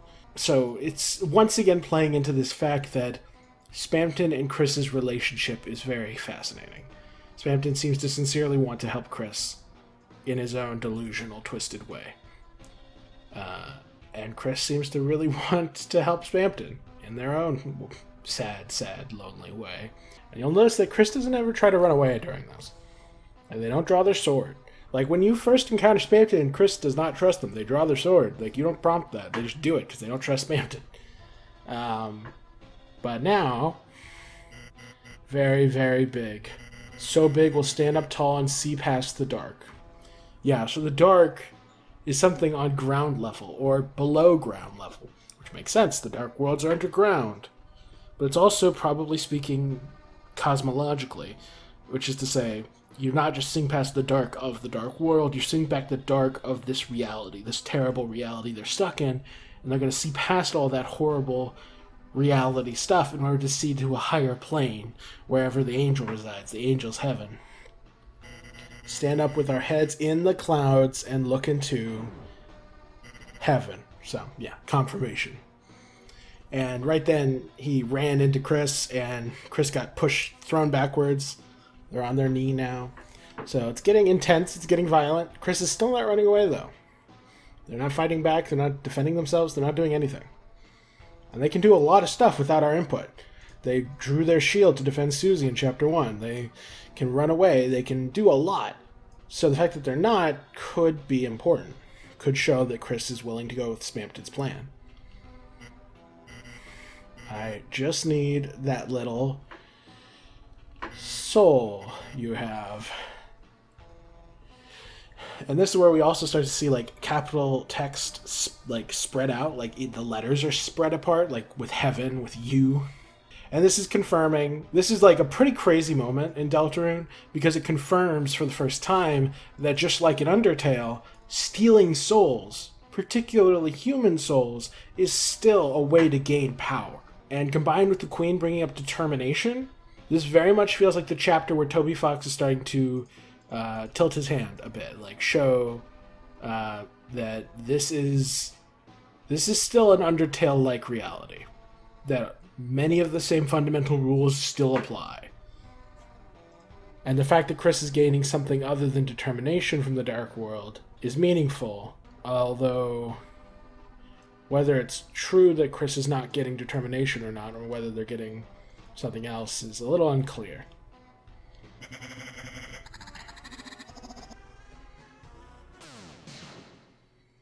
And Chris is rescued by Susie and Ralsei.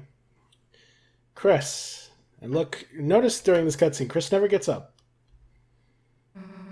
The hell was that weirdo? Chris, we were worried about you, so... Chris, you have friends? Spamton is shocked and maybe offended. Because they don't need anyone else, right? Why don't you tell them about my 3-for-1 special?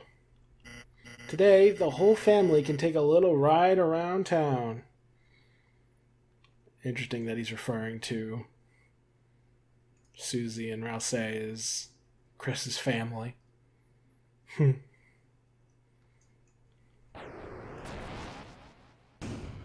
Yeah, notice, Chris is not getting up. They are not trying to fight or react or defend themselves. And it's not that their HP's low, it's not that they're knocked out. We know they're not. They're just choosing not to try and stop this. Clean up on aisle 3. Someone left their souls lying around. That's another fun detail. So if Spamton's still just talking to Chris, then this could be a hint that Chris has 2 souls. If not, then it's hinting at the fact that, at bare minimum, Susie has a soul, and quite possibly Ralsei as well. This is definitely one of those details that, in retrospect, if my theories confirm that Chris has absorbed someone's soul, it'll be very interesting. Here's another fascinating detail. The soul emerges of its own volition, changes color of its own volition. Notice Chris isn't getting up. Chris isn't doing anything. This is not their choice. This is the soul acting on its own. And this isn't us. I didn't tell it to do this.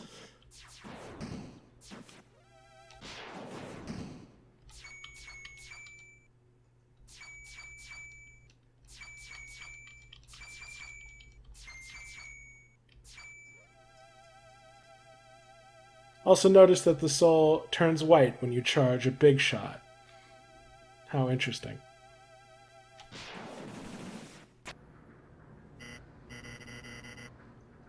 Is that a big shot just now? It's also interesting how Spamton's constantly talking about how they will be big shots once Spamton absorbs Chris's soul. And Chris, without anything from Spamton, is already able to fire a big shot, potentially hinting that that's a power that only two souls combined can wield. Which would make sense, since in Undertale, if I recall correctly, you couldn't charge big shots. You could fire when you entered Yellow Soul mode, but you couldn't charge a big shot. That's unique to Chris. And also notably, in Undertale, Frisk could not enter Yellow Soul mode on their own. They were only able to do it with the help of Alphys. So that in and of itself could suggest that Chris is once again receiving help from a monster in order to enter this mode. And it further adds to the possibility that this is not the player's doing. Because here's the thing. If in that moment when the bullets were flying at us, like, you would be guaranteed to die unless you pressed a button, that would be one thing. Then when I press a button and the soul emerges, you could say, oh, it's the player. The player is forcing our characters to survive and to fight back in a situation where Chris would not fight back normally. But that's not how it goes. The soul emerges without our input, it enters Yellow Soul mode without our input, and it gets into position to start firing. It only starts... it still needs us to press enter to shoot, but it did all of that stuff leading up to it without our input. Which would suggest to me that that's kind of a bit of a... I mean, it doesn't disprove that the idea of, like, the player is part of the narrative or anything, but it does kind of raise the question of, if I was Toby Fox and I was making a game where the player's part of the narrative, wouldn't I want to emphasize that? At any point where we need to emphasize that Chris and player are different, wouldn't I want to emphasize it by giving the player opportunities to insert themselves in ways that Chris doesn't want? Instead, we don't have a choice. The soul has to emerge. So it's not so much that this proves anything, but it does kind of raise the question of, if Toby Fox wanted this to be what that represents, why wouldn't he go this route? Why wouldn't he go the route of having it, we have to choose? I guess all I'm saying is, if I was making a game where the player was a major part of the narrative, and us interfering with Chris's life and making them do things they don't want to do was like the core concept, I would probably add more options to really express that. To have moments where the soul is doing things that Chris doesn't want them to do, but we want them to do. And not cases of the soul acting on its own. Because if Chris moving on their own in a cutscene can be attributed to Chris and not to the player, then the soul moving on its own in a cutscene can also be attributed to the soul and not to the player. So it's very much an interesting case where, I mean, you can still insist on this being a meta-narrative thing, but if we're 2 chapters deep and we're still, like, missing out on these really simple and easy ways to integrate the player into the narrative, it seems increasingly unlikely that that's not the direction Toby's going. At least not in the regular narrative. You can, like, meta it up all day, but as far as the regular narrative is concerned, I'm still not convinced that the player's part of it. Wow, I'm so proud of you, I could kill you. The duality of Spamton. He wants the best for Chris and is going to kill Chris anyway, because he also wants what's best for himself. Wow. Heaven, are you watching? Yeah, just addresses Heaven directly. And he's not just saying anything, like this isn't him talking about some abstract, like, place now. He's saying, this is him saying there's something in heaven, or heaven itself is capable of watching, of observing. So this is attributing sapience to heaven, or at the very least something in heaven. So further proving that his enemy is the angel. It's time to make a very special deal.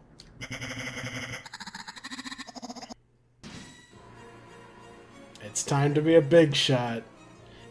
Boom, boom. This song is so good. Have I mentioned that? Spamton Neo. Let me pull up the Spamton Neo fight.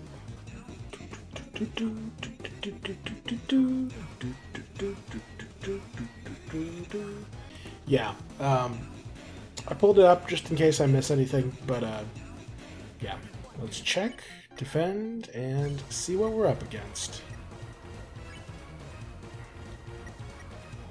Let me see.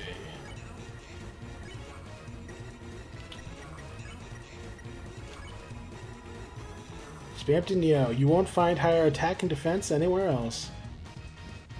I think that's actually... that might be true? Let me double check. Yeah, not really the defense thing. Yeah, the defense thing isn't actually really true. Unless he's referring to his HP. In which case, yes, there's no one with higher HP. But if we're talking about attack, it kind of depends. But mostly, that's also correct. It to be a big shot. The smooth taste of Neo. Wake up and taste the pain.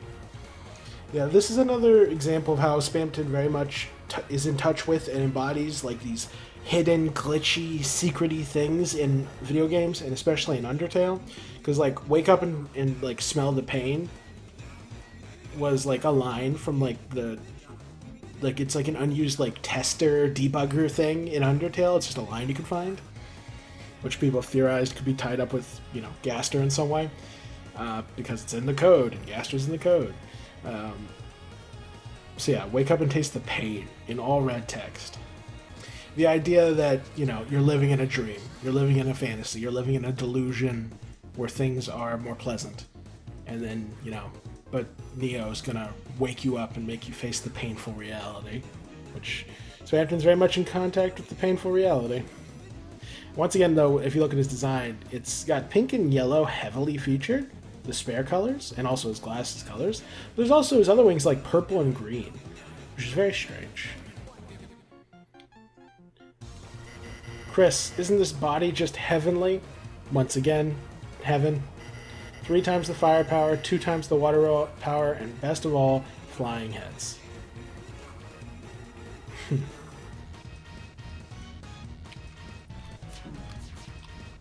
gosh. Oh god, this is hard. Yeah. Another case, though, of, you know, we don't have access to our super techniques, even though we're fighting the most powerful enemy in the entire game so far. We only have access to those super techniques when we are facing a super boss, or not a super boss, in front of the fountain, a regular boss. We do have Fluffy Guard, which is different and charge faster, but notably, these seem to be things tied up with the Yellow Soul, really? I guess it's hard to say. He is his own worst invention. I think that's also a callback to Mettaton. I think one of his check lines is, he is his own greatest invention, or something.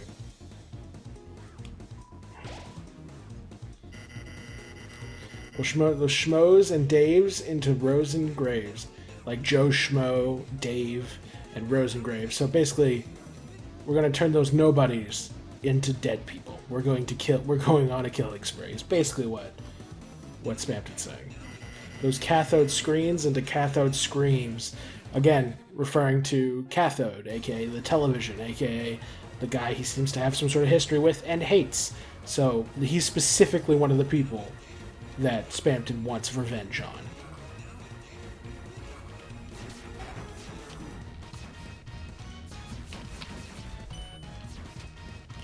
Yeah, and this tack with the bombs and stuff, this is all very Mettaton reminiscent.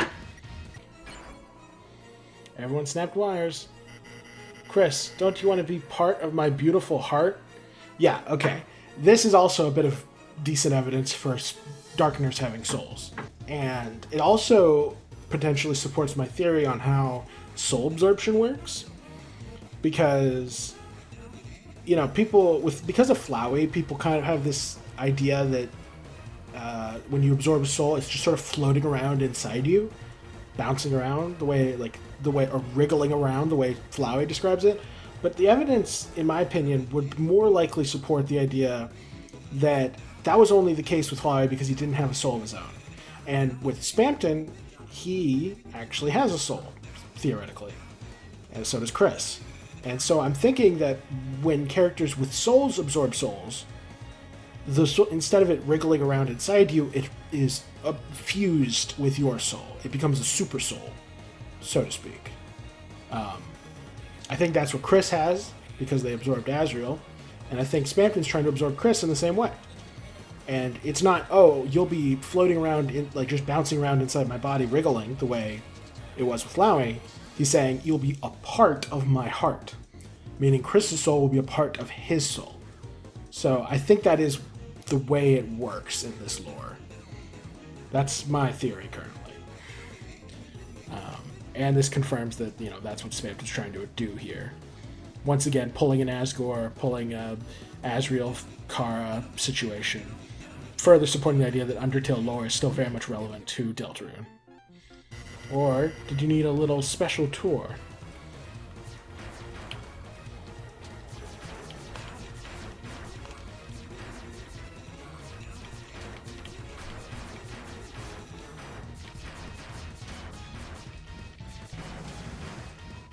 Nice. Yeah. Everyone snapped wires.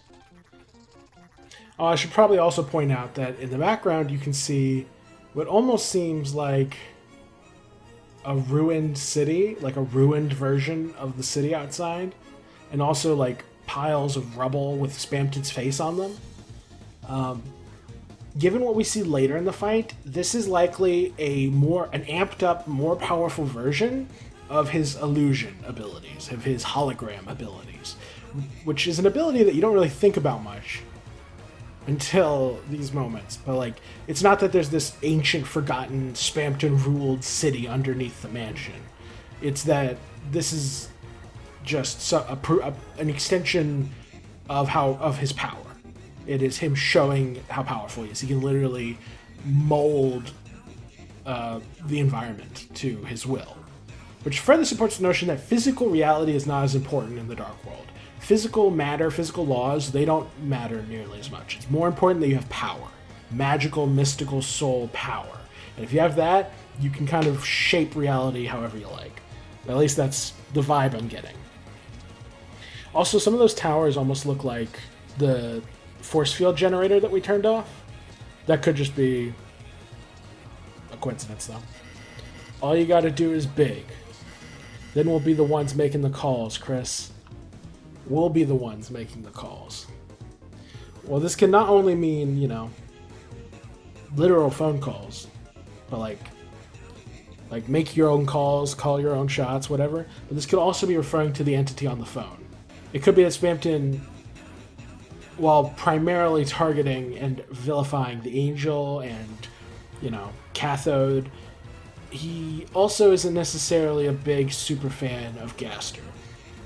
I think, the fact that Gaster abandoned him has probably led to some resentment.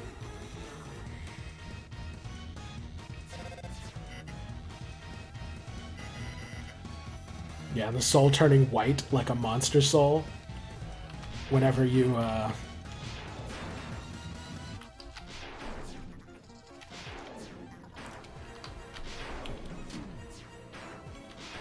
whenever you charge up the big shot is adds further evidence to my theory that Azrael's in there. Spamton turns to the audience and laughs. You see, this is a Metatone reference, but it's also, it's really multi-layered. It's It's a Mettaton reference, because Mettaton always performs in front of an audience and has lines like this.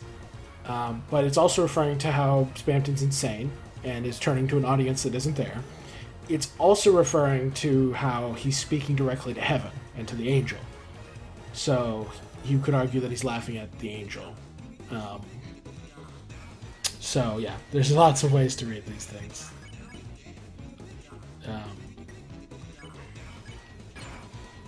Everyone snapped wires. It's calling, Chris. My heart, my hands. What's calling? Who's calling? The angel? The one who puppets your strings? The one who's controlling you? Ooh.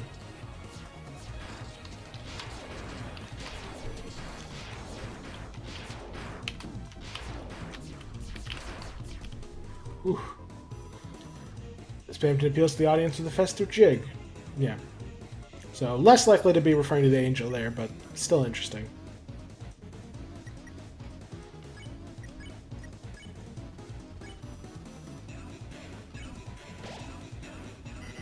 Chris, can you really look in my eyes and say no?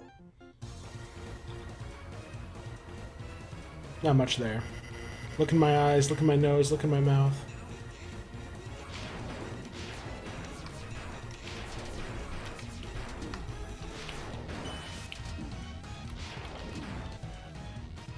Oof. Spamton begs to the audience. Spamton prays to the audience. Again, kind of overlapping the idea of like whoever helped him, whoever was on the phone, Gast or whatever, with the angel, something he prays to, or as well as with there's also of course the meta narrative, and in the meta narrative she's obviously talking to us, breaking the fourth wall a bit.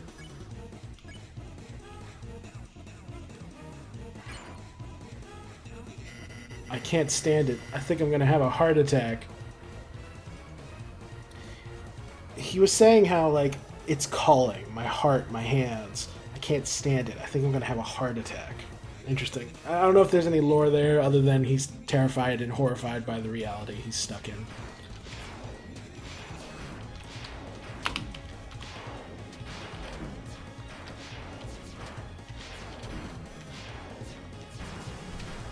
Oof. There is no audience. Yeah. Okay. Yeah, just further emphasizing that, you know, but that's mostly to clarify to the audience. No, there's not an audience watching. Spamton's just cray-cray. Let's see. I guess we'll go ahead and use something. Heals team, club sandwich. Spin kick. Heals 10 for 140. Let's use that. And you can snap. Yes. Susie snapped a wire. Chris used spin kick. Huzzah. Chris, I'll even give you a free value. Die now and I'll throw in 50 bullets for free. That's probably just a joke. Like, there's probably nothing deeper to that.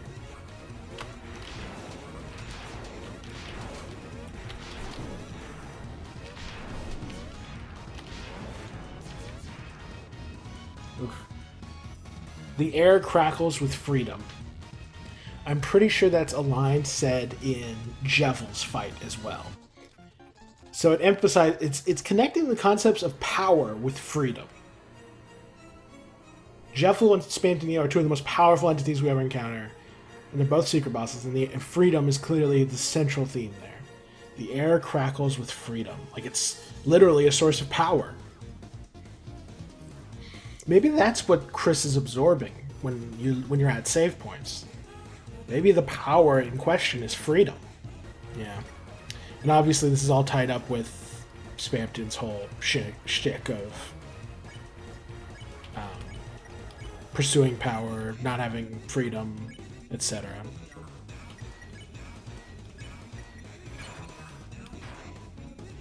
I never used the Fluffy Guard or the Supercharge. Chris, if you give me that soul, I will give you everything I have. Yeah, and I think it would make sense for the souls to fuse together from a narrative perspective, because it allows for the plot twist. If the souls fuse together, then enemies can refer to you as having one soul, because you have just one big supercharged soul, without revealing the plot twist that Chris has absorbed Asriel. Give me that soul, I'll give you everything I have. I'll give you 3 easy payments of $9.99. And that's also a moment of, Spamton will literally give Chris everything he has, because they will literally become one person, one entity.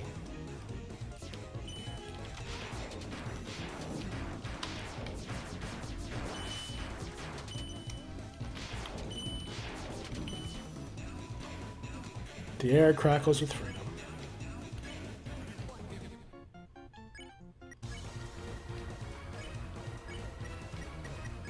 I'm going to try the Fluffy Guard. I don't usually use it, but I figure I'll give it a try. And I'll say defended you. Friends? Chris, what are you talking about? So Chris is saying something here. Chris is saying something to Spamton that we're not hearing. Friends? Chris, what are you talking about? Is Chris talking about saying, you can't hurt my friends? Or is Chris saying that they and Spamton are friends, and therefore something? You don't need friends. Okay, yeah. Chris is talking to Spamton about their friends now. I assume saying, stop trying to kill my friends. You don't need friends. I can make my hands into phones.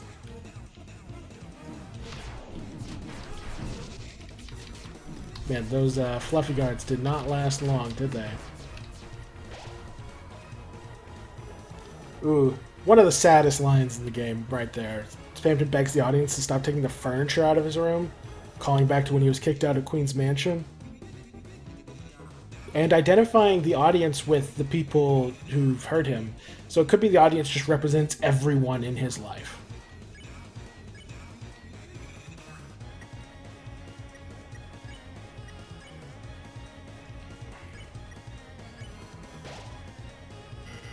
Don't you want to help your old pal Spamton? Chris, think. What are my eggs going to do? I don't know. The Peepus lore is weird. I don't really know what to look at it as.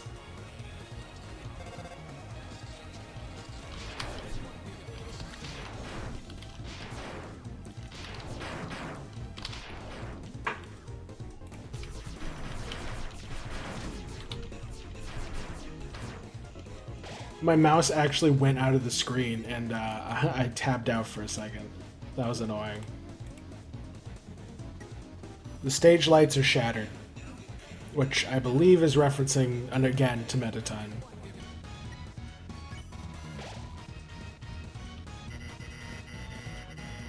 But if you refuse, that's your choice. I can't force you. Again, focusing, this is another moment where it's like Spamton's trying to be kind to Chris. Spamton's trying to respect their freedom. Because freedom is the one thing Spamton doesn't have and that Chris doesn't have. And so it's their lack of freedom that brought them together. It's like the nature of their bond. So trying to force Chris to do anything, yeah, it's something that Spamton, it's a bit of a paradox. Spamton has to fight Chris, but at the same time, Spamton can't force Chris. So it's this terrible dichotomy. I can only kill you 50% faster than similar products or no money back.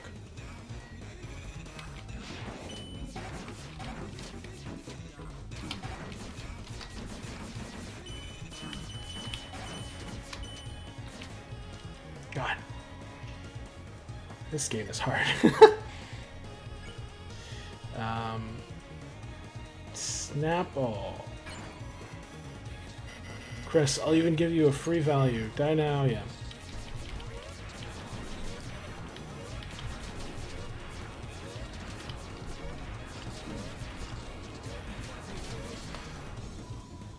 Spamton feels the sweet breeze as he takes a ride around town.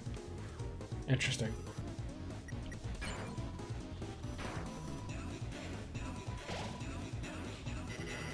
Can a little sponge do this? Yeah. So this could be referring to Chris and saying, look, you can't do this. You should join, fuse with me so you can do it. Or it's Spamton railing against reality and being like, I'm not little anymore, I'm not weak anymore. Go gaga and die.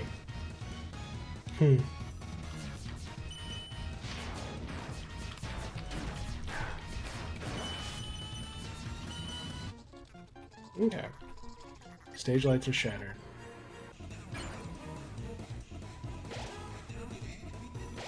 There we go. Chris, what are you talking about? Yeah.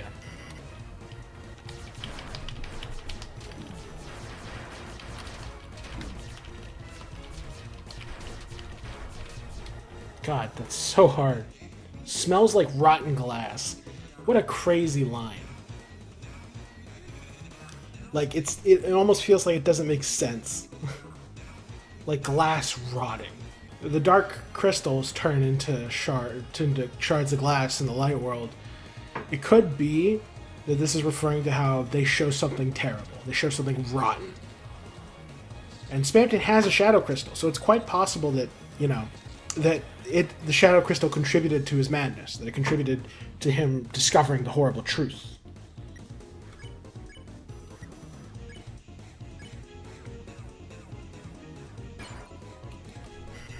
Don't you want to help your old pal, Spamton?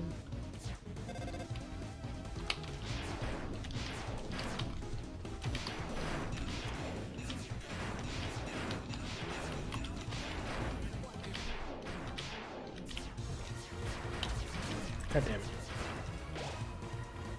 I was doing so well.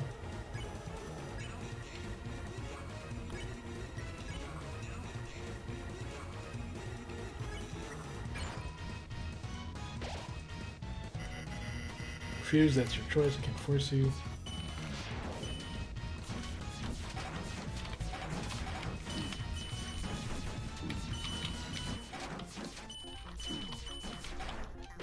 Oh, jeez. It pulls the strings and makes them ring. If you pull a string on something and it rings, that could mean it's a bell. They're talking about a bell, maybe a church bell. Could tie things to the angel. Pulls the strings and makes them ring. Pulls the strings on Spamton. And it makes the phone ring.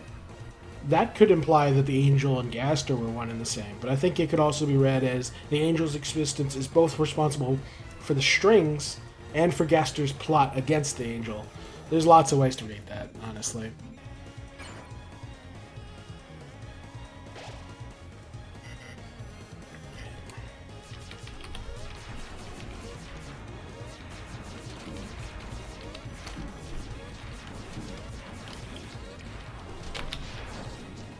So hard.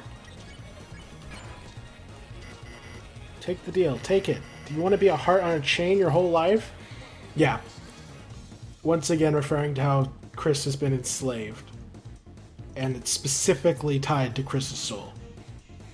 Not only is Chris tied, enslaved by the angel, same as everybody, but also specifically Chris has been possessed by something in their heart.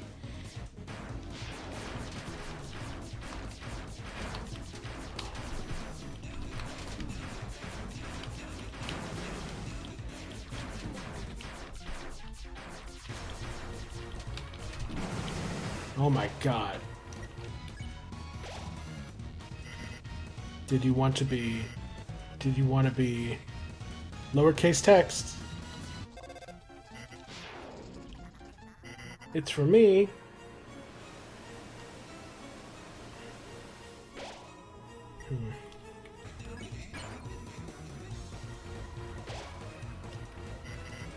I won't force you. I can't force you.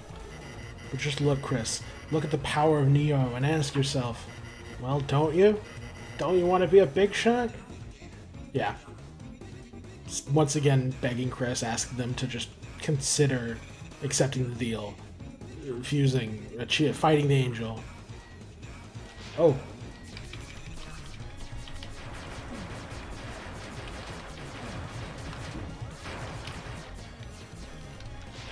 Pause and spew.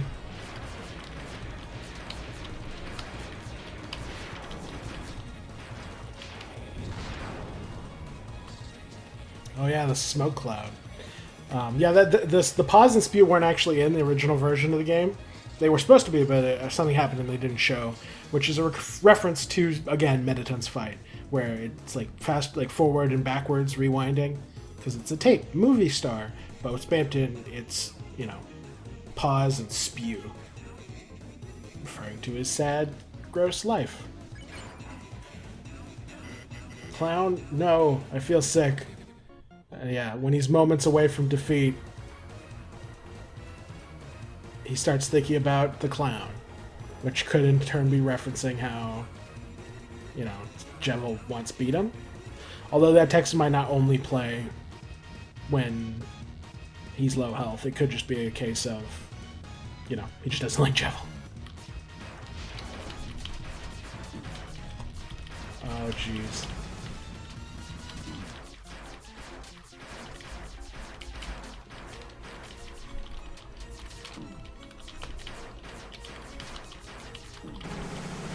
Oh my god. So close to Rouse. Yeah. Okay, thank goodness.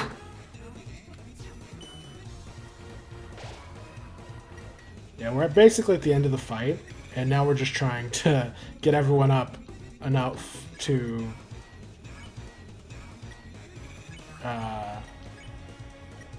you know, finish Spamton off. Breaking and cracking? Oh, we're doing this again? Man, I've never seen this happen twice. Wreck is the text. Pause.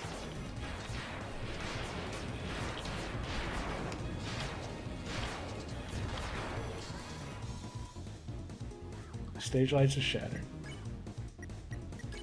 Alright, 99%. Time to end this, Spamton, my boy. I forgot to ask if y'all thought I could beat it in my first try like I did with the Jevil. Took all my items, and there was a few close calls, but in the end, I did it.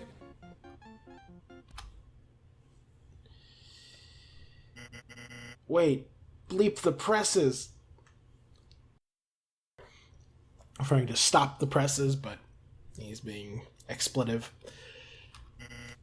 My wires, they're almost gone? Chris, you're gifting me my freedom? Yeah, in a moment of pure delusion, Spamton is mixing up the wires that power his body with the strings of the angel, and interprets Chris cutting them as Spamton, as a kindness. Although this is also the pacifist option. You can also just fight him. And so this is a gift. This is a kindness. And once again, it shows the bond between Chris and Spamton. Chris, after everything I did to you... Spamton showing a moment of remorse and shock at Chris's loyalty. After all the unforgettable deals free Cromer I gave you, all the scams, you're finally repaying my generosity? Delusional. Generosity. Yeah, that's definitely generosity. Yeah, that's definitely the incorrect spelling of that word. I think. Let me double check. Make sure that's not actually some esoteric word I've never heard of. Yeah, no, that's just not a word. Chris, I understand now. The greatest deal of all. Yeah, see the background? Friendship. Yeah. So, like, the city of Spamtonopolis or whatever gets turned back into a shop front.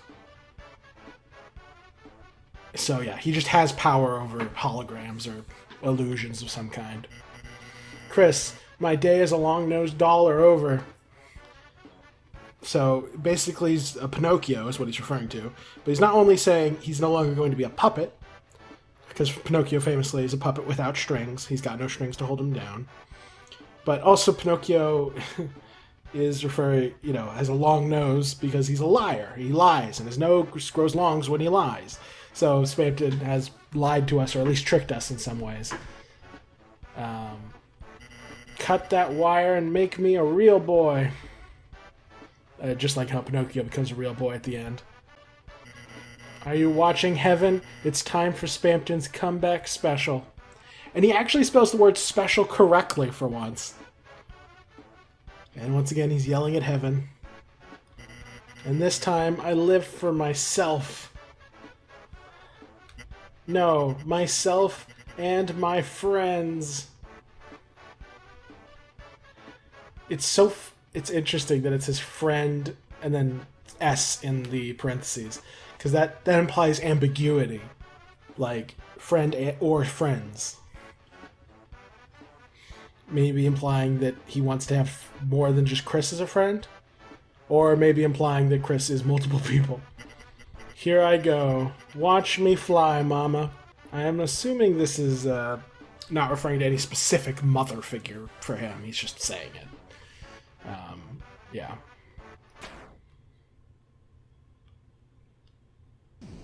Yeah, everything disappears, the illusions disappear, the tracks disappear, he just falls to the ground, eyes black, because he has no power. Makes sense. It's also very disturbing imagery. Yeah. It seems after all I couldn't be anything more than a simple puppet. Yeah. So, once again, he is speaking in lowercase, showing that's, after such an intense traumatic experience, he's having a moment of clarity, which is not too unusual for people with mental illnesses. They can have upswings and downswings where they become coherent. Not all mental illnesses, obviously, but like, for example, with people with Alzheimer's, like they'll have moments where their memory is great and moments where it's not so great. Moments where his mental state stabilizes, moments where it falls apart. And like, if your inventory's full, he'll like yell at you about how you intentionally filled up his space. You filled up your inventory. And initially, yeah, and when he gets angry at you, he's like, I'll be in my trailer. But like, it's he reverts back to his all text, like all caps text. So, kind of shows that he's not fixed, he's not healed.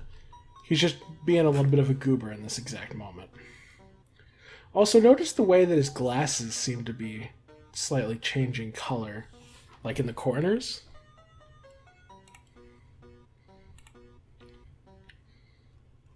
Yeah. I guess they're like broken or something. But yeah, so he's coherent for the moment. It couldn't be anything more than a simple puppet. He's kind of accepting that he couldn't succeed in the end. In the end, he was unable to break his strings, unable to set himself free. And this is the unused room that you can find in the hallway. But yeah, anyway. Couldn't be anything more than a simple puppet. And it looks like they kind of extracted him from the Neo robot off screen. And then tied him up in some cords. But you three, you're strong. With a power like that, maybe you three can break your own strings. Yeah, so emphasizing that there is a greater force pulling strings. And this, I think, adds further evidence to the possibility of, that it further denounces the idea of just the player being the antagonist or being the force or whatever, because we only control Chris directly. Like, we can give instructions to Susie and Rousey, but they get to choose whether to listen to those or not. We're not controlling them the way we control Chris. So Spamton describing them as having strings, as well as Spamton himself having strings, none of that makes sense unless you're looking at it through the lens of there's some other entity besides the player controlling this world. Unless you just want to go full meta-narrative, bleeding into the real narrative, like, and be like, oh, well, they're talking about how they're in a video game and the strings are the strings of code that traps them as video game characters or whatever. I don't think that'd be very interesting or compelling, but I guess that's one way you could look at it. I think he's just talking about the angel and a time loop, but that's just me. Maybe the three can break your own strings. Once again, he refers to them as having power as well, which is what the save points are always talking about. Let me become your strength. So even though he wanted to absorb Chris to become powerful enough to see into heaven, but that failed. So failing that, he's at least going to give them what power he can to maybe give them a chance to achieve what he could not. So it's sort of his last-ditch attempt to help his only friend. So it's a really sad story, actually. All the wires disappear, Spamton disappears. Presumably becomes his friendship form, so to speak. As Lancer would put it, you got Shadow Crystal. You got Dealmaker. Oh, and Chris automatically turns around to look at the camera. Because Chris is a nightmare. Shadow Crystal. A sharp shadow moves like water in the hand. You have collected 2. You held the crystal up to your eye. For some strange reason, for just a brief moment, you thought you saw the computer lab. But it must have just been your imagination. Yeah. So the Shadow Crystals show things. What's interesting is that they don't just show you any vision, they show you a vision of the place you're currently at. So when Chris looked through that, they saw the computer lab, because they are in the computer lab. They're just in the dark world version of it. So, and the fact that it works in the light world suggests to me that I think, like, I've done a whole video on this, the Shadow Crystal theory. I'm of the opinion that it's showing the past. Yeah, technically, yeah. So it's just showing the past. But because the world's in a time loop, past can mean a lot of different things. Something that is technically in the past could still be in Chris's future because of the loop. And so they see a computer lab here because, up until recently, and for most of the time loop, there's not a dark world here. It's just a computer lab. So Chris is able to see a computer lab for a moment. Because for most of its history, that's what it's been. It doesn't seem very useful.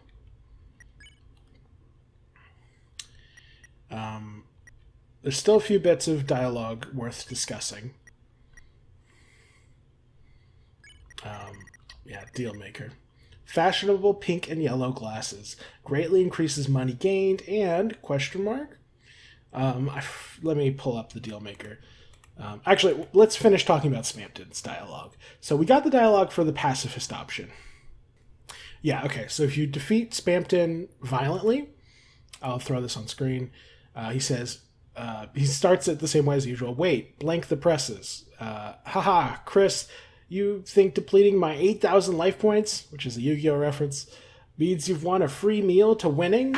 No, Neo. Chris, your deal has failed. Neo never loses. This is victory smoke. It means it's time for my second form. Are you ready, Chris? For my next trick, I will fill my body with electricity and become Spamton EX. Are you ready, kids? Turn up the juice. Turn up the juice. Make sure you don't get it on your shoes. Shoesy? Are you getting all this, Mike? I'm finally gonna be a big shot. Here I go. Watch me fly, mama. Yeah. So most of this is just a Mettaton reference, because Mettaton also had an EX form. Of course, what's ironic is that Mettaton's EX form was much weaker than his Neo form. So, it doesn't seem that way in Undertale because you one-shot Spamton or Mettaton Neo, but all of lore-wise, it's supposedly very powerful. Are you ready, kids? That could be a SpongeBob reference. Turn up the juice. Turn up the juice. Make sure you don't get it on your shoes. Are you getting all this, Mike? I'm finally gonna be a big shot. Are you getting all this, Mike? The way he says that makes it sound like he's talking to someone he's working with, like a studio executive or an agent or someone else who's like in a recording booth, a microphone. So you could argue this is him revealing that Mike's in heaven or Mike's something to do with the angel. But I think it's just sort of meant to show, like, I think, in my opinion, it's a callback to when he had Mike as a friend who helped him in show business, or not show business per se, but like advertisement. You know, playing the Hollywood game. And so this is just sort of him delusionally recollecting Mike in that way. What is interesting is that it doesn't matter whether you defeat him violently or peacefully, his post-battle text is the same. So that's interesting. But yeah. Beyond that, he gives us one of two possible items, depending on whether we fight him violently or peacefully. He can give you the Deal Maker, which we'll talk about that one first. The Deal Maker is an armor item appeared after defeating Spamton Neo. Its description, fashionable pink and yellow glasses, greatly increases money gained, and question mark. It gives 5 defense and 5 magic, can be equipped to any party member, and it reduces damage from cat and puppet-based attacks by 40%, most notably Spamton Neo-related bullets, as well as some bullets by Task and Task Manager. It also gives the ability to increase the Dark dollars gained from any encounter by 30%. It cannot be sold. If you equip it to Susie, she says, money, that's what I need, confirming her poor background. When equipping it to Rouse, he says, 2 pairs of glasses? And when equipping it to Noelle, she says, seems ... familiar? Yeah, and she's doing it in parentheses, implying she's thinking it to herself. And this is later revealed because little did she know, but Noelle had encountered Spamton before in the form of spam emails. And so through some sort of strange spiritual connection, she feels the familiarity. She feels that the emails from her youth and these glasses are tied to the same source, which is very sixth sense in like soul sensing kind of ability. Very interesting, very solid, called the Deal Maker. The fact that it doesn't have any strange properties beyond you make more money and it reduces damage from puppet and cat-based attacks. I wouldn't say that there's anything super bizarre about that. Because like I mentioned at one point that like I wondered if his glasses were cursed or something. Like maybe since they have the same colors as the friend. But I don't think there's any really hard evidence for that at this stage. Then there's the Puppet Scarf, which is what you get if you defeat Spamton Neo through fighting. The Puppet Scarf can only be equipped by Rouse, and it gives 10 attack and -6 magic. It cannot be sold. It essentially acts as a much more powerful version of Ragger 2, boasting double the attack but decreasing magic even further. Its damage increase is strong enough to put Rousse's damage output on par with Chris and Susie's. A scarf made of strange strings for those that abandon healing, which is just the saddest freaking text. Jesus Christ. For those that abandon healing, because obviously it's -6 magic, so that means, Rousse's healing ability, his prayer, his healing prayer, it becomes way weaker, and you basically wouldn't use it anymore. Your strategy would be kill them before they kill you. However, it also, because it's made by Spamton, after you defeat him violently, the fact that it says that those that abandon healing, Spamton's just given up on healing, abandoned healing. He's not going to get better, at least not in the route where you beat him violently. And that's just really sad. It's like, damn, your life is so sad, and then at the end, it's like you're not even going to heal. That's upsetting. And of course, it's made of strange strings. Wires is a more correct way to describe it. We'll look at if you attempt to equip it to Susie, she says, no way, that's creepy. If you equip to Rouse, he says, if I have to fight, ... And if you attempt to equip to Noelle, in parentheses, so in her brain, she says, feels like guitar strings. Obviously, the guitar strings thing is almost certainly a reference to Des Holiday, who is connected to the guitar thanks to the Spamton sweepstakes.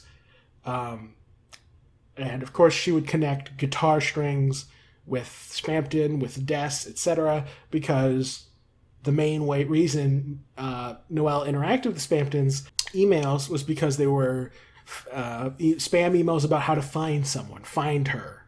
And so it makes sense that all these things are tied up together. And the fact that she says that the scarf feels like guitar strings. Guitar strings are like wires. They're like metal. They are unpleasant. They're not normal strings. So, yeah, the idea that, you get an item from him made of strings, he's a puppet, wires. Yeah. Very interesting. A weird scarf made of, like, wires and stuff. And Susie says, no way, that's creepy. It's interesting, because, like, you only get this through the violence route. Like, when someone describes something as creepy, it's almost certainly morally bad. So the fact that the deal maker is good while the puppet scarf is bad, it bodes poorly. It basically feels like a soft condemnation of this route, ethically speaking. So yeah, those are the two items, and those are the different dialogue options from Spamton, which means we are done with all this stuff. Okay, cool. Susie's new description is, Healing Master can use ultimate healing, losers. Heals one party member to the best of Susie's ability. That's really funny. Okay. That is it for Spamton Neo. We've discussed most of everything I can think of regarding him. Oh, where is this? Oh, it is this room, but it's like... It's through a hole in the wall. How strange. Wait. Oh, this whole area is just gone now. Interesting. Yeah, I might go ahead and throw this on screen. I don't know if I will, but I found this sprite in the files. And I wasn't sure what to make of it. I thought maybe like this would appear in the spot where the Neo robot used to be after we defeated Spamton Neo, but maybe it's a cut content, or maybe I misunderstood what the sprite is for. I might end up cutting out that little section altogether. Alright, we beat Spamton Neo. Let's take a look over here real quick.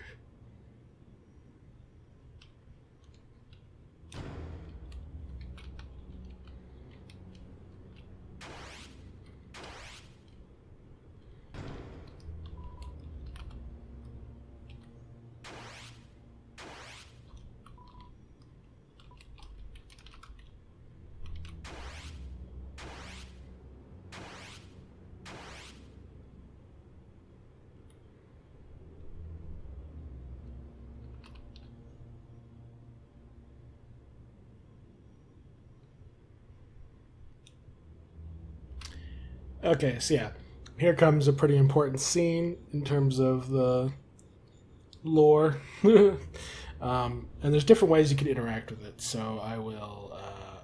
In fact, there's actually a special interaction you can get if you go the route of... Like, if you come here after going down the Swan Boat of Love thing, the Acid Tunnel of Love, and you hug Rousey, then I think you can have Rousey hug you here. So, interesting detail.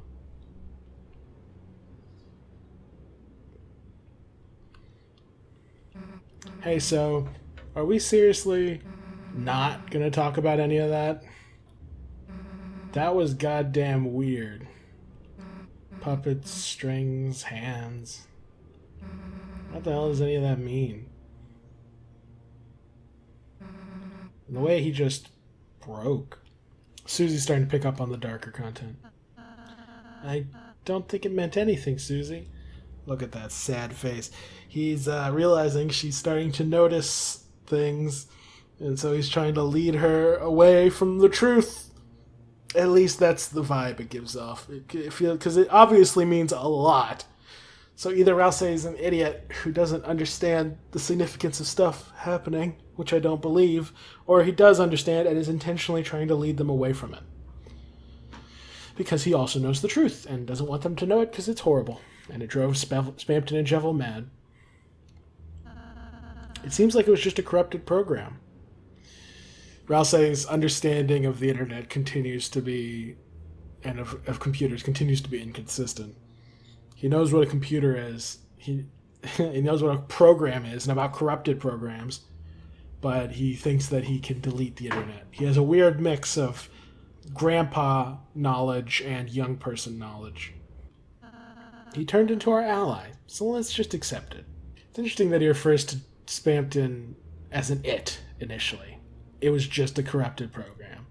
And then he refers to him as a he.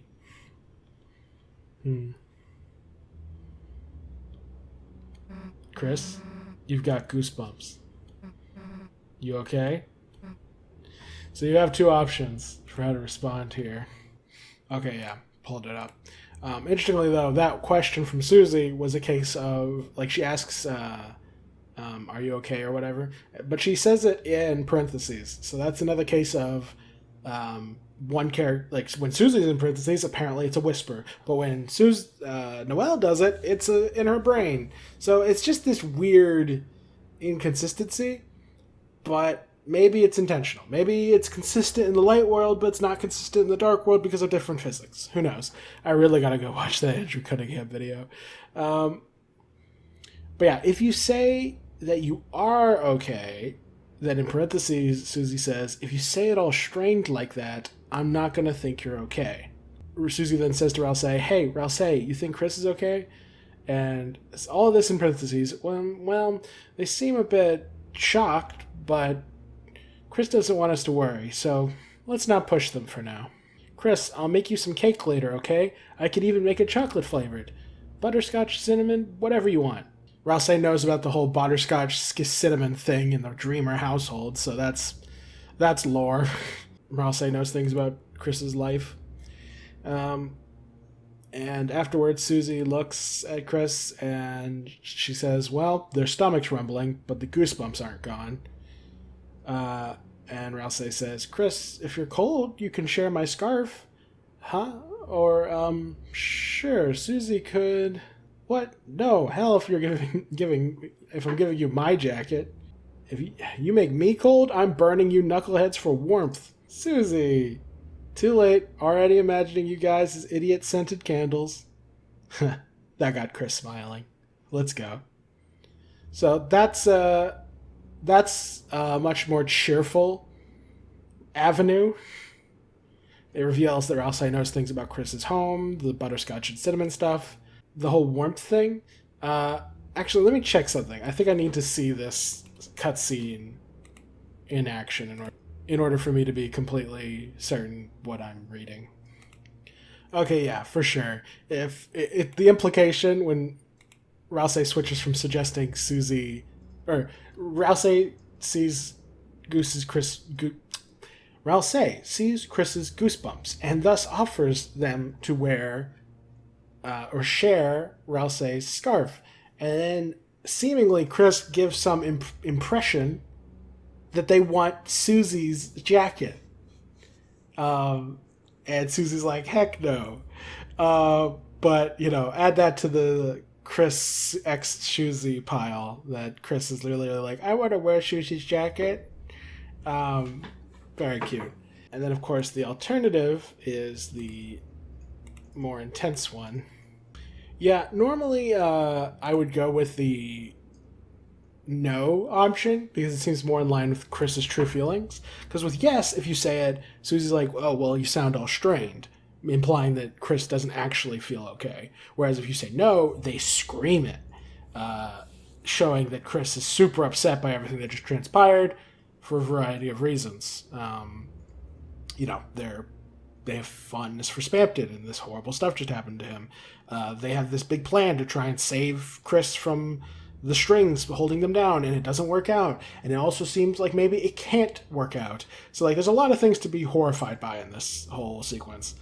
However, I feel like most people have seen that cutscene, and it doesn't actually reveal much in the way of lore beyond Ralsei being like, oh, don't worry, I'll stay by your side until you feel all better. Just don't think about it. Just don't think about the horrific truth. Just enjoy life. Ralsei's very heavy-handedly trying to steer Chris away from the truth. Or at the very least trying to keep them positive. And Susie's like, yeah, maybe Ralsei's right. None of that stuff mattered. It's not super interesting lore-wise. It's just sort of like them showing solidarity. So I'm actually going to go with yes, because I think it's more interesting. If you say it all strained like that, I'm not going to think you're okay. Hey, Ralsei, you think Chris is okay?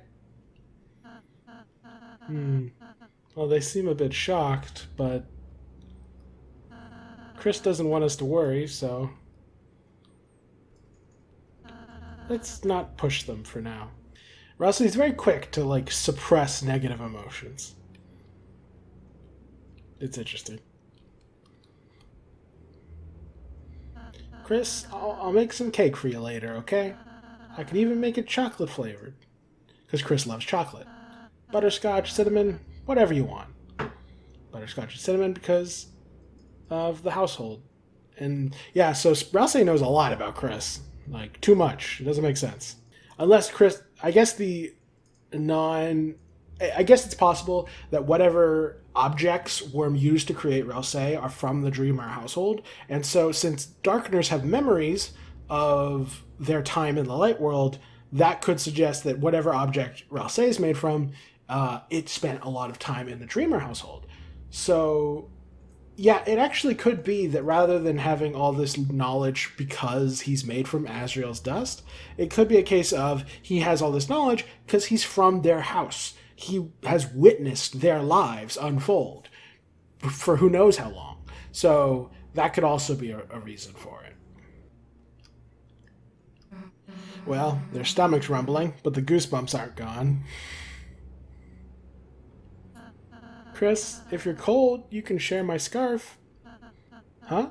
Or, sure, Susie could. What? No, Alf, I'm giving you my jacket. Chris turned to look at Susie of their own volition. You make me cold? I'm burning you knuckleheads for warmth. Susie! Too late. Already imagined you guys as idiot-scented candles. That got Chris smiling. Let's go.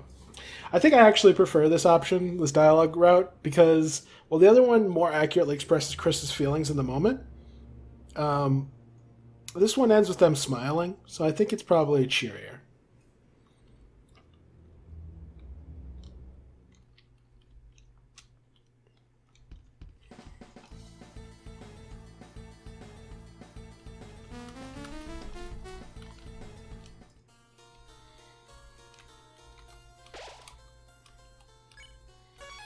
Alright, I'm going to take a break for now. I will try and be back to record more today. We shall see.